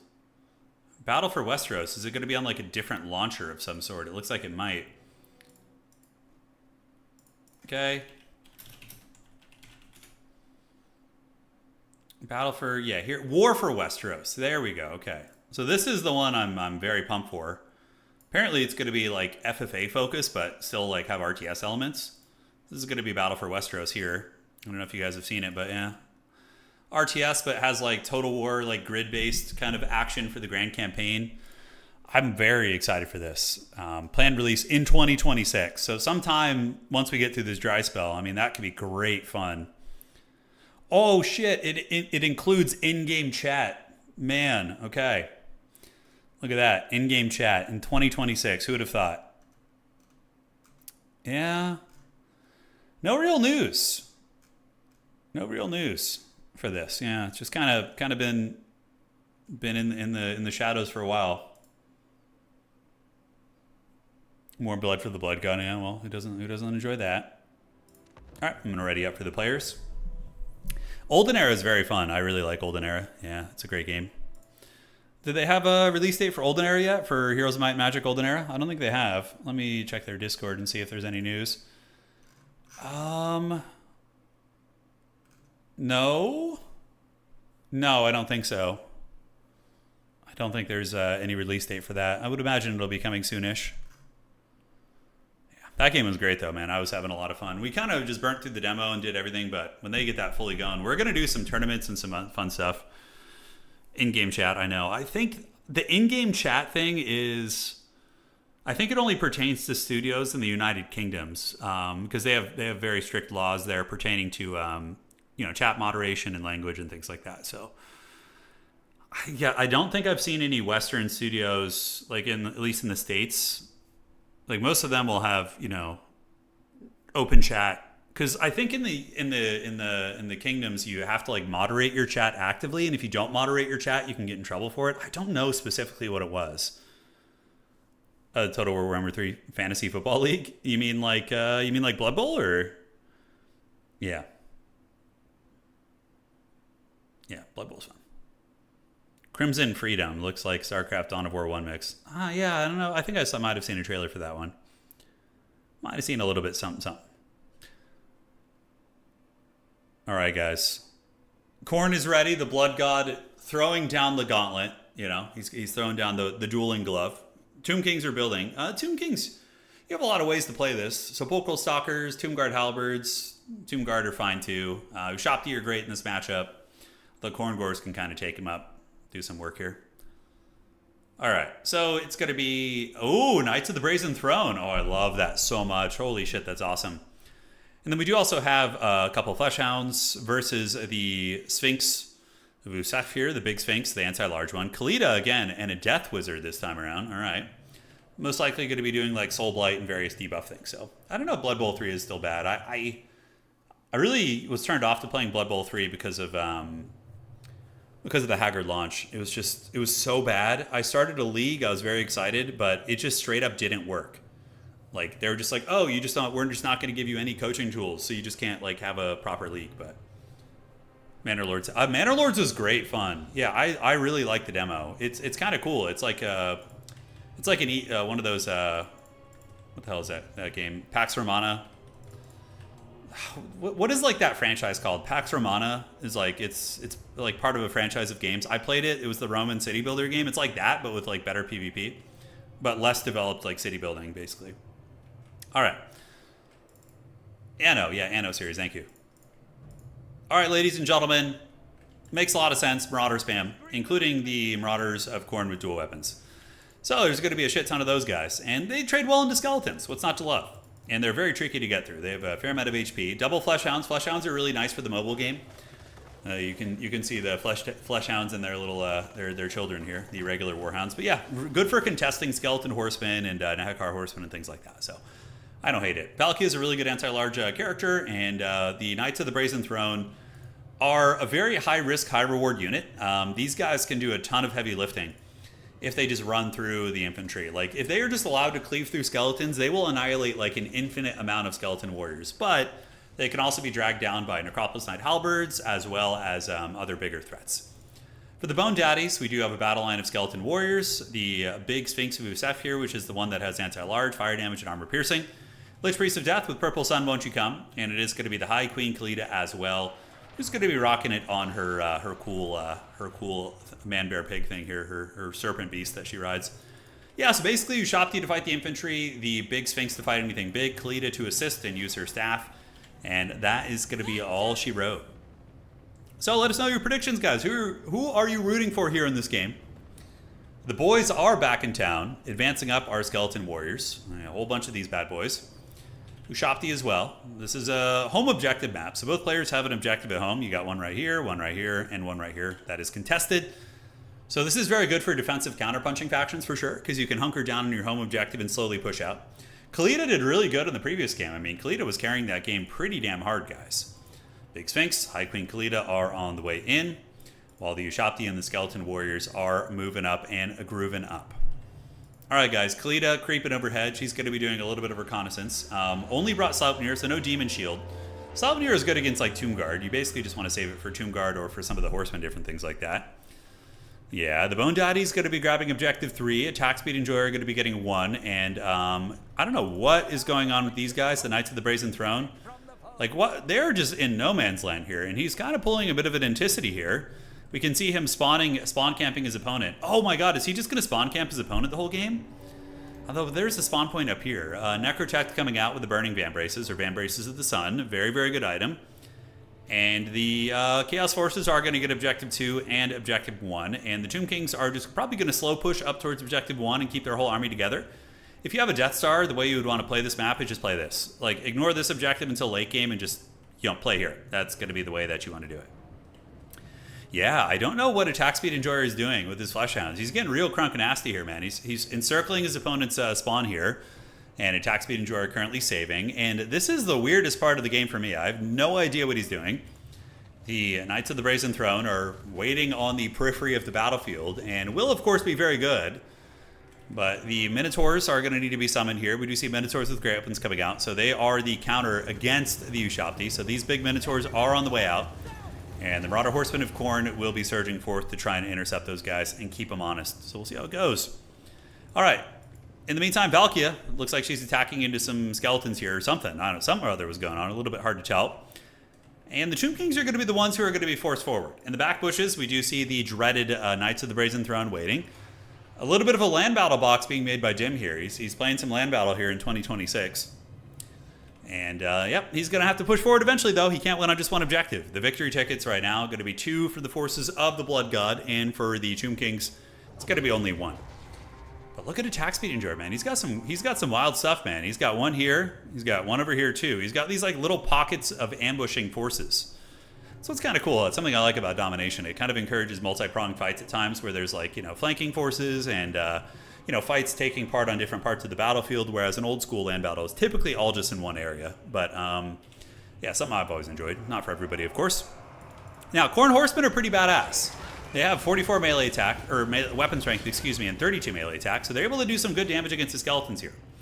Get some proper work in there. And the Ushabti Great Bows have been called out. That's going to be a nice counter here for Jim, which will be very effective at shooting against some Marauders. We'll see how the micro is. And oh my god. Oh, are we going to see the ambush out of the trees? Does he know these things are here? The double Warhounds hiding in the bushes might be able to cause some havoc back there. We're going to see what ends up happening. Yeah, so at this point, there's no reason for the forces of Khorne to advance yet, right? Just let the Tomb King's player, you know, chill on his back objective, milk those points, and drain his ammo by just dodging and evading most of his shots. Still has not activated his dogs yet. So the Baja boys have not arrived yet. The dogs have not been let out. We do see these two kind of chilling out right there. And is he going to move forward? Not yet. I understand, though. He's trying to find a comfort zone and decide how he's going to deal with this. Attack Speed Enjoyer does have some of the better micro of players in our community. And the Knights of the Bulldog Throne waiting in the bushes. So they'll probably pop out. Once the Tomb Kings advance up, I think that's when these guys are going to be coming out. I think that is going to be the game plan. The Tomb Kings are just kind of nervous about pushing up, understandably. Necropolis Knight Halberds are in the mix, and they will be able to trade into the Knights of the Brazen Throne super well, so those Brazen Throne Knights going to need to watch out. A little bit of cycle charging going down. Skeleton Warriors taking some work. Ushabti Great Bows trying to deal with some of the skirmishers, but overall, Khorne is just waiting, man.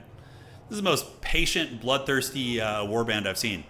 These guys just playing the very, very cautious game. Skeleton Warriors are going to get chewed up, sitting at 5 leadership. 44 weapon strength, Marauder Horsemen with fire damage too as well. Able to do some nice work, but overall the Ushabti Great Bows are trading well.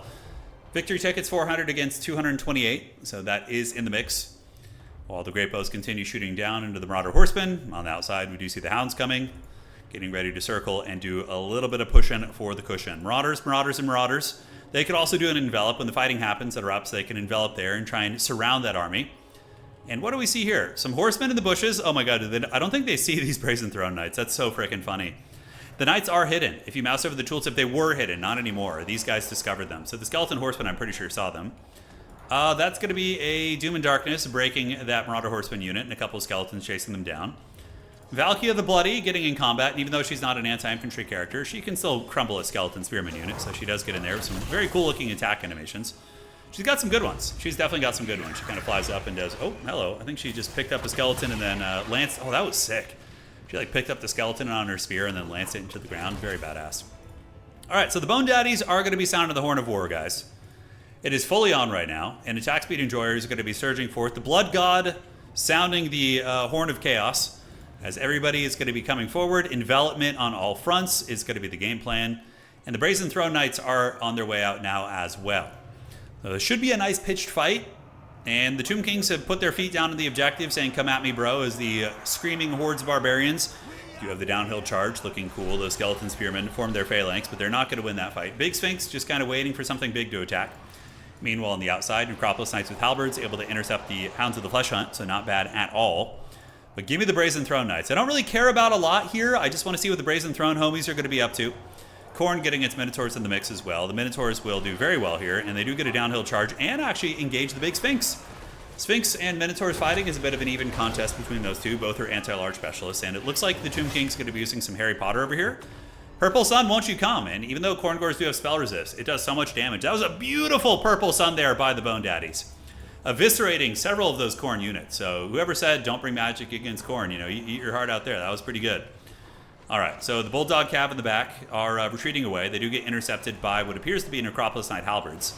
There are some Marauders here to help, but overall a pretty bad trade for Attack Speed Enjoyer. I think he's getting farmed up pretty good. The Knights of the Brazen Throne are going to downtrade pretty horribly for their cost into Necropolis Knight Halberds, especially with the Necrotech nearby supporting. Elsewhere, Khorne is kind of getting bullied. Their Minotaurs here have been absolutely pounded by the Sphinx. So the Big Daddy Sphinx He's on the chase, routing those bad boys off, and the rest of the Tomb King's army trading very well. The Ushopti cutting through the Marauders. Khalida still chilling out, living her best life, as on the backside we do see some Skeleton Horsemen being called out. And Khorne did manage to steal the Tomb King's home objective. So if Attack Speed Enjoyer is going to win this game, it's going to be on points. Because the Tomb Kings are winning a lot of the value trading, but points are currently a triple cap. And you can see it's almost 800 points right now. Although this one looks like it's going to be retaken. A couple Marauders moving back in. If they can contest that and hold that for Khorne, that's pretty massive. Necropolis Knights here, able to take down those Flesh Hounds, and the Knights of the Brazen Throne having a pretty terrible time of it. They're just getting hunted down and perpetually running from these big, scary halberd units over here, although it looks like maybe they got worn down a little bit. Nope, still there. Purple Sun, won't you come and annihilate some of these Khorne infantry, while the Brazen Throne Knights are tied up in the fight. Getting about 800 value, but now Big Daddy's coming, guys. Big Daddy's coming. Oh, yeah, Big Chad is here, and he's going to be cleaving through these bad boys, doing some really, really nice work. And there you frickin' go. All right, folks, Skeleton Horsemen going to be cruising towards Objective 1. Currently, the Tomb Kings are winning the value trading a little bit, but they are triple caps. Khorne has done a good job stuffing. Khorne able to hold on to its home objective with the Khorngors here. The Minotaurs with great weapons are going to be okay against the Necropolis Knights, but they're a little bit outgunned here. Only 9 of them left. A couple of Hounds coming in. Marauder Horseman Throwing Axe is also going to be very good against these Necropolis Knight Halberds. But Khalida able to get some crumbling over here. Her and the crew dealing with these Flesh Hounds, which are now unstable. And the Tomb King still have so many characters left. Lich Priest here, that Necrotect is in good shape. And honestly, the Necrotect could probably bully Valkia relatively well. So the Tomb King's in the process of trying to get their back objective here. So here they come. Objective 3 is owned by Khorne. But with the Ushopti coming down, might be able to push these guys off. Nice little downhill charge with their Kopeshes, as I've learned tonight. Are going to be cleaving through these Marauders, getting a nice little downhill charge right there. Certainly buttering some bread. And there they go. The cleaving is in full effect. But Tomb Kings really need to start playing the objectives a little bit more. Attack Speed Enjoyer is very, very good at objective-based play. He plays Wood Elves and a couple other factions that are very good at that style. And Valkia, we have a bit of a girl fight here as High Queen Khalida is forcing Valkia to run. Valkia not wanting any of that smoke, as High Queen Khalida certainly flexing there and chasing her away. Valkia was quite damaged in the first place. Sleipnir going to be activated pretty good, but just Skeleton Warriors, so nothing super crazy. Khorne holding on to its back objective, but we need to see the Tomb Kings show more of a sense of urgency.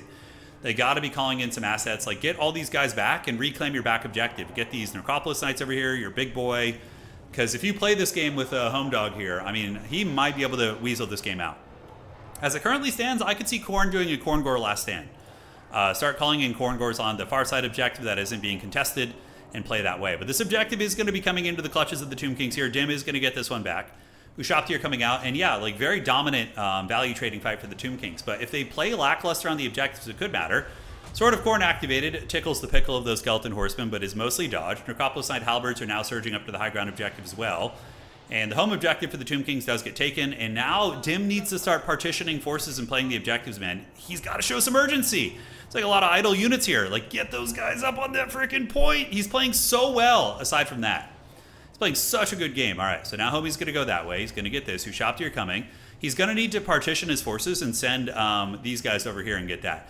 Now, if these players, like, were both playing mistake-free, let's assume neither of these players makes mistakes from here on out. They just both play optimal. Tomb Kings should win this game. But mistakes can happen, and good players like Attack Speed Enjoyer can absolutely take advantage of said mistakes. But he's going to need to really focus down on that outside objective. Start sending some of his units over there right now. Like this idleness with these guys, they need to be zooming over there right frickin' now. So Tomb Kings do get that, but again, it can be a single objective situation here. The Horseman chasing down those Marauders, not bad at all.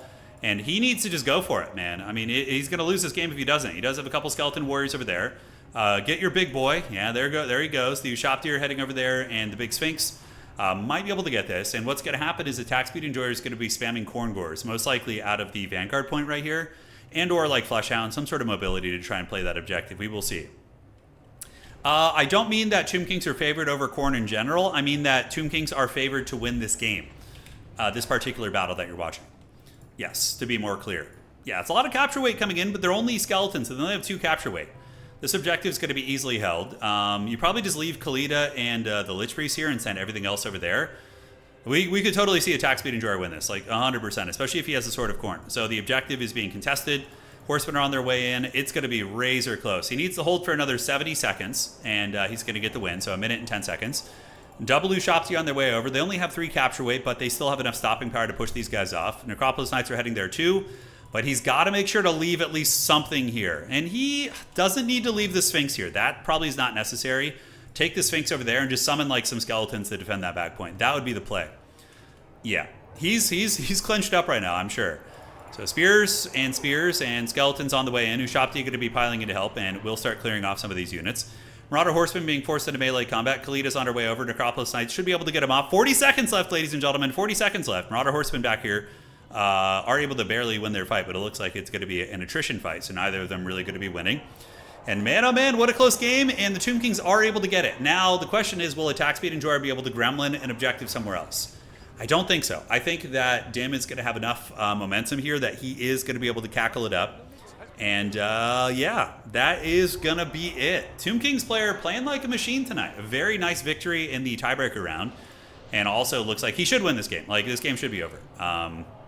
Anything Khorne does, you should be able to respond with your Skeleton Horsemen and just shut them down. 100%. And now the 3 victory tickets are coming. Attack Speed Enjoyer knows this and is still going to be trying to find a way to weasel an objective. But everything he does should be like super obvious at this point, right? Like super, super obvious. Oh my god. Oh no, is this what I think it is?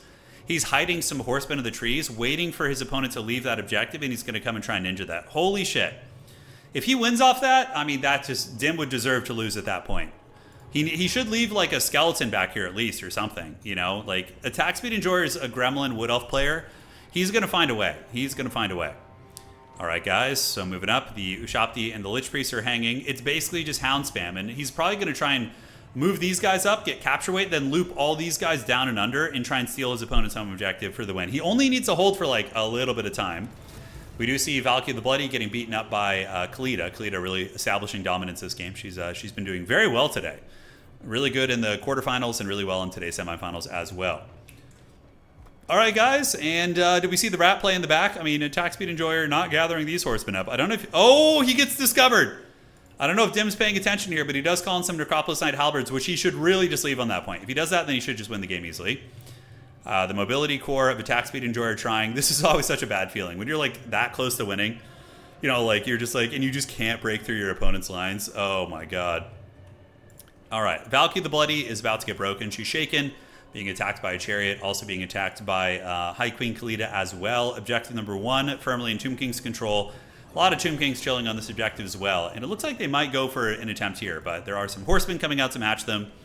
And yeah, they should be able to screen them out, no problem. Valkia is broken, being bullied by Khalida and the Necrotect. And now we do see the Dog Force coming in, Dog Force 1. He does get the capture weight, mind you, because skeletons only have 2 capture weight each. Holy shit. If you were to lose, that would be so mean. I don't think so, though, because the Hound units will get pushed off by the skeleton infantry lines. We do see the Necrotech coming over, but that's a very valiant attempt. But with Valkia breaking, getting killed most likely by Khalida, you're probably going to see a break on a lot of the Hounds. Although, dude, this calf... Oh, Attack Speed Enjoyer is goblining this so hard right now. We need to see some, like, more Skeleton Horseman spam. You can see the capture weight's actually kind of flipping a little bit. I guess some of these are actual good Hound units. And yeah, these are the Hounds of the Blood Hunt. And the Sphinx is coming over. Dude, this game would be so, like, stress-inducing for me, but I think that the Necropolis Knights will get there in time, and they're going to shut that down. Yeah, a lot of the Hound units are starting to break. Ushopti being called out. No Nehakar Horsemen, it looks like. Dude! Oh my god. Is this going to happen back here? He's got to watch. He's got to watch the minimap. Okay, he salvages this situation. But now on the backside, oh my god, is he not paying attention? If Attack Speed Enjoyer wins off this, that's going to be so funny, dude. Oh my god. All right. So it's really funny because Dim probably thinks that the threat is over. Dude, watch your back objective. Okay, he does. He's got Khalida going over there as well as Skeleton Horseman. It is getting gremlined. Homie is paying attention at least. That objective, though, in the process of flipping, it looks like over here everything's going to be shut down. A couple Necropolis Knight Halberds going to be heading back there too. The situation is fully taken care of, but guys, Attack Speed Enjoyer might be able to rat this out. That's going to be 4-7 capture weight, and oh my god, no freaking way, dude. All right, the Skeleton Horsemen arrive. They get the capture weight on the point. Khalid is going to be arriving as well, and now there's very little capture weight there. And the Necropolis Knights with Halberds are cruising over there. Oh my god, it's still flipping though. Over here, Khorne does get bullied, and on the backside there is going to be a unit of Skeleton Spearmen being called over. Holy shit, it's getting close. If he gets this, he just wins. If he gets it, he probably just wins. I don't know if the Tomb Kings will flip it back quick enough. The Skeleton Horsemen do get broken. Oh, man, but Khalida and the Horsemen managed to do it. They managed to get it done. Oh, my God. The Necropolisite Halberd's getting there just barely. As Khorne is going to be trying to maybe play a little something right here. We do see the Hounds gathering up on that objective. And, yeah, it looks like the Tomb Kings are going to be in a position where they can win just on the 2 from here. GG, well played. Dim barely getting it done. Holy shit, that was a game. That was like a very tense one, but at the end of the day, it gets done. GG, well played, guys. GG, well played. All right. That was a clincher, it really was. Khalida did good. I mean, yeah, she was a menace. Sphinx was good. I mean, overall, good armies on both sides. Just came down to some little plays here and there. I think that the Knights of the Brazen Throne didn't do super hot. They felt a little bit weak to me, but yeah, that was a match. That was a match. All right, so we're going to make a new lobby. Time for the finals. Time for the last hoorah here. Well, not the last one. We're going to do more stuff after the finals, guys. Okay. Oops. Host game of spectator. The tortoise beats the hare again, yes. Slow and steady. All right. Okay, and that is going to be Dim. So his name on the Discord is what? It's going to be Zablon. Okay, Zablon is here.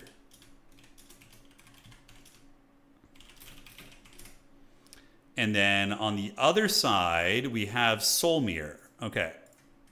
Solmir is our Wood Elf player. Finals. All right.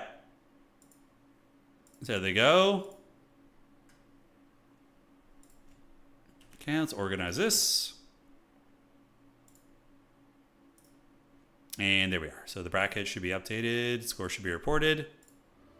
Okay, so we got Dim. It's going to be Tomb Kings versus Wood Elves again. It's a rematch, basically. A modded tourney after. Probably not a full tourney, since this stream actually ended up going about 4 or 5 hours. But we will do some fun stuff. We'll do some sort of a modded battle or something. I don't know what, but... All right. Let me know map. Also report your semi... Tomb Kings versus Hardwood. Round 2 fights. And Dim. I know Andan it totally is. Did a patch come out today? Yeah. Do the other mods work at the moment? I'm sure they all work, yeah. Valkyrie didn't do a whole lot. No, she didn't. We should try that bar mod, I know. We'll probably do an RTS variety stream either tomorrow or the next day, so we'll do a little something. All right, so Dim is at the ready. Solmir is at the ready, too. Trees versus sand. I know. Who will come out on top? Okay.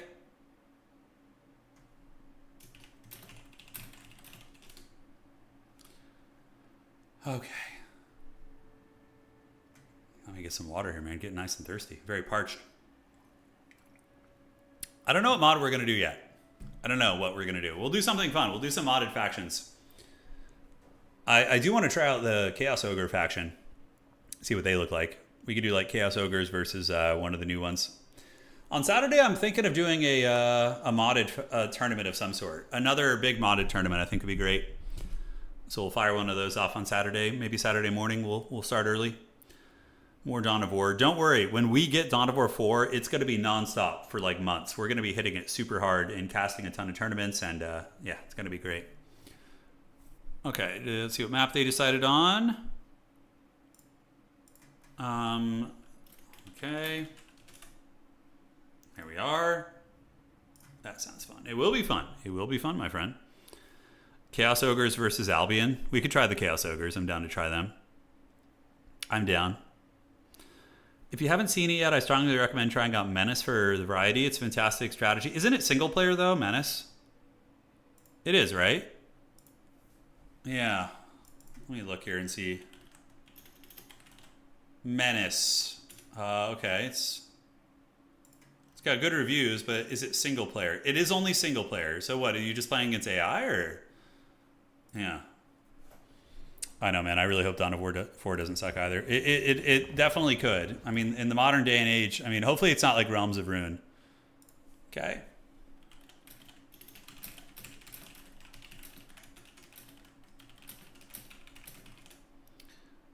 Okay, so we're going to be playing Road to Talabheim. Okay.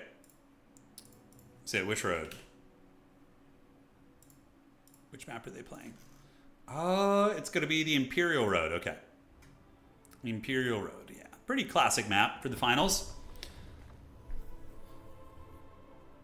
Yeah, it is very much single player. Got it. Yeah, it's on Steam. I just saw it. Yeah, basically like XCOM with heavy inspiration from Starship Troopers type stuff. Yeah, I do want to do another Age of Wonder stream too, like a big FFA one. You know, something that's just like pure chaos, where we like actually raid each other's territories. I think that'd be great. Spone and I usually just do like gentlemen's agreements. You know, we just kind of chill out. So yeah, probably not going to see too much variance. We saw Dim defeat the Wood Elves earlier, but Solmir will probably bring a more traditional build. Because him and Hippo brought like a Bladesinger build on Celestial Lake, which was very like strange, right? So Solmir will probably bring something a little bit more meta, like Glade Guard wide, you know, Starfire Shafts, lots of cavalry, Wild Hunters of Kurnus type thing, would be my guess. I really want to peek at the armies too. Hold on a sec, guys. Take a peek at the armies. Enjoy Wookiee and all his majesty here. Oh wow, that's a build. Holy shit. Okay. Yep. To be expected more or less from both sides. Nothing terribly wild. Cool to see these guys going though. Yeah, hopefully we'll the future of RTS will be bright. Of course, it's mostly us millennials playing these games, but yeah, I mean, with 40K coming out, Total War 40K, as well as Dawn of War 4, a couple other ones this year. Well, 40K will probably not be this year. I think we're going to get a lot more information on Total War Warhammer 40K, like around summertime. Like, you know, get some like actual like, you know, heavy duty gameplay footage. And then I think that we will probably get Total War Warhammer 40K like mid next year. I mean, as early as Christmas if things are really further ahead than I expect, but probably like sometime in like the spring of next year. Great Eagle spam. Hey, thank you for the raid. Simply Graceful. What game were you guys playing? What realm do you all hail from? Were you guys total warring it as well? Not Christmas, but like around New Year's time. You know, like we would maybe get some like early battle looks around Christmas time. I don't know. He came from Bar. Oh, Beyond All Reason. Hell yeah, that game rules, dude. I love Beyond All Reason. You know, maybe we're going to have to play some Beyond All Reason after this. I mean, maybe we will. So what we'll do is we'll do like one modded battle with the Chaos Ogres versus, you know, some other modded faction. And then we'll go play a Beyond All Reason game. We'll do it for you, homies. All of you guys who just came over from there. Yes, yes. General, there was a Command and Conquer remake that was like a terrible mobile game cash grab. I remember. I guess it was like, must have been 2018. Yeah. Yeah, Dawn of War 4 was fun. I played the demo for it, which was pretty decently along, and it was fun. I was like, again, it was just against AI, so it wasn't like super exciting for me, but it was like, the mechanics were fun. Everything felt pretty snappy. One thing that I was like, I'm curious about is the cover system, because the cover system felt pretty bare bones in it. But again, like, it's not the most important thing in the world, but we'll see what they end up doing. Again, they still had placeholders, right? All right, guys, prepare yourselves for trouble. Make it double. And here we are in the grand finals. High Queen Khalida versus the Spellweaver of the Dark. And it's going to be a mass archer army, like what he did against my ogres earlier. A game like Squad and commanding real players. That's kind of interesting, Paolo. I don't know about that one, yeah. All right, guys. So for the Wood Elf army, it's going to be Eternal Guard in the front line, which, again, Eternal Guard are just very cost-effective frontliners. They have super high melee defense, anti-large, armor piercing. They can hold back skeletons all freaking day. So for the rest of the build, it's going to be a mass archer build, which Tomb Kings are not bad against, mind you. They can bring Screaming Skull catapults, and they can also bring a ton of horsemen to try and dive them. So we'll see how this goes. What's up, Jimmy? How you doing, man? Welcome to the stream. So yeah, it is a whole bunch of stuff here. Now on the other side, it's going to be a Bone Daddy army. They're basically playing like the polar opposites of one another. They're going mass archers for the Wood Elves. And the Tomb Kings are like, okay, you're going to go archers. I'm going to bring mass silver shields, which is going to be the play. So basically all these units are just rocking silver shields. And we do see High Queen Khalida chilling over here with the Lich Priest of Nehakara, who is going to be using Druid Sandstorm. So Sandstorm is going to be the spell. Very good against Wood Elves, with some Ushati Great Bows on the backside, just to put some big, heavy pressure down. So I don't hate that at all. And I think that is a pretty good build for both players. Honestly, I think it could go either way. Going to be, depending on how effective the Archer Fire is, in tandem with how effective the Tomb Kings will be at ranging it with Ushabti Great Bows, as well as using their mobility and other pieces to maybe shut it down. But it's hard to shut down Wood Elf Archers because of how good the Wood Elves are with their light cav at defending their own backfield. So let me know your predictions, guys. Who you're rooting for? Who do you want to win? Who is the big dog for you here? And again, for anybody just new to Total War, Objective 3, 2, and 1. Those objectives are... each of them gives you 1 victory ticket per second, and the first person to get to 1,500 wins, and you fight over those objectives with your opponent while calling in reinforcements from your barracks in the back. There's no barracks in this game, but these little victory ticket locations basically spawn in reinforcements right there. Dangler in chat saying, I'll be cold in the ground before I root for Wood Elves. You know, I kind of am the same way. I have a hard time rooting for Wood Elves unless Orion is being used. If they have Mel Gibson in the mix, then I'll root for them. But otherwise, I'm kind of just like always like, they're so annoying and strong, you know. All right, so what do we got? Spear is on the way up. Spellweaver of the Dark is going to be using Bladestorm. Bladestorm is a very good, or Blade Wind is a very good spell. So you can use that to crush the skeleton positions. The Wood Elf's going to be taking 1 objective here. Tomb King's going to be taking their own. We do see a Necrotect on, not Necrotect, but the Horseman moving up. So the Lich Priest on his Undead Horseman is going to be creeping on over and getting ready to drop some fat vortexes. And the Ushabti Greatbow also going to be pressuring as well. But that's a lot of silver shields to get through, man. It's a lot of silver shields. Unfortunately for the Wood Elves, they do not have Lore of Fire, so they aren't able to feast like that and get those big, juicy burning heads right down the pipe, so it's a little bit harder for them. For the Ushabti Greatbows, you just use them to shoot archers. The archers have 170 range, and these guys have 255. You can even use their ammo on Eternal Guard, which is totally viable, especially considering Homie put chevrons into his spears. So if you look at the chevrons, they are a little bit piled up there, which is quite good. Okay, guys, on the wings, Skeleton Spearmen hanging out and looking around. We do see this middle objective is going to be going to the Bone Daddies. And the Wood Elves are going to be playing a very cautious game. I think what they want to do is like envelop their opponent, get some Dryads out before they try and push. The archers have set up in the trees. I mean, a very sparse tree line, but you know, they're still kind of in their natural habitat. And are they going to be shooting any shots into the Bone Daddies? Bladestorm, oh, nice Bladestorm right there. And oh, he moves in with the Tomb Guard too. Ouch, really, really nice Bladestorm. Yeah, that was clean. So the Tomb Guard going to be eating it, losing about 40% of their HP, and the skeleton unit here is going to be eating it as well and paying a bit of the iron price over here. All right. So elsewhere here, we do see the Skeleton Spearmen eating a little bit of Archer Fire, but not too much. Good magic usage, as the Wood Elves do prepare to collapse in, getting Dryads in a couple fronts. Darude Sandstorm on the other side, though. The Lich Priest right here, able to get a Sandstorm ability on these bad boys, draining down a lot of their HP right there, so not bad at all. It looks like a pretty even little game so far.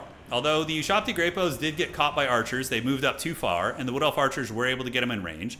The Ushabti Greatbows, you definitely want to sit those guys back and play it very cautiously and use them to shoot when your opponent is obviously zoned out. Here we come. The big dogs are on the way over. The Carrion are going to be descending onto the Starfire shafts, perhaps. And the middle objective is now in the clutches of the Tomb Kings, and they're looking pretty comfortable right there, as now Skeleton Horsemen are going to be getting called out. Khalida lurking. It looks like the High Queen Khalida is going to be on foot, most likely trying to use her staff on the enemy caster, as we do have a bit of a fight in the woods. The Skeleton Spearmen going to be clashing with the, we got the Phalanx battle, the Spearman lines getting ready to fight. The Eternal Guard will win that fight, but it looks like they don't want it. They're going to be retreating away, while the Skeletons and the Ushabti pushing heavily through the tree line, really, really trying to lay that pressure on them is Dim. Back in the middle, beautiful Bladestorm activated. That's going to be crushing a Skeleton Warrior, tickling that Horseman as well. And we do have more Bone Daddies getting through the secondary line, but they're going to be intercepted by some of the Glade Riders, who should be able to dispatch them. Nice play here, though. Carrion do get on top of archers, and archers will die eventually to these Carrion. Carrion are pretty limp in terms of their offensive output, but if you leave them on an archer unit, they'll get it done eventually. Carrion do have high melee defense at 46, and high weapons rank too, so they can chew through those archers eventually. Ushabti Greatbow is doing good stuff, and this is the right range, right? Like, out of range of the archers who can only reach there, and you just sit downtown and drop the shots. And it does look like the Tomb King's player is taking over a little bit in terms of the momentum. We see the Horsemen getting these archers, the Carrion on these archers here, Horsemen, and many assets just kind of pouring through. As High Queen Khalida, I was about to say a Rage Boner, but it doesn't make a ton of sense, doing some crazy anime shit, pouring in and attacking that Harry Potter right there, sending the Spellweaver of the Shadows packing and running to the hills. Bladestorm right there activated on the Glade Riders. And to the backside, now we see Skeleton Chariots coming out. Now, this is interesting. Skeleton Chariots are very weak against Wood Elf Cav, but are very excellent against Dryads. So if your opponent is Dryad spamming or even Eternal Guard that are not braced, the Skeleton Chariots are going to be able to run them down and do some heavy, heavy lifting. Value trading is favoring the Bone Daddies. We see the Wood Elves getting pushed back. It's very similar to when I played the Wood Elves earlier, but they are on the back foot pretty hardcore. Ushapti here with some Skeleton Warriors cleaving there. Bone Daddy's still grinding here. And these are Tomb Guard, by the way. Tomb Guard will beat Dryads 1-1 and also, pretty good against the various Cav as well. But yeah, looking pretty bleak for the Hardwood as they are getting pushed back more and more. Pimp Chariots are on their way in, running through the Eternal Guard, which are on top of the Ushapti Great Bows. That would be a big comeback for Solmir. If Solmir could find a way to shut down the Ushapti Great Bows, that'd be pretty big. But the Chariots, you do not want to leave these Chariots in sustained combat with Spears. You need to cycle charge them. If you just leave them sitting here, the Spear units will be able to kill them eventually, and those Chariots are going to be having a pretty terrible time. Elsewhere on the wings, the Wood Elves are finally starting to stabilize a little bit, holding back some of the Bone Daddy units and dealing with some of the really aggressive Ushapti units. Kalita is basically just yakety sax right now. She's just running around while the Benny Hill music plays and trying to catch that Spellweaver, which is never going to happen. At this point, you might as well send Kalita back to the middle so she can be a little bit more impactful. More Ushapti coming out, and the Skeleton Chariots have found some better prey. Starfire Shafts up on the high ground, which is going to be good. Melee Ushapti going to make very quick work of these Dryads. They're going to get folded up real, real quick. Although those were a summon, so they do disappear. So those Dryads are Ushapti. I love that animation when they fall down. Do end up disappearing right there. So moving on in are more Ushapti units, and then we do see some Carrion descending from the skies as well. So far, points do favor the Bone Daddies. Value trading is kind of close. It looks like maybe the Wood Elves are getting some decent trades as the Tomb Kings are extending very deep into their lands. And now there's going to be a bit of a resurgence of the Hardwood as they do move up this way. Oh my god, how did Kalita catch the Spellweaver? The Spellweaver, oh, it must have been the Horseman there. But Kalita actually getting a break on the Spellweaver and potentially getting her off the battlefield. Today, I mean, man, should have just changed the thumbnail to be freaking Kalita. She's been an absolute menace in today's games. And if that Spellweaver breaks off the battlefield, potentially going to be GG. Simply because negative 16 leadership is going to be very devastating. And it looks like this, oh my god, it rallies on the edge. That is so lucky. Holy shit. All right, fortune favors the Spellweaver there. And the Ushapti in the front cleaving through the Eternal Guard while the Skeleton Warriors hold. Ushapti Great Bows are running. And there are going to be reinforcements of chaff units coming up to secure the middle objective. Kalita probably super bummed about that. That is a very, very big bummer for Kalita. But she's going to be hustling back to the middle. The Harry Potter here, the Lich Priest, needs to stay alive to get those big... Oh, Darude Sandstorm! Yeah, it's going to do a lot of damage here, and that is huge. The Tomb Kings summoning the power of the desert. Desert power. Paul Atreides all up in here. Melting those units. So that Eternal Guard loses about 30% of its HP, and that freaking Glade Rider gets its source code deleted from the game. That was very, very good. Now, the objective's still in the clutches of the Tomb King. Skeleton's going to be trying to get on the Dryads, and the Ushapti and the Chariots are going to make very quick work of these Dryads over here. So there they go. All right, so here comes the Chariots. And very fun units to use in tabletop, by the way. They do run over the Dryads, and the Dryads get folded up pretty good. No, not too bad. They're only light Chariots, so they're not going to be super devastating, but they still do good damage. Bone Daddy's contesting this high ground point. That Spellweaver is at 179 freaking HP back here. Kalita chasing down the archers. Still probably favored for Tomb Kings in this situation, as the Dryads in the middle are going to get folded up. Wild Riders are a good choice, though. Wild Hunters of Kurnus especially. They can do some really good damage against Tomb King's mass. And there are the Wild Riders. Bumping and grinding, chewing through these bad boys. The Glade Guard with the Hagbane tips are preparing to head up to objective number 1. And on the backside, a lot of archers are going to be cruising in, guys. A lot of archers on their way. Skeleton Horsemen and Skeleton Horsemen. Chariot's able to do some great work, and it looks like the basic Skeleton Warriors will be able to hold off the Dryads here. Here come some archers, which are desperately trying to bring some capture weight to the middle. But they're going to be basically just going to their death. They're going to form ranks, rip a shot right there, but these Chariots, once again, are going to be getting it done. So there they go. Beautiful charge right there as they roll dirty through the Glade Guard Starfire Shafts, and the other Skeleton's going to be closing the distance. Kalita just ripping up these archers. Melee Ushapti chasing, and the Wood Elves just don't seem to have the gas. The Wild Riders maybe could pull some action back, maybe for Solmir, but he's going to need like 2 or 3 of those Wild Riders, and even still, they could be tar pitted by Skeleton Horsemen, so we'll see how that ends up playing out. Ushapti Great Bows planting their Ushapti feet in the ground and ripping some shots into the Wild Riders, but they are crumbling down. They've taken too much damage. Their binding to this world is not going to be for long, and there they go. One of my favorite units in tabletop. I usually run 6 of them. They're super, super fun. But a lot of horsemen. Will they be able to hold the middle objective? Coming in are more Skeleton Horsemen, and on the back, some Skeletons and some more Skeletons just kind of tar pitting. Kalita is just kind of acting as a roadblock, essentially. So Kalita's just kind of chilling out here. There she goes. And yeah, she's a good, infantry fighter. More of a duelist on her interpretation, but you could just leave her against an Eternal Guard unit, and she'll be able to eventually probably win that fight. And I'm loving the Skeleton Chariot, too. I mean, 900 value on that Chariot. It's been really cleaving quite well. Wood Elves here kind of losing the fight, and this is going to be their back getting broken. Yeah, the Wild Rider getting destroyed there. And I think that the Sorceress, by the way, for that army is just straight up gone. As I look around the battlefield, I do not see the Sorceress. Yeah, she's nowhere to be found. Nowhere to be found. GG, guys. Well played. That is going to be all she wrote. And the Tomb Kings are going to be our champions for tonight. Great game, guys. That was super, super fun. Well played to Dim. Defeating some great players tonight, man. Dim played very well.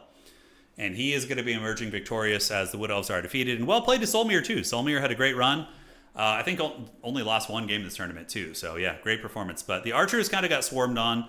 It seemed like it was kind of troublesome for the Wood Elves to defend those Archers. And Kalita. Yeah, Kalita just cleaning house tonight, man. Yeah, those are some great games. Okay, GG. Okay. So now what we're going to do, guys, is I'm going to go ahead and get the... let's look at the Chaos Ogres. I wonder if that mod is up to date. Should be. So we can do... Okay. Who wants to do it? Yeah, we'll just take a look. We won't do a battle per se, but we'll just like look at some of the modded factions right now. And then we're going to play... So Chaos Ogres are here. Let's add them to the workshop by Frob. I wonder how good their stats are. There we go. So subscribe to that. And then we were going to look at the Hung as well, I think was the other one. So we're going to do that. These are two factions that I'm thinking about adding to the modded faction war. Yeah, here we go. The Lords of the Steppes. Pretty freaking cool. So it's like a steppe warrior faction. Yeah, man. Good games. Good games today. It was a fun stream. All right. So let's go here. Fire up the game. And we're going to look at some more modded factions that we could potentially add to the big tournament we're going to have. All right. So Total Tavern map pack. Hung and Chaos Ogres. Okay. Here it comes, guys. All right. Fasten your seatbelts. No, Dim has been playing. Yeah, a little bit here and there. Strong players, though, man. Yeah, we had some, high-level dudes in there, and these guys made it, and they won. So they are quite solid. Okay, so let's go to Skirmish. We're going to go to Chaos Ogres. There's the Hung, and where are the Chaos Ogres? Oh, are they just on the Ogre roster? Where the hell are the Chaos Ogres? Oh, so they're just extended. Oh, shit. So the Chaos Ogres, you have a Tyrant, and can you change his alignments, or are they their own faction? I don't see them as their own faction right now. Maybe they're on the Warriors of Chaos instead. Oh. So it adds them to the Warriors of Chaos. Oh, interesting. So you have a named character, which is Gurzal the Dreaded Maw. And he has... Oh my god, he rides a Toe Dragon. Let's go. Okay. So we could have them, like, they have to play Exalted Chaos Ogre of Nurgle. And then they have an Exalted Ogre of Slaanesh, which is like a Harry Potter. Oh, so they're in the extended roster. Okay. Yeah, let's see what some of these Chads look like, dude. I'm just like... Because we could basically, like, shoehorn them in somehow. And make it so they would be playable. Like, they would have to play Warriors of Chaos and only play the Chaos Ogre units. It would be haggard, but it would be very fun. Oh, the Exalted Chaos Ogre has Lore of Nurgle, too. And is he anti-large? No, he's not. Okay. Yeah, this is fun. I mean, they look good. The model frames look really good. Yeah, they're pricey, but I also didn't cut anything, so... How do the vanilla factions fare against the OVN factions? Pretty good, honestly, from what I've seen. It's not been too crazy. All right. So here's the Chaos Ogres. Let's start, like, looking at all these units. Oh, those guys look sick, yeah. They look really cool. Those are the Chaos Ogre Warmongers. So they're Corn... Oh, and they have Suppression. So check that shit out. They have Suppression on their pistols. Okay. And then we have the Chaos Ogres with great weapons. So these are just like Warmongers. Then we have Chaos Ogres of Tzeentch. Oh, these guys look cool. Look at that. They got like the Tzeentch, Mark of Tzeentch with the fire damage. If it wants to be a true Mark of Tzeentch, they should probably have fire damage, but that's fine. Yeah, those guys are sick. Well, actually, that's only tabletop, so. Then you have Chaos Ogres of Slaanesh. Oh, these guys are cool, dude. They got like tentacles coming off them and shit. Yeah, these guys are okay. These models are really well done. So what do they have? They have Soul Scent, and they have Devastating Flanker, Ogre Charge. I think if we're going to get Flying Taco to play this faction, dude. 100%. And then we get Chaos Ogre Fighters with Spears. Oh shit, these guys might be really good. They have Throwing Javelins, and they're anti-large and melee. Oh, that's interesting. Okay, Chaos Ogres of Nurgle, which of course we already have. Oh, dude, these guys are sick. They have Plague Bearer faces, and these ones have antlers. Okay, these guys are really cool. Oh, and they get regeneration. Yeah, they should give that to regular Plague Ogres, honestly. Okay, so let's keep looking. Then we have an Exalted Hero of Slaanesh. Dude, look at this. They use the freaking Scrag. Oh, he's pulling like a Slaaneshi shrine. Come on, dog. How cool is that? And what does he actually do? He's got Feasting on Fear and Lore of Slaanesh, and that is an incredibly cool model. Holy shit. Good job with that, man. And this guy just used Tamarcon. This is an Exalted Chaos Ogre of Nurgle. They just used Tamarcon for him. Yeah, it looks great, though. Looks really good. And then you have Gorzal the Dreaded Maw. Oh, he's got an Armored Toad Dragon, bro. Look how cool this thing looks. Oh, it's like kind of like a different Toad Dragon. Oh, and man, that looks sick. So he's got the Devourer of All. So it heals him and does AoE damage. And then he's got, yeah, some Chaotic Breath attacks, all right. Here we have Chaos Ogre Fighters. And what else do we have? We have some Chaos Ogre Fighters with Grey Opens, just generic Chaos Ogres, Undivided, and Dual Weapon Brawlers. Like, look at the faces on these guys. That's like straight Hellraiser shit, man. This faction's really well done. And we could totally have them be their own standalone faction. I think that would be fine. That'll be fun.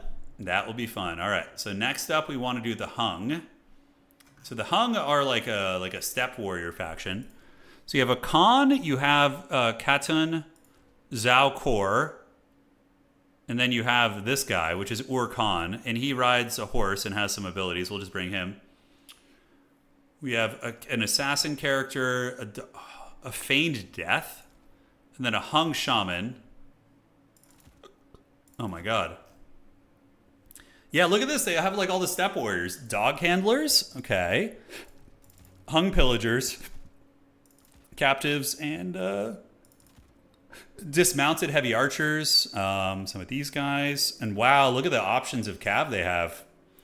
Light lancers, hung raiders, heavy lancers, Khan's Guard. Oh, very, very Mongolian inspiration. Torguds. Oh yeah, dude. Oh yeah. So they got hung horse masters, which are like horse archers with, oh dude, sick. Horse archers with 90 armor and good combat stats. Wow, this faction's badass, dude. Oh, dude, we should have been having these guys in our tournaments. A death worm? Okay, let's see what that looks like. The ghosts, and then we have centaur horse archers. Okay, let's just load in. What does the hung refer to here? I don't know. Ur Khan, dude, look at him. Would be cool to have a missile cat faction. I mean, that's kind of what they are. Like, it's just like heavily Mongol inspired. Yeah. So freaking cool. All right. Oh man, I can already see some cool shit. Okay. So this is the Lord. This is, oh, he has Ur Khan. He flies on like a Pegasus beast. He's got a saber, which does some damage. It's a breath. He's got fortitude. So he can snare enemies. Wait, what? Oh no, does he? Oh, it makes him tanky. Oh, interesting. And then patience. So he's got like a couple toggled abilities. This one lowers enemy stats. Decisiveness, you can give speed and damage. That's super cool for your cav. And then he has Promised Revenge. Okay. Then we have this character here. Dude, this looks so good. This looks so freaking good. And this one just has, okay, it's like a banner character. It's like a support character. Unwashed Faith. Oh, there you go. Then we have the Shaman over here who's looking pretty cool. Oh, they have their own lore. Wow. Wind of the Steppes. Is a breath spell. They have a bombardment spell that blinds you. They have a storm of grass and steel, which is a vortex. Shield of Dust, which gives you missile res. Breath beneath our hooves. And then we have Seer's Augury. Okay, when he gives a healing ability. Very cool. Awesome. So you have captives, which just look like... Oh, they're from different cultures. Yeah, that's interesting. Then let's get you guys. These are going to be the Hung Pillagers. So these are just like your baseline infantry. Yeah, very, very cool. And what else do we have here? We have the Dog Handlers. Okay, so these guys... They can summon a unit of dogs, I think. Yeah, so they have hunting dogs. Okay, we're going to try that before we jump out of here. Yeah, the audio mixer mod. Yeah, we'll do that next time. Dismounted heavy archers, just 160 range. 90 armor, though, is really good, man. 90 armor archers, not bad. Then we have the Night Guard, which are an ROR. They have immune to psychology. They can reveal units. Pretty neat. Let's get all the cav lined up now. Okay, so Light Lancers are just like, you know, again, Marauder Horsemen, basically. Dude, Khan's Guard looks sick. Look at the Khan's Guard. Dude, they're basically just, so they're Armor Sundering Reichsguard Knights. That's so good. And what other abilities do they have? They have Unwashed Faith, Glorious Charge. Yeah, makes sense. And then we have the Day Guard. Flying Wedge Formation. Whoa, what does that do? Okay, we're going to have to see what that looks like in a second. Then we got Hung Horsemasters. These are just horse archers, which can do some nice work, of course. And then on the back, we have the Death Worm, bro. Oh, look at the Death Worm. Somebody went apeshit with this thing. Oh, my God. And it can snare enemies in place nearby. It has a... Wait. Yeah, so you have a AoE snare. Tremors. Centaur Horse Archers. Steppe Centaur Herd. Oh, those things look cool. They have horses' heads. Oh, damn. Horses' heads. And then we have the Ghosts of Barag. These are a feral horse herd. Okay. So we have the doggies. When do they summon the hounds? Oh, they summon the hounds at the beginning of the game and they last forever. Oh, sick. So the dog handlers just get hung hunting dogs. And they actually have a leadership discourage effect. And the dogs have a hamstring. Oh, my God. So when the dogs attack you, they do damage per second and they slow you down. Holy shit, that is strong. And they have bonus versus large. That might be a little OP. So these guys discourage leadership, and the dogs have hamstrung, which is a mortis engine effect. It lowers your speed and your vigor. Damn, son. Okay, and these guys have the flying wedge formation, which, what does that do? Let's see. So flying wedge. Okay, so it gives them acceleration, speed, mass. Yeah, that's pretty good. All right, but look at that. The bounce power still favors the dreaded Bretonnians. All right. All right, guys, that's going to be really fun. I'm very, very pumped for that. That's going to be a good time. All right, so let's go get a Beyond All Reason game in, and we will call it a day. Assuming we can get enough people. Very pumped to explore this. Yeah, man, it's going to be epic. It's going to be epic. Okay. Imagine full 20 of those, I know. Well, the Hound's probably a very low leadership, I would imagine, so. There is that to consider. Do that, and we're going to fire up Beyond All Reason. So if you guys want to get in, you just need to add me as a friend in game, and from there, you can just join via the friends list. That's how we do it usually. All right, let's get it. Fasten your seatbelts, get ready to party, and let's go online. Multiplayer. This is just to close the old stream out, guys. This is going to be one last game to rule them all. Accept, and we're going to accept you too. All right, so I'm going to host the game. It's going to be friends only. Again, just join through the friends list, and we should be good. Even if we get a smaller game, it is what it is. We can do a smaller match also. The Iron Orc faction? Yeah, Iron Orc sounds cool. What's the deal with them? Okay. Let's see if we can get a lobby here. Are the Iron Orcs like, is that just like a specialty faction or, yeah. We got Wildfire in here, Klepto Pickle looking strong. Nanny Ori, hell yeah, let's go. Did you do good as Ogres? Yeah, we did really good. We went 3 and 2, but we basically went 4 and 1. One game we lost because of a bug, but it didn't matter. We wouldn't have made top 4 anyway. So in summary, we went 3 and 2. Yeah. All right. So yeah, go ahead and join in Dow. You guys can get in. Just Dow and Mega Boats. You want the Legion? All right, we're gonna do the Legion. We're gonna add them here. I am going to play the hell out of Medieval 3, yes. Dow, you can get in here, man. Yeah, you know you want it. If you jump in there, then Mega Boats can jump in. We can do a 5v5. Oh, you're too tired. Okay, no worries then. Okay, so let's go here. You can do a 10-player map. We can do this one here. Great. So Mega Boats, go ahead and join, brother. Yeah, if you want to play, or we could just do 4v4 too. Got 2 more friends requests. See if he wants to join. And we begin. No, dude, we're going to do, like, I'm thinking campaigns for Medieval, all sorts of good stuff. Okay, so we got 5-on-5 now. Dow, if you wanted to jump out, I'm sure this guy would play. We got 6 now. Okay. Set team size to 6. To 6. Yeah, so Skog, go ahead and jump in, man. We got 1 more spot for you. Yeah. And great. So now we are ready. And we're going to go ahead and change the map and do a 12-player map. We'll do the Rust Crown Canyon. All right. Ready up, everybody. And then we will start shortly. Team size is going to be 6. And there we have it. Okay, they're basically a faction of orcs from the Bretonnian Dark Ages, similar to the Black Orcs, but meaner based on Bretonnian myths. Oh, it's pretty cool. We could totally add them in. Klepto Pickle, you need to ready up, brother. You can't ready till you start. Waiting on Mega Boats anyways. Okay. Let me get the game volume up here. There we go. Okay, boats will finish. Yeah, some new players coming in, which is great. Some veterans returning as well. The nuke's turn, I know. We could get some nukes this time, we could. I don't know if there's a tech spawn in this spot, so it might be hard to get to nukes, but I played my first game of this on your stream like 2 weeks ago. Are you in the game, Blue Inferno? Yeah? Wait, oh, you played your first game 2 weeks ago and you're already 20 open skill? Oh shit, dude. You've been putting in work. You've been putting in work, dog. I respect that. Ah. Okay. I know Davok isn't here. Let me see if Boats is stuck. Or is it DLing? No 15-minute nuke, I know. Okay, he's good. Mega Boats is good. Start. And good luck, have fun, everybody. This game is so fun, dude. Yeah, great find, my man. This game is incredible. It is. It's very addicting too. Yeah.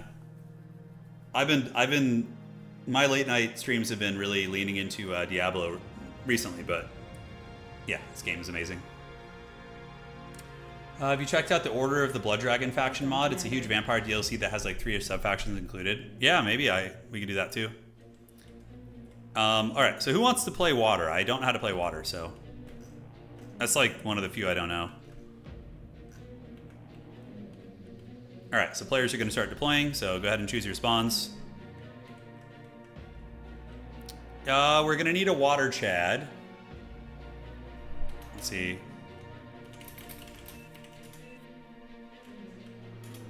I can air if no one wants to. Yeah, I'm happy to play air. Okay. So we got wildfire and water. I'm going to go back here.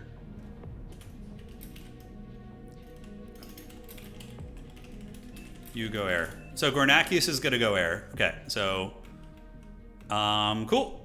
So Gornakius is going to be air. I'm going to be playing this lane right here. And we should be all set.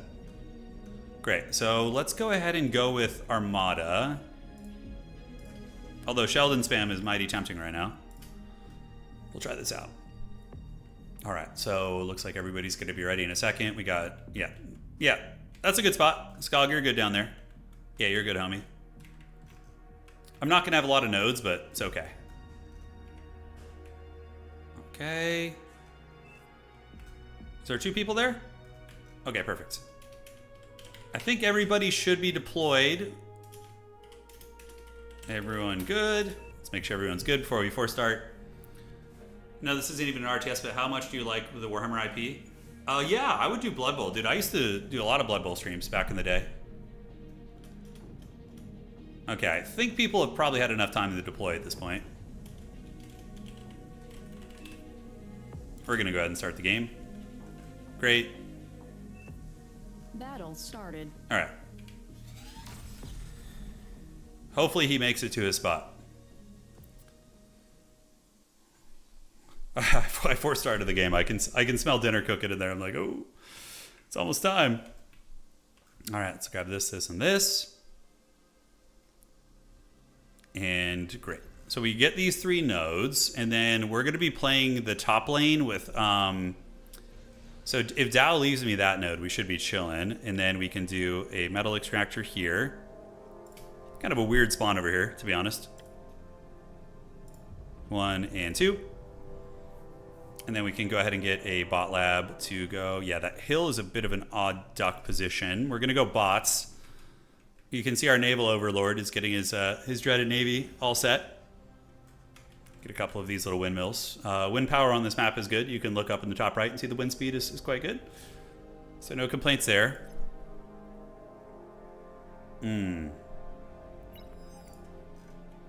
Yes. I don't know what he's saying. I think he's saying there's like a harass coming in maybe. I have no idea. Yeah, I'll take the 1 on the low ground. He can go high ground. Sure if you need. He's saying I'll take both. Oh, he's telling me to take both. Okay, got it. So we're gonna get you here. We're gonna do this. And we're gonna help you power build this guy out. Outstanding. So we're gonna build 2 workers, I think. We're just gonna build 1 regular, and then these guys can head up. I always like to just charge up with 2 guys. Okay, and okay. We'll get both of those as he said, and then we're gonna have a worker coming in the base. Yeah, I would be super down to do Blood Bowl again. I think we could do like a league, you know, something like that could be fun. So we're gonna grab both of these. We gotta watch out for gremlin run-bys, like right here. There's definitely some room for trolling.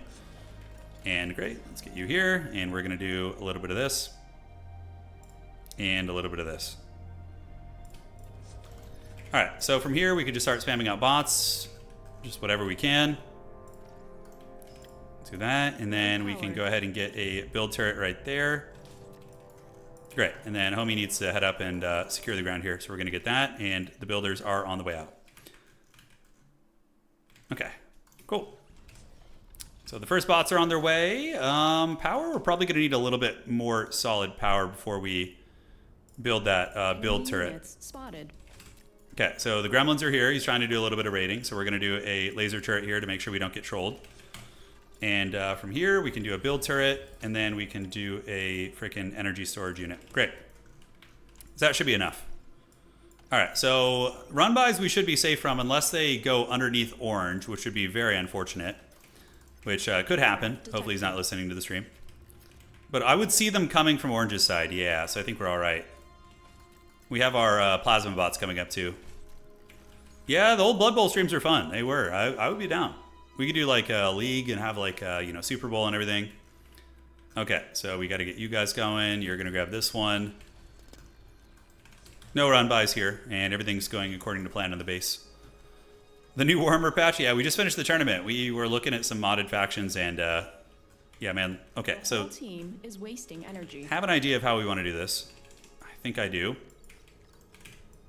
Okay, and are we producing big boys? Let's go ahead and get some Centurions. They're a little more expensive, so we have extra resources, so why the hell not?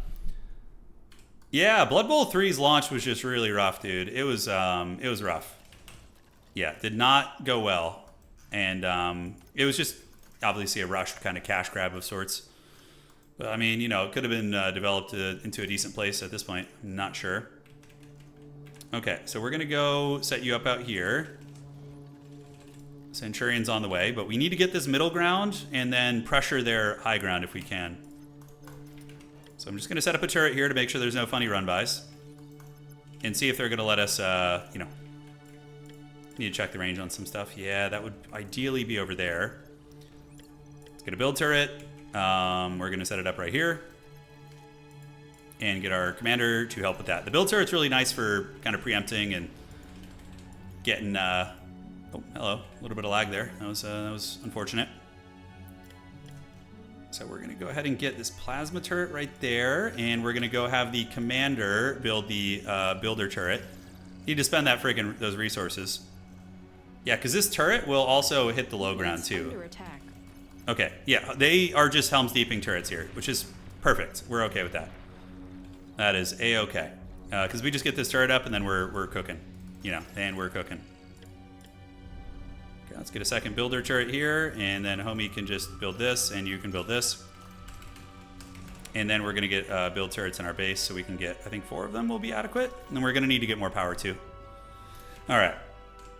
How's it looking elsewhere? Yeah, I think we're in good shape. If this turret finishes, these guys are going to have a really, really bad time. Let's get a little radar right there. Yeah. And the big plasma turret is going to be finishing. This tree is trolling me so hard, by the way. I can't, like, see under it.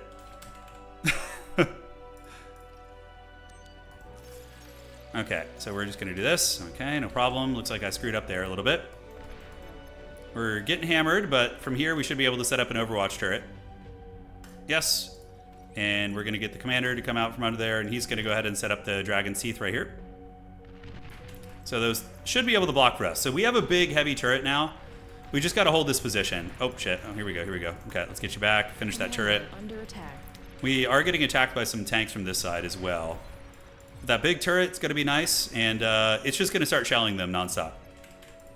It's one of my favorite ways to play this game. Is just like big, heavy turret pushes. It's so fun. All right, is he coming for me? I do have the repairs. Let's get you back.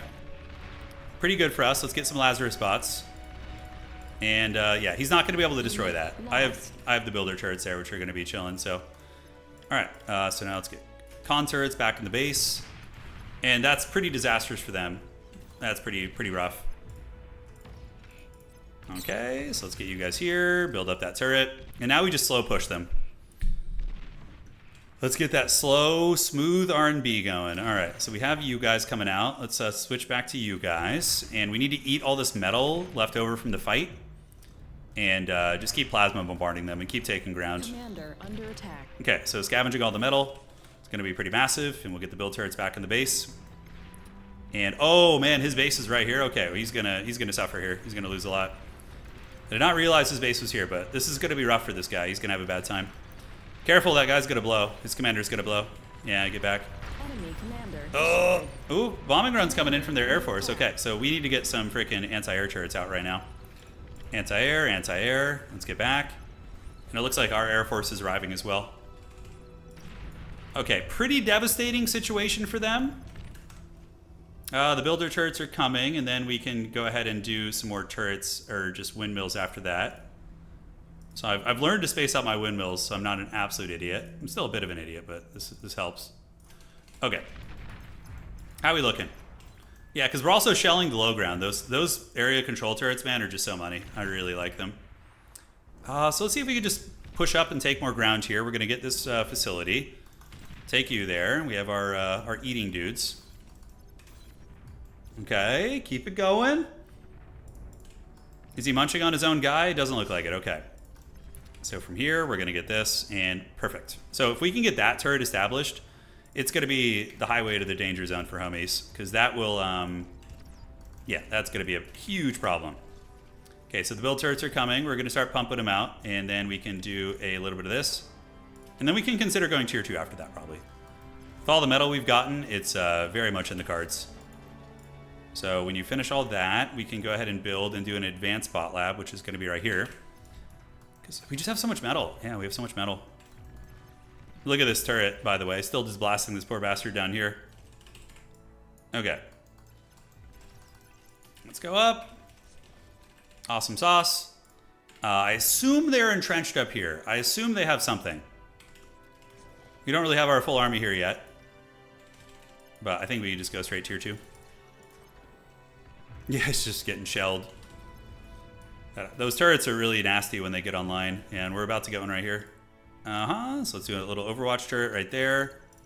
Have you assist on the build, and now he's going to start getting shelled by the turret. You're going tier 2, all right, dog. Good luck.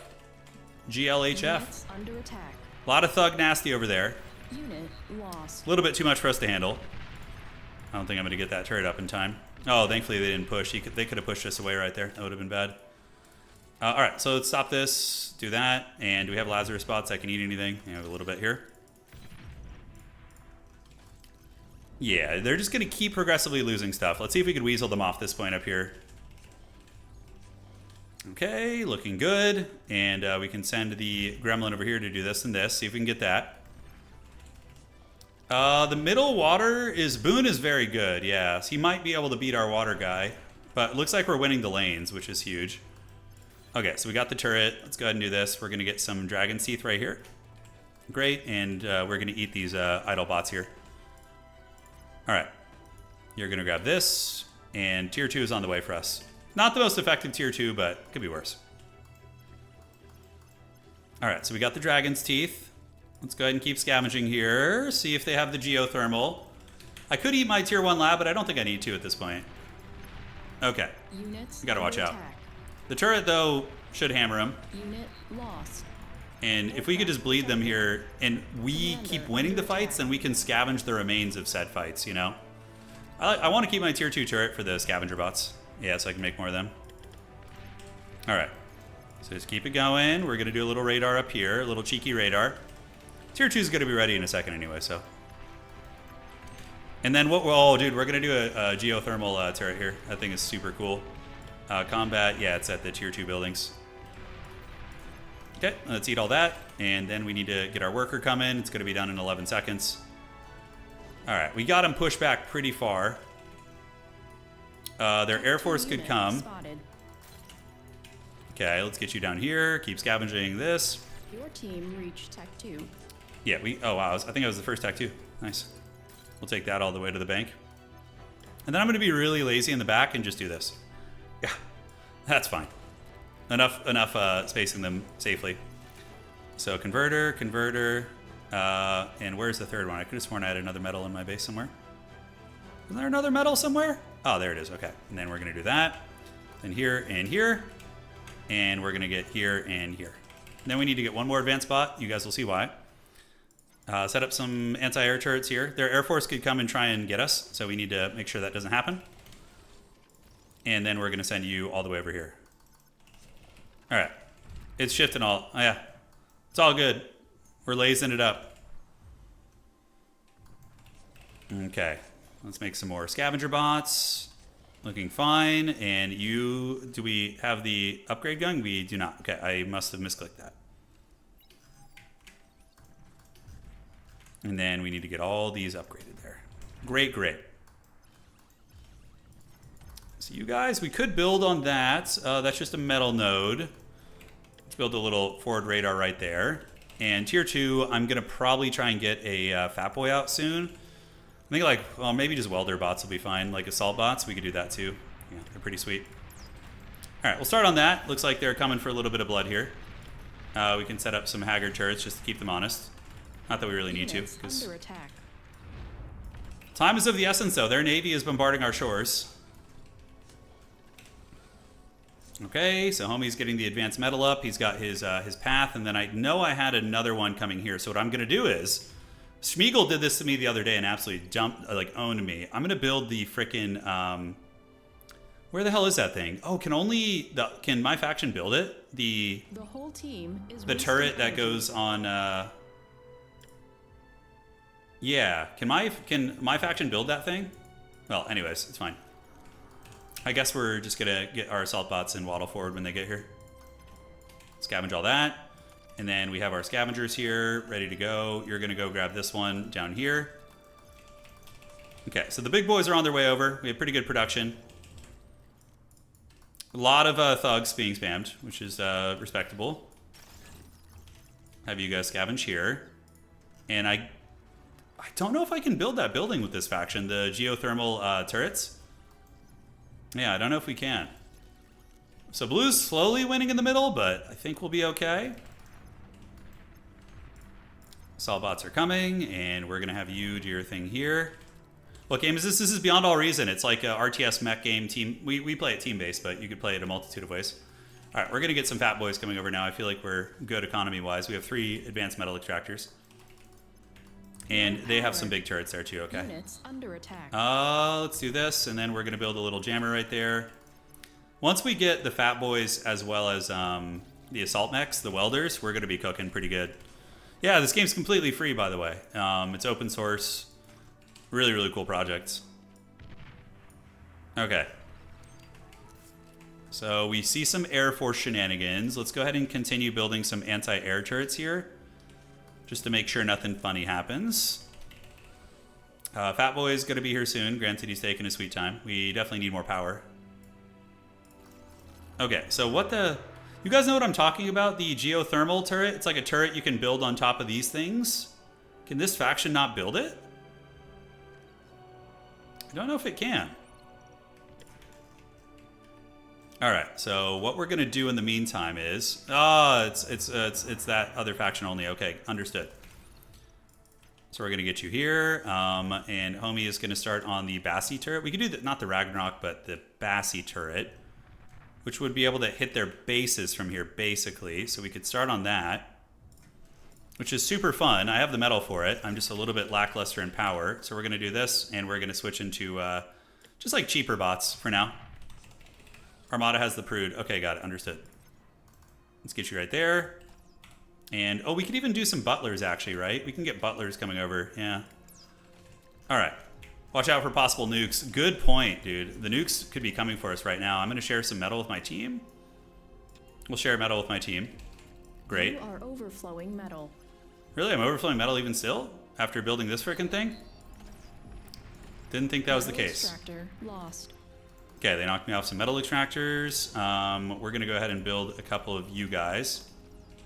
Yeah. And we have the butlers coming over. Great.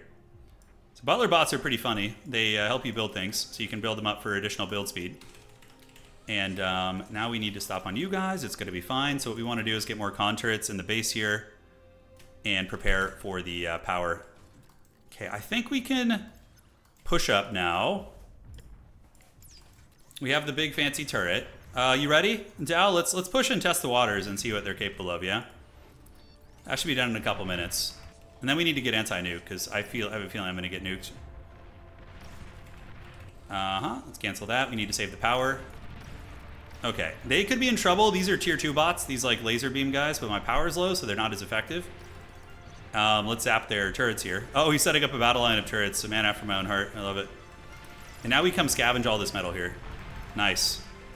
Okay, if we can like secure the victory in this battlefield, then that's pretty massive.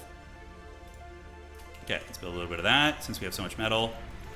Let's get the scavenger bots to do this. So Dow, we just want to secure the loot here, basically. Yeah, we want to just secure the loot. All right, the butlers are coming. They're going to go just follow this guy around. Perfect, perfect. And we can build one more advanced guy just to get anti-nuke in our base. Yeah, we don't want to get wrecked by that. This turret is really fun, though. It has, like, insane reach. Okay, builder turrets are up. Great, and then we're going to get some power. Yeah, we'll just do some of this as well. Just keep the scavenging going. Get that obscene amount of metal. And that's going to be good. And then we can set up the... Do we want to set that up? I don't think so. Okay. Okay, Fat Boy time. Time to unleash the Fat Boys. So the metal nodes are going up, so let's do this and have you just eat all that power right now to help us out ever so slightly. When this turret finishes, we're going to need to get a... probably just like a pit bull turret just to make sure we don't lose ground here. Okay, we've got them on the back ropes, but they could always come back. They could always come back. But this turret should end careers. It should. All right. Let's have you chill over here. So this turret, we need power to do it effectively. Let's do that. And we could even just build an advanced one here. It's a little risky because if it gets nuked, it goes off, but... All right, so this turret doesn't have the power to shoot yet. We got 2 Fat Boys waddling across the map. And let's get the butlers to help you. Okay, so they can help build this, and we can build that. And that's going to basically solve our power problems for now. And then we'll be all set. Great, and for you, homie, you can get ready to build some fusions over here. All in good time. Okay, so now this turret should be online. We can attack into the base here and just start shelling their base. This guy is like the lord of spamming thugs, dude. He's no joke with this. Low power. He is no joke.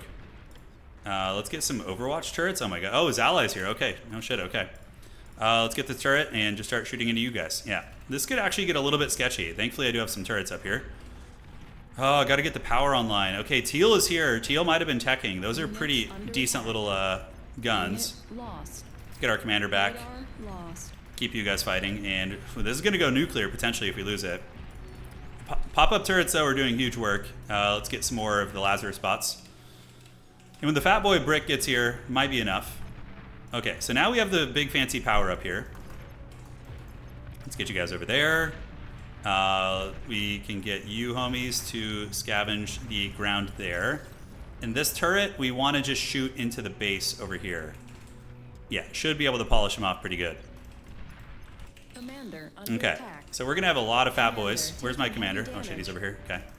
The whole Those team are is pretty strong tier wasted 2 tanks. The Prometheus tanks. We gotta finish them off here. Lost. I might need to come in for a D cannon. It might be the only way to not lose this position. Okay, Fat Boys are coming. Extractor lost. Sneaking in, going all stealth. That's probably pretty cooked up. The Bassi cannon, it's a shame losing that. Oh, okay, well there goes that position. I mean, it was never ours to begin with, to be fair, Enemy but commander destroyed. could be worse. All right, so let's just get a bunch of Fat Boys, prepare a push. Oh, this guy lived. Look at this Chad. He's like, I didn't hear no bell. And never mind, he's dead. Okay.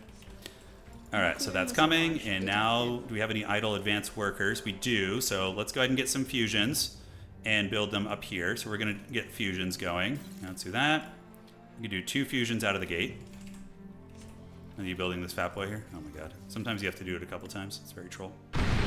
Whoa, I just got nuked. Oh no. Dude, that was a jump scare, dude. I was at my base. I didn't notice. Nuke. Get anti-nuke. I'm still alive. I'm still alive, sort of. All right, my metal's actually still not the worst. So what we're going to do is we're going to build some bot labs here and here. Get anti-nuke, lads. Yeah, we just got Shadow Realm, dude. Holy shit. Okay, I have a butler. I have, how many Fat Boys? I have 5 Fat Boys, which are going to be something. Unit received. Thank you, Blue Inferno. I appreciate that. It looks like we're going to win on the top anyways. Somebody just probably sacrificed the game to nuke me. We've already done pretty okay for ourselves here.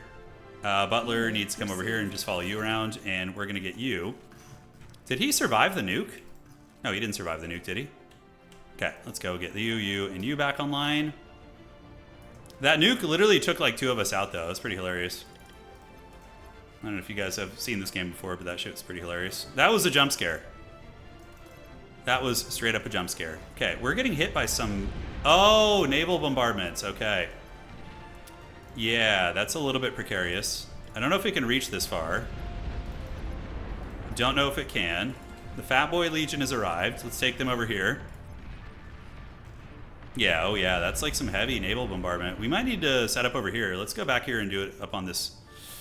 I don't know where we want to do it. Maybe over here? Yeah, here and here. And yeah, he's going to need to go set that up right now. Units under attack.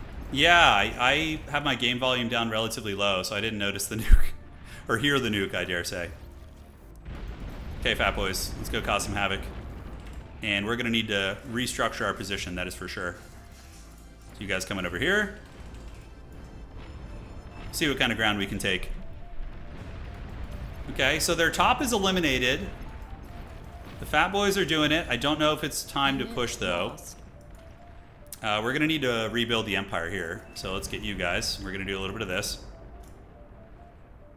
Okay, build turrets, and then we're going to need to get a tier 2 lab soon as well. No, we don't need that, really. Do we have the metal and power to go tier 2? I think we do, actually. So we're just going to go tier 2 again. All right, great. And advanced bot lab will go right there. All right. So you're going to follow him. Get that going. Lost.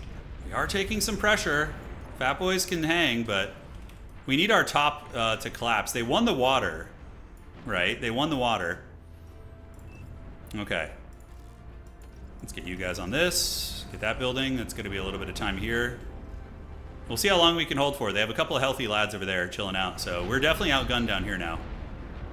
Getting a flagship sounds good. Yeah, yellow has swept them off. Now if yellow can start taking down blue and give us the water, I think we have a decent chance of winning. Okay, so that's coming. Destroyed. Can't spend my resources quick enough. He's going to get there eventually. One of these years. Detected. Aircraft spotted. Okay, aircraft spotted. Oh, you gotta love it. How are the fatties doing? The fatty boys, I only have 2 left. Trying to hold, but yeah, their navy is bombarding us too. It's very scary. Oh, somebody's watching the stream. All right. Somebody is watching the stream. He had no vision of that area. Yeah. No stream sniping, dude. He's stream sniping. There's no way. Yeah, I don't know about that. And you knew that. There's no way, dude. There's no way. All right, here comes the Air Force. So they're coming down here. I got 2 fat boys left. This guy's still building. We're going to need to just get a bot lab real quick. So we're going to build that right there. That was like a very obscure spot, you know? Oh boy, here comes the Air Force. Yellow is attacking into him. Okay. Yeah, I don't think radar is like a big secret. I actually don't see any radar around here whatsoever. Ooh, an Olympus, a long-range gun. Okay. So let's get some workers. We're going to have to rebuild. Thankfully, we still have metal extractors. That's like the one thing that we got going for us here. Granted, we might be in some trouble here. Can we stay invisible? We can. So we're going to have to decannon these things. We're moving. We're going to decannon them down. And decannon. Great. So let's get under the bot lab up. Yeah, perfect. There we go. That was definitely not the most worthy nuke. It was funny, but if he had nuked one of our allies, it could have been way worse. Okay, that got taken out. Ooh, it's going to be hard to hold here, guys. We're going to have to rat back. Let's stay cloaked, and we're going to decannon you again. We're just on the desperate hold here, guys. On the desperate hold. Okay, so Pink, you just got to try and defend yourself here, boss. I will try and regroup. It does look like a bit of a battle going down over here. Let's take the cloaked off to save our power. And I think we got it regardless, because we held long enough despite the haggardness. And our allies have won north, and it looks like our water is now going to be pushing forward too. If he nukes me again... Yeah. Dude, the frickin' Teal is bum rushing turn past the front line. Yeah, just coming for me. We will survive, dude. We will survive. I mean, they can nuke again, but we will be the rat. It's a waste of a nuke, that's for sure. All right, let's rebuild this. And then from here, do we just go for like a fusion? I think we have a fusion already. Nuclear launch detected. Okay. Let's see where they nuke this time. I'm going to run my commander this way. Do we have nukes coming? Dow able to get a good decannon right there. And let's have you build this. Okay, now he nuked the Navy, that's a much better play than nuking me. Okay. So I have a forbidden idea we're going to try, guys. A very, very forbidden idea. Okay, so we're going to do this, and we're going to do this. You guys are in for a treat, I can assure you. Okay, let's get some basic builders. We have a lot of what coming over here? Oh, our Air Force is thankfully holding.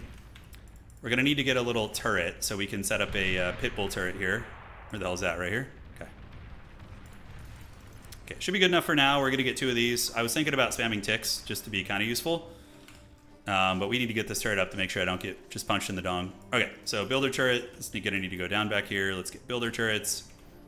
That turret's going to finish. And do I want to get anti-nuke? It might not be a bad idea. I feel like our team is not. So we're going to get a Citadel system here. All right. Lazarus spots will be huge because there's probably lots of metal laying around up there. So we're going to go scavenge that. Yeah, we have an anti-nuke system here, but does it reach? It does. Okay, so I don't need to build the anti-nuke then. It's a waste of money. Yeah. That is a waste of money. Okay, guys, we're back in business a little bit. Fusions would be welcome. Enemy commander destroyed. Let's see. Do I want to go into fusions? Yeah, I don't think so. The anti-nuke does help. We have it from orange down here, if I'm not mistaken, so that's pretty good. think we only need one of these. I had a plan for ticks, but I have another idea. Yeah, I'm going to eat this. And then we're just going to consider going tier 2, actually. Received. Oh, don't give me stuff. Just keep it for yourselves, guys. I'm a potato. Fusion reactor? Yeah, Blue Inferno must have a lot. Yeah, he's cooking pretty good up there. Cool. I wonder what their defenses are like. Probably pretty good. All right, so the boys are building it. Let's get you here. Let's go scavenge the battlefield. Yeah, we have like 3,000 metal over here, just AFK chilling. And you guys can come help build this turret there. Strategic launch detected. Yeah, it's something or other. So what do we want to do? I think I want to do some of these guys. Yeah, it'll be fun. So their lines are holding. They have a lot of those tanks. We could go double Air Force. They're being corralled in. Okay. Builder turrets coming. The fusion reactors that were gifted to me are more than enough. I shouldn't need any more. Enemy commander destroyed. He's flattened the ground for me here, so we're going to get more of those. Stop on these guys, and just keep scavenging all this metal here. Do we have any more metal laying around? We do have some up here. It's good. All right. Oh man, I remember the nuclear launch detected from the old StarCraft games. Man, it was so fun. Those were like old school Brood War was always just so epic, you know. All right. So we're gonna get you guys there. Should have enough to pump these guys out. We're gonna try and get a critical mass before we do anything. Okay, there we are.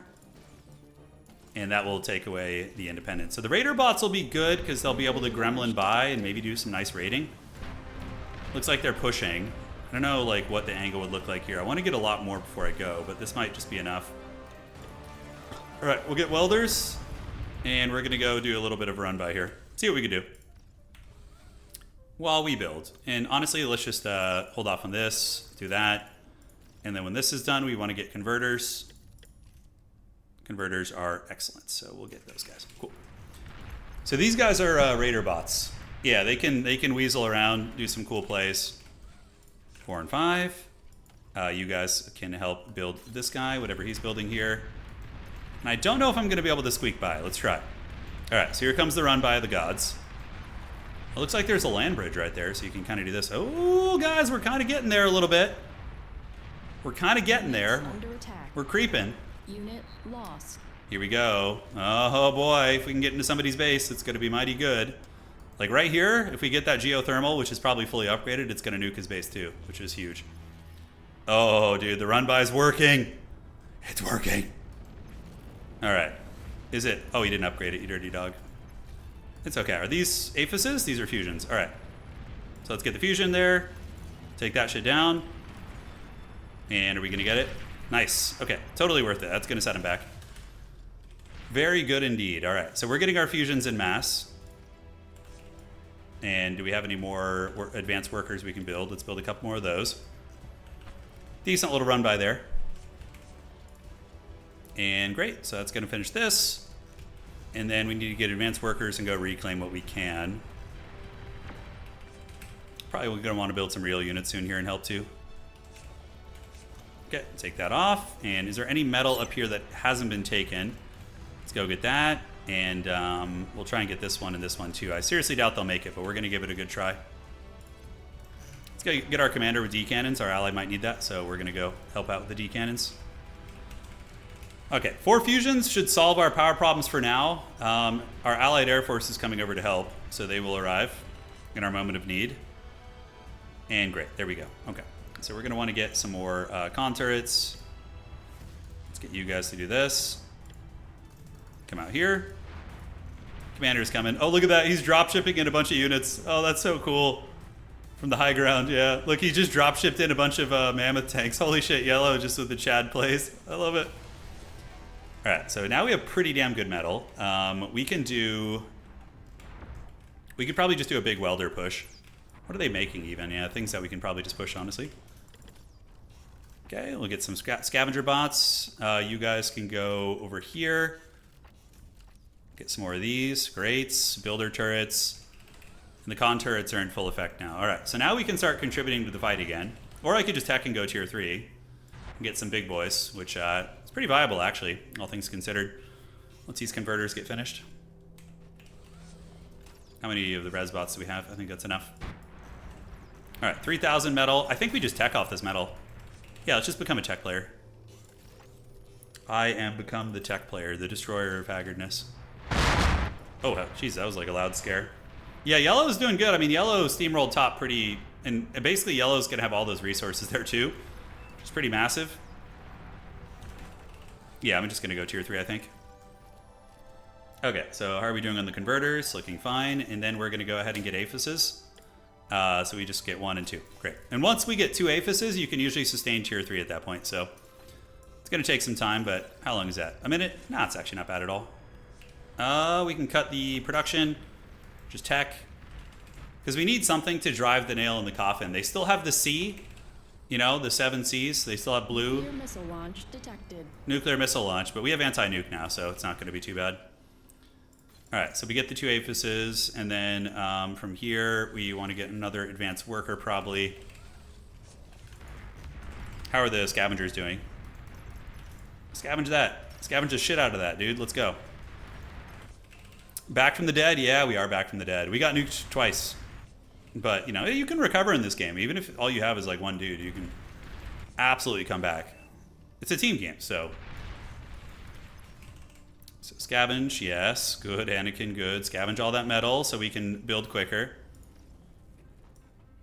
All right. Looking great. And then we can build some more turrets here. Some more build turrets back there. And all this metal on the field, we can just go ape shit. 28,000 metal here, guys. That's nuts. So if we just get that, then we can like teleport to tier 3, basically, which is going to be huge. And, all right. So we're doing that. I think we can just greet it and go gantry. Already? Where can I build this damn gantry, dude? Is it right here? Is that a good spot? Okay. Units under trying to get it in a spot that will reach my build turrets can reach. Very awkward. Okay, I might need to go and build some builder turrets elsewhere. So let's get you guys. We're going to come up here, and we're going to set up build turrets right like so. And then we can build our gantries up there. All right, great. Yeah, just scavenge the shit out of this, dude. Let's go. It's going to be 2 of those, and then we can get some converters. 6 converters should be adequate. And hopefully I'm not trapped in here. I might have actually trapped myself in here with these guys, which would be pretty funny. All right, and we can go up here, and we're going to go ahead and set up the gantry right over there. Great. Are we going to be able to push through is the question. Find out today, guys. And I think he can reach here. Let's actually just eat this. Yeah, give him a little bit of room to work with. Great. Okay, so we don't have the means to push through there quite yet. We are overflowing. The gantry will begin getting built in a second, so we can just share metal with our team for now, because they will happily use it. And let's get you guys here. Great. A couple more of these homies. Let's do aphises, because why not? And we can go ahead and do some more of these converters here. Okay, should have enough to get all that done. And then we're going to get the tier 3, the builder turrets will cascade, and we're going to start stockpiling metal again. Overflowing metal. Your team reached Tech 3. I think they killed my Lazarus bots. Yeah, reclaiming is really good. It's really good. This game definitely a big teamwork game, though. They're holding very well, though, considering how behind they are. Yeah, so gantry's coming. We're going to get our builder turrets. Gantry's at 10%. I think my commander's lurking over here somewhere. Spotted. Astraeus detected. Oh, they have an Astraeus. Yeah, so they have some big tier 3. See this guy? Yeah, it's dead now. Mammoth tanks are insanely good tier 2 bots. They're just slow, but when they get where they want to go, it's pretty punishing. All right, so that's going to be done. We have the converters coming up, and homie can build some more build turrets here.